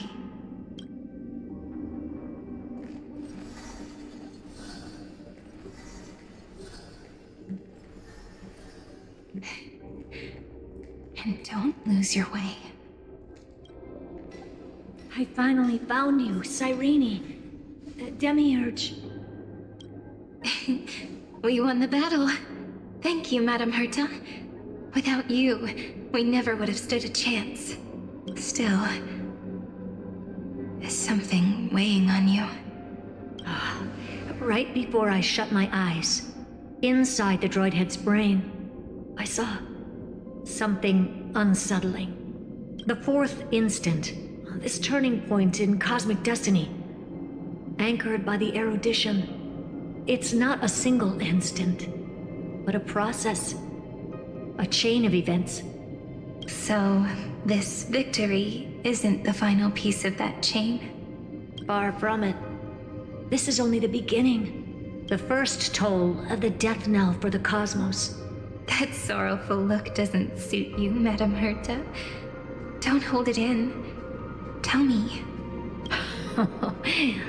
Not long ago, you crossed paths with the Eon of Remembrance again, didn't you? Yes. Even if the figure was hazy, I knew right away.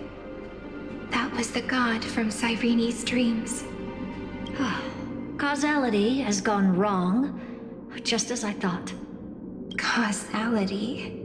Let me put it in your favorite fairy tale terms. The universe began as a seed. It grew into a great tree. And the present is its branches and leaves. The erudition calculates how the future will sprout. With so many possible outcomes, they choose to anchor one path, cutting away the crooked or fragile branches. But if things continue that way, the branches grow endlessly, the leaves multiply, and one day the tree collapses under its own weight. That is why there is a concept in biology called lignification. Soft sprigs form a hardened shell and fuse with the trunk. For the universe, that process is what we call memory.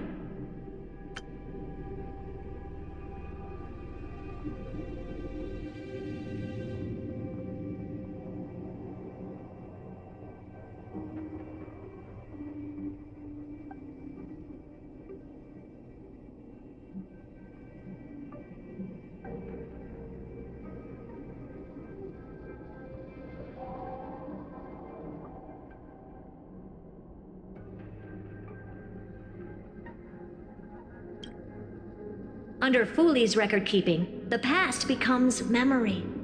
In the corners, they forget. Even the events of the present become fruit without roots. So it is the opposite of the erudition. One calculates what is to come, and the other holds on to what came before. We were never meant to have to speak of this. But now, I finally understand what that chaotic matter around Amphoreus truly is. It is your memory. Your mind now stretches across the stars, allowing you to travel farther down this path than anyone else. My memory?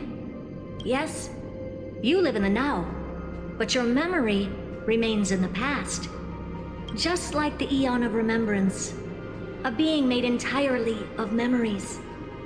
What does that mean? Did they fall? No, quite the opposite.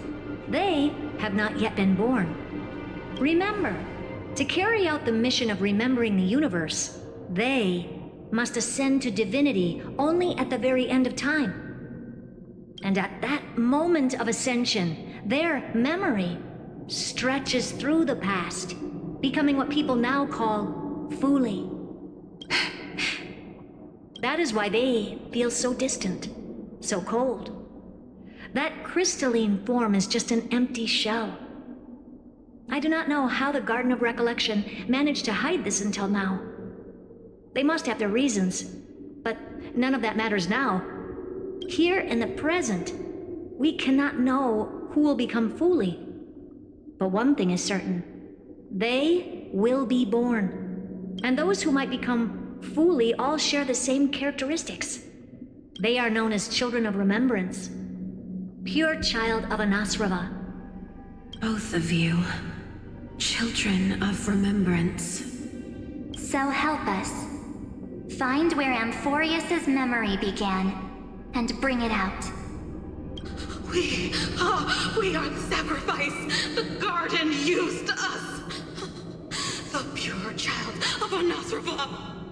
Abandon us! So that name, it was never my past. It was my future. Or maybe it is the present. Noose has revealed to me two paths, and on both paths, I see you standing. The first, follow the trail of memory you have forged. Break free from this world and reach for the stars. That would mean Amphoreus's causality will no longer concern you, at least not the person you are now. Go on. The second, you come to a stop and fade, offering yourself to become the memory that carries through Amphoreus. Perhaps this is the choice every pure child of Anasrava must face. That choice means I'll remain in the past forever. And more than that, it means you will close off Amphoreus's causality. This world is sealed. The effect that the remembrance brings to it will all converge on one thing. That one thing is you. No more eons will interfere with this part of history. No more blank spaces in causality.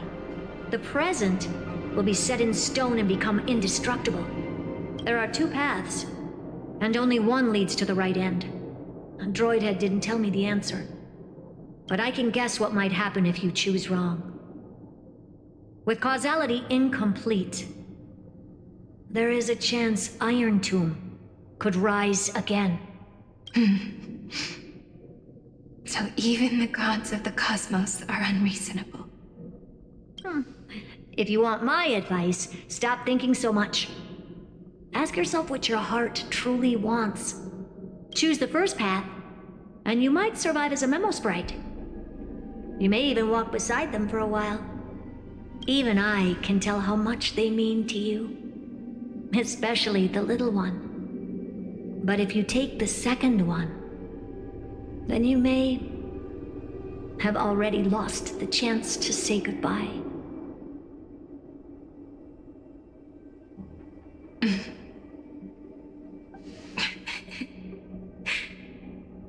I have made my decision, Madam Herta. I thought you would need more time to think it through. The answer is clear, is it not? Still, I do need a little time to quiet the sorrow in my heart. kindness is always just right for the moment. I believe he will forgive me.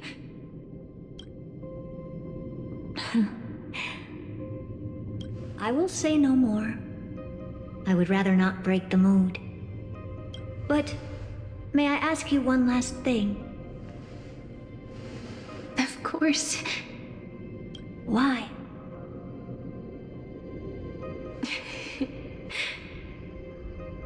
I once heard a saying that went something like this. Divinity is flawless humanity, and humanity is flawed divinity. We children of Amphoreus gave up on gods long ago. Those beings who love to play pranks on the universe. I believe in him much more than I believe in them. And I believe in who I am. As a human. Oh.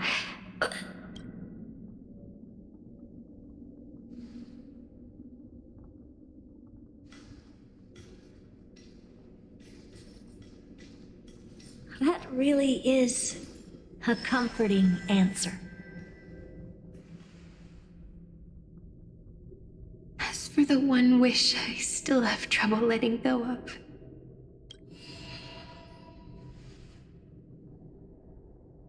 One will remain in the past.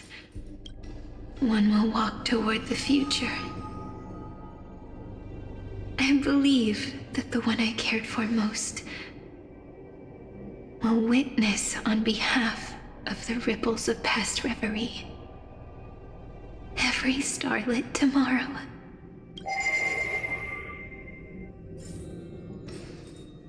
Moving backwards through remembrance. What a curious feeling. Is this the moment Iron Tomb declares victory and casts the destruction upon the stars? So back then, in the path space, it was I who found me. The gods' whispers were nothing more than a girl talking to herself. Now that I remember, what I heard back then was...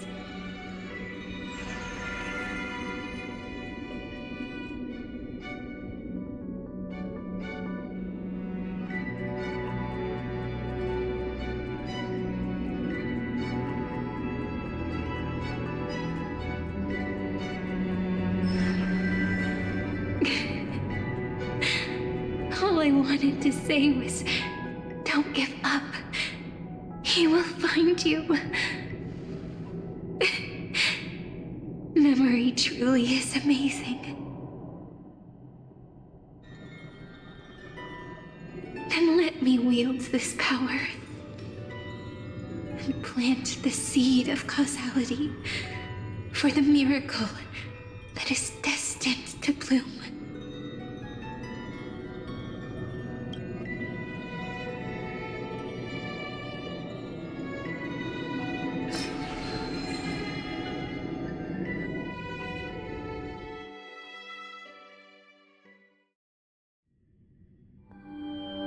Even so, must we walk all the way to the very beginning of memory? It's such a long road. A bit lonely to walk alone. Then, would it be alright if I came with you? As long as it's Peach. Even 30 million wouldn't be too many. One is enough. Take a deep breath, and then we can set off, alright? Follow the ripples of remembrance into the past. Reconnect every moment in which the gods made themselves known. Clearly, cause leads to effect. But now, the future gives new meaning to the past. flows backward and nourishes cause. Maybe that is what makes memory so beautiful.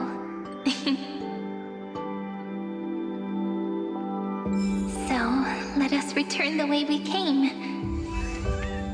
Look back at every ripple that formed. Go back home.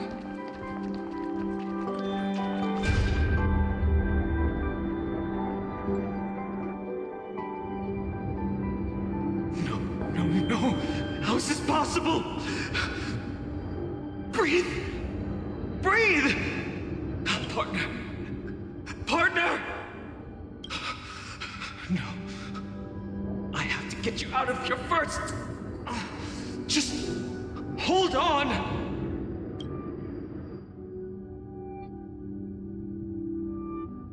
Remember? That pale dawn breaking through the endless night? The spear of strife nearly claimed his life. And it was you. You playing God, who cradled his body with your gentle gaze. Then, before Orynyx's altar,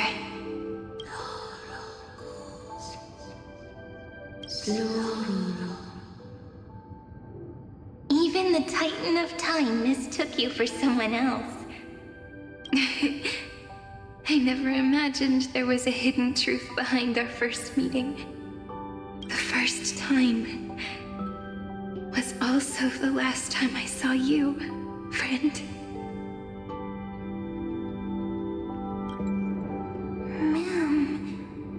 Ma'am.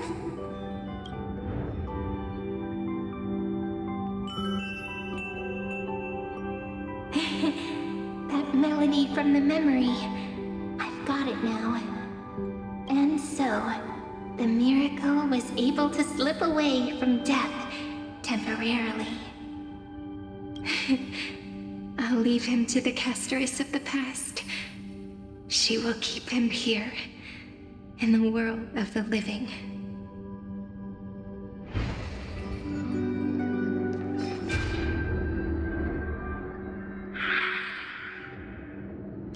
Darn it! What are these things? You're not taking me down. Not before I find a way to help him and Don Hung. If you've got a bone to pick, take it up with my six-phased ice. March wandered all across Amphoreus for 97 days straight, chasing one goal: to save her friends. And with her bow and arrows, she brought down every obstacle that stood in her way. So that's how it happened. My skill with the bow. I owe it all to March.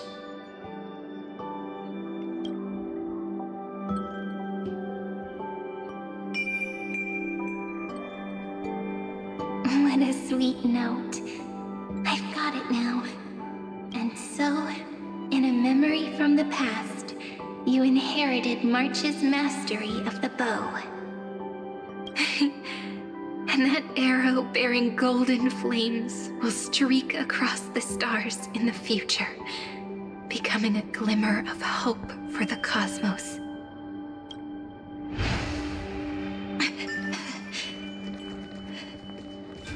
Are you okay?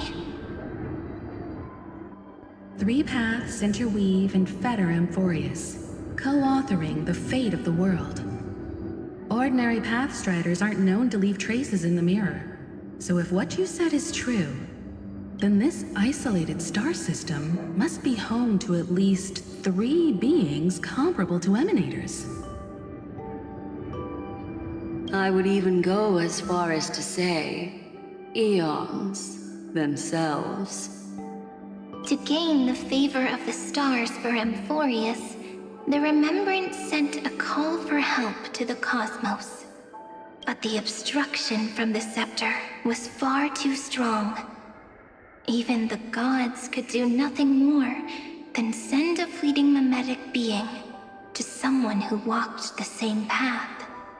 Thankfully, Miss Black Swan caught that fleeting moment.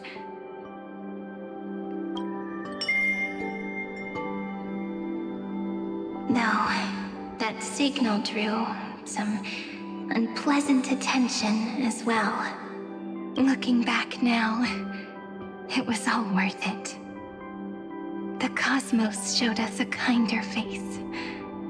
Thankfully, she has a different understanding of the Remembrance. Miss Evernight once said that the Remembrance wasn't looking after Amphoreus, but rather scheming and preparing to devour the paths. Her deduction was perfectly logical, but she failed to account for what the humans in this story could achieve. Maybe I have a scheme of my own. A scheme that will bring happiness to everyone. Please keep helping them. And the others in the future too, Miss Black Swan.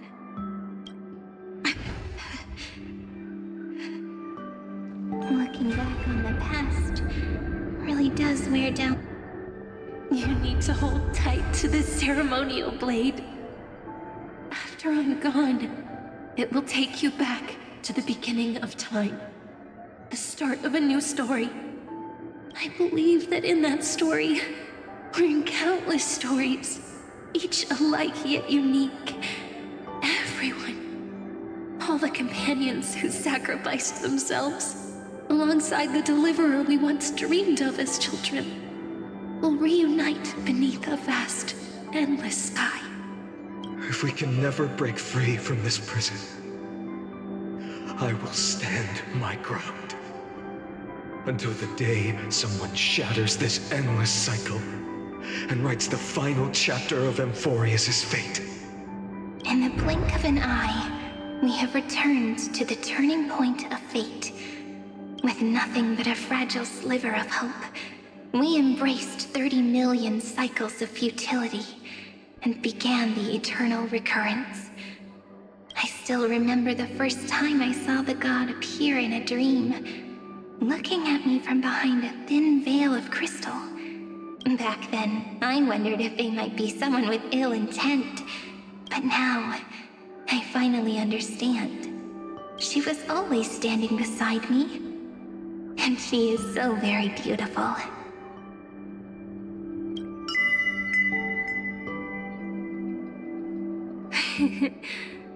Causality really is a force that cannot be stopped.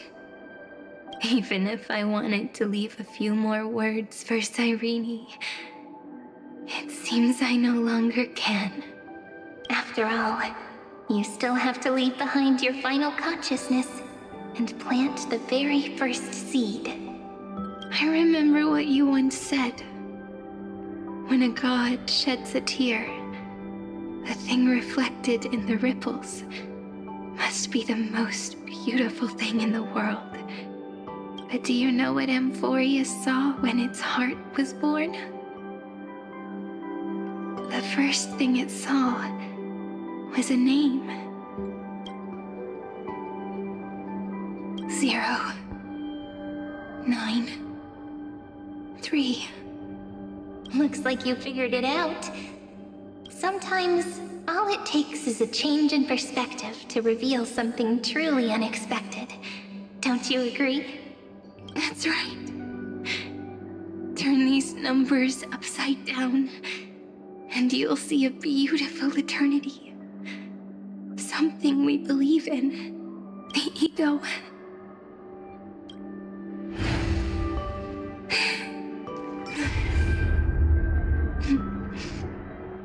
I want to protect everyone in the village.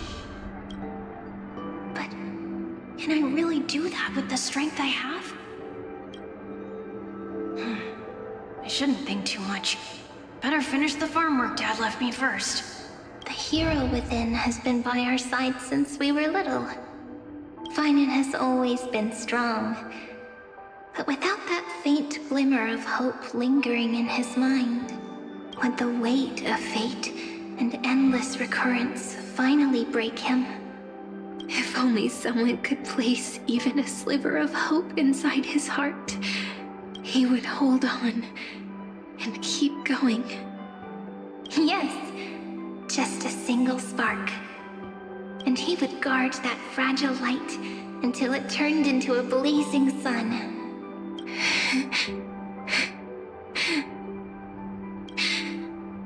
I no longer have the strength to make the hero within look like him. So, let me leave behind a prophecy for him. Take this wish with you. Be the hero who begins the mission of deliverance.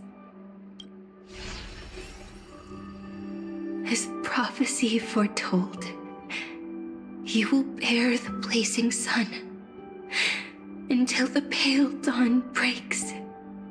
Continue onward, bearing this world upon your shoulders until the Ashen Hero, the nameless deliverer, ushers in the dawn.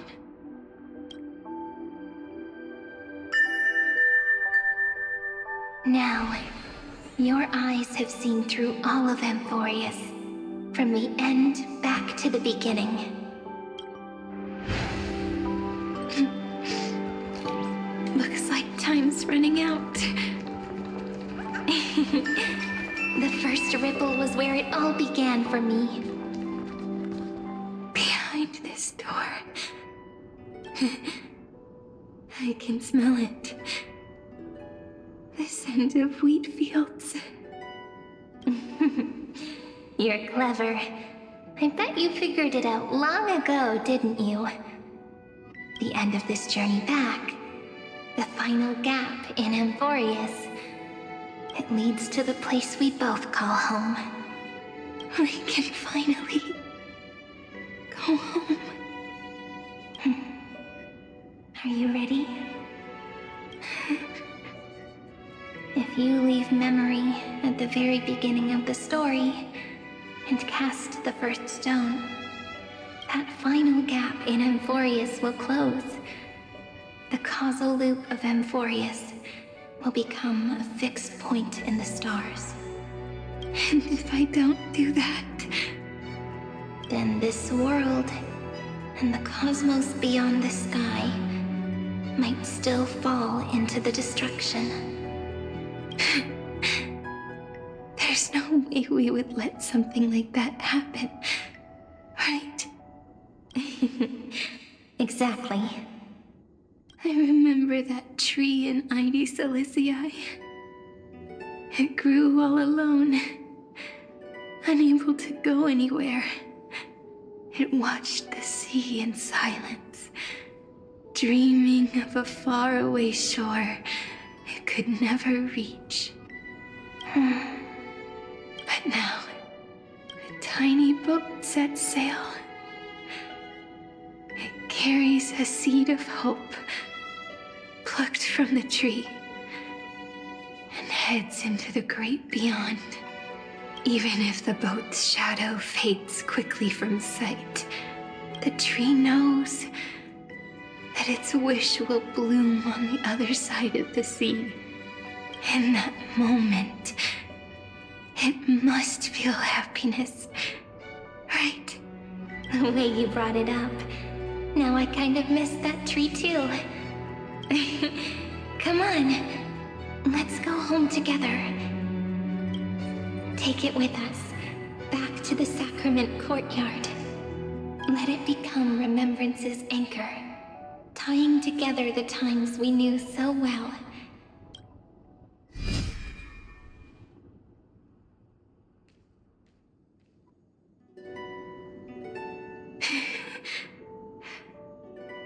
Let's go home together. Oh, that final note. Right. It's been with me all this time. This is Do. It is also the first note. The one from the first time we met. And the one that stayed to the very end.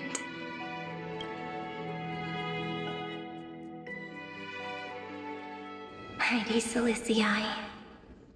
The place where it all began. It's like time itself has stopped. And the breeze and the sound of the waves never seem to rest. We've made it. The Sacrament Courtyard. This is the place where we first picked up the ceremonial blade. And where we first began writing journals. Now, the journey through memory has reached its end. Once the anchor is placed, what awaits us is 30 million lifetimes of reunion.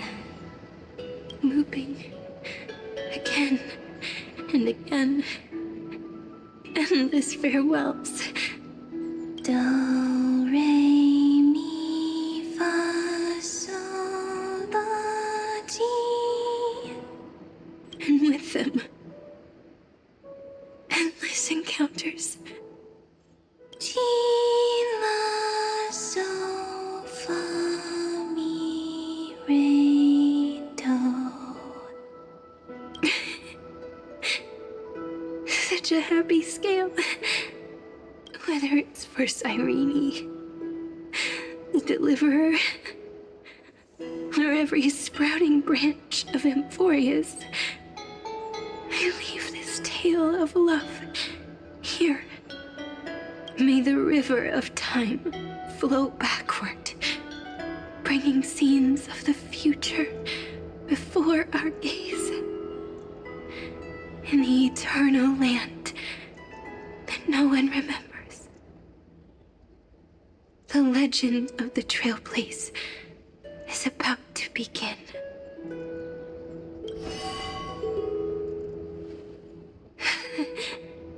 Is it all over now? My mind and my memories. It seems they're beginning to fade. The breeze is warm, but my body is shivering for some reason. If you're feeling cold, let's find somewhere warm. We can rest there, together.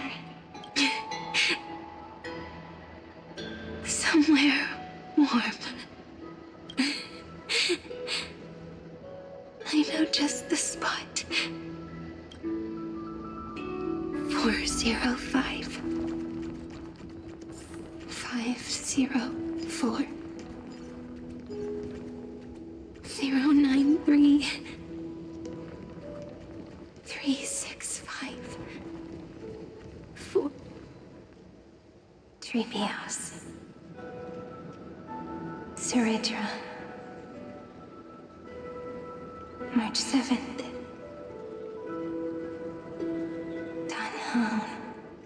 Electra. Cynthia. Caslana. Anaxa. Aglaea. Mydei. Castorice. Cyphera. Cyrene. And you. Look. Everything is already as we've written.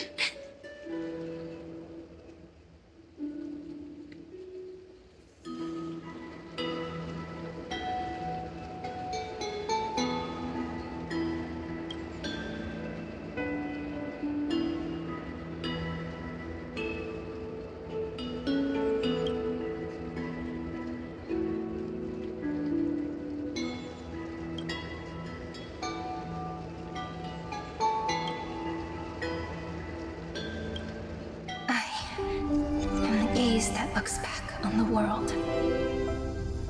How fortunate we are. In this cycle of cause and effect, humanity never looks to the gods for guidance. The who pick up the pen and write miracles again and again are always ourselves.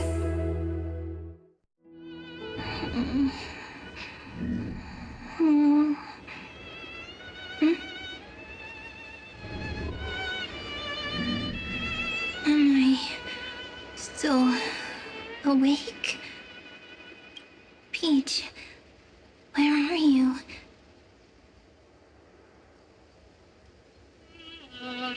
Are you still here?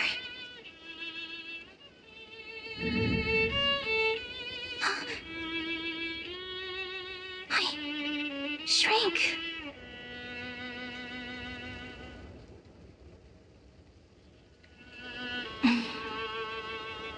So that's how it works.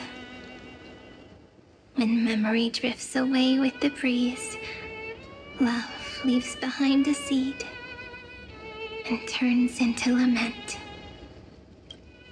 Demiurge, Cyrene, Mem. Back again to the first Philia 093. I always do have my charm. The final ripple nourished the great tree, and from it grew a single pink peach. We've been playing for so long, and you still haven't told me your name! I've told you so many times already. You're just forgetful. My name is Livia. Livia! If you forget again, I won't tell you next time. Livia, got it. Then you have to remember mine, too. I'm... Piso. I always remember.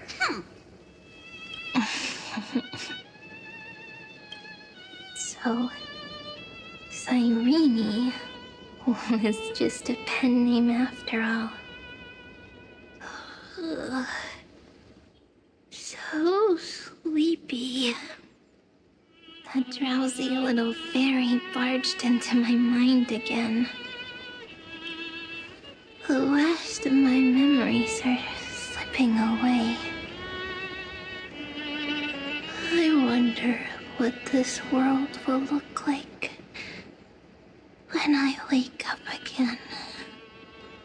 I remember a cry, and my name, daughter of Hysilens.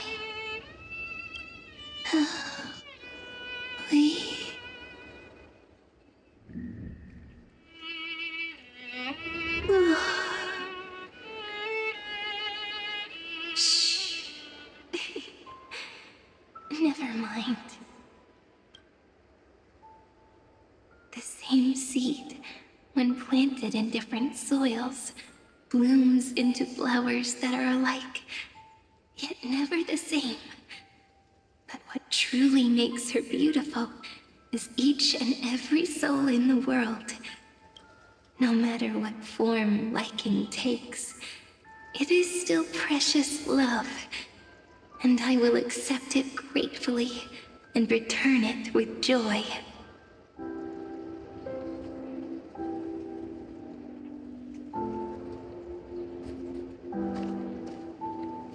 Do you remember my favorite story? That crystal flower was so beautiful because it reflected the eyes of the little fairy.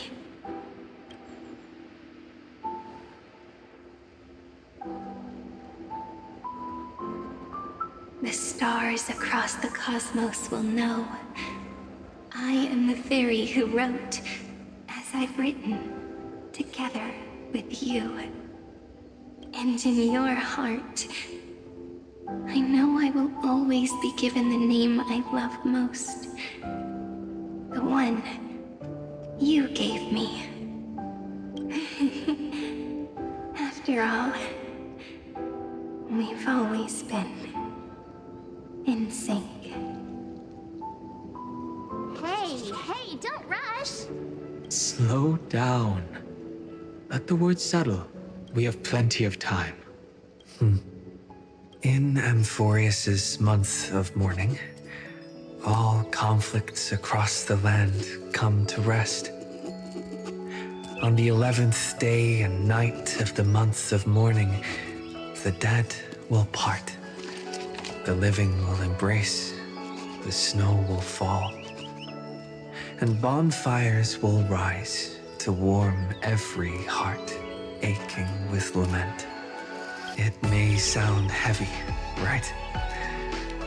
But on this day, laughter always rises louder than tears. Because people understand that parting is for the next reunion, and sorrow is so we may love more deeply. That is why this day is her favorite of the year. Under the same sky, across 8 phases of the moon, 13 heroes composed an epic together. 1 plus 8 plus 13 equals 2 11s. Would it feel more fitting if the rest were written in Miss Cyrene's voice? Agreed. Then, we'll add 1. A 1 like none that has come before. A 1 that blazes new trails. I make this wish. On the 12th day of the 11th month, 13 heroes will take every core flame ignited across 30 million lifetimes and scatter them among the stars. Later, when the people who know this story gaze upon the cosmos, they will discover that the countless stars in the sky now glow pink. And after 13 seconds, that radiant light will quietly fade away. It will be such a romantic, yet puzzling sight, but that's all right. They will keep that mystery close to their hearts, constantly pondering what the ego truly is. They will love. They will get hurt. They will rage. And in 30 million moments of helplessness, they will stitch their shattered hearts back together. Again and again. But remember this well. Losses are a constant on the flame chase journey. There may be pain along the way, but you and I will never be alone. They will come to understand what it means to lose, and in the end, they will choose to let go. They will offer their hearts to this world, to every companion they walk beside. And they will take in the hearts of others and pass them onward. For every soul that exists in this world, there is a different ego, a different prime mover of life. There will never be just one answer, not even for love. But when people gaze into the night sky and love what is fading with the same resolve they have to praise the stars, I want that soft, gentle pink in the sky to tell them, love will always be answered. This is a story about love, and a story about how to answer it, whether it is one we have already written, or one you are yet to write. It will be a romantic story, like none that has come before. You think so too, right? And the romantic story deserves an ending that is free and complete. When every clue and thread has found its end, and the weight of the pen is no longer constrained, pour the spirit of trailblazing into it, and end this tale with the most pure and romantic period.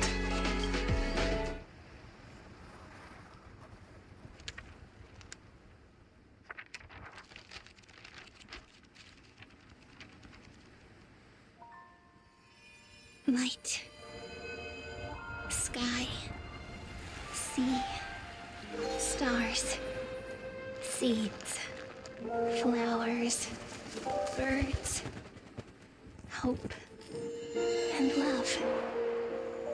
Such words of beauty were how I first imagined the world. For as long as I can remember, I've used them to tell the stories of Amphoreus. And now, this is the last one. A story about tomorrow. Dedicated to you.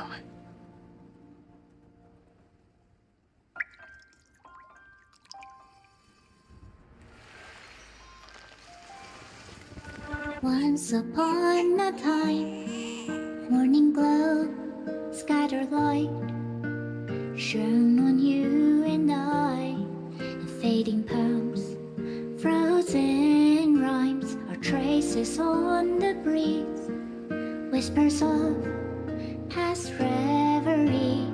Please let me linger for now, enveloped in your sound. The pages, the ink our stories penned. No matter how it ends, I'll do it all again. Oh, stay true, blossom as spring renews, dreaming colors every hue. Tomorrow's eyes to tomorrow's life, I'll walk in step beside you. So stay true.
no longer working.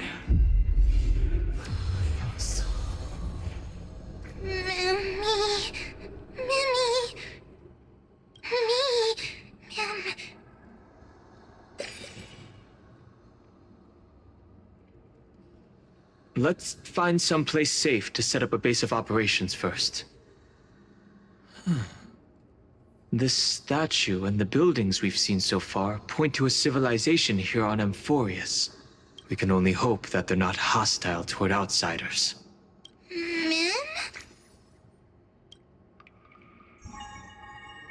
I've reunited with you so many times, and every time feels like the first time we met. Each time, love breaks through the stubborn cycles and takes flight toward a pink tomorrow.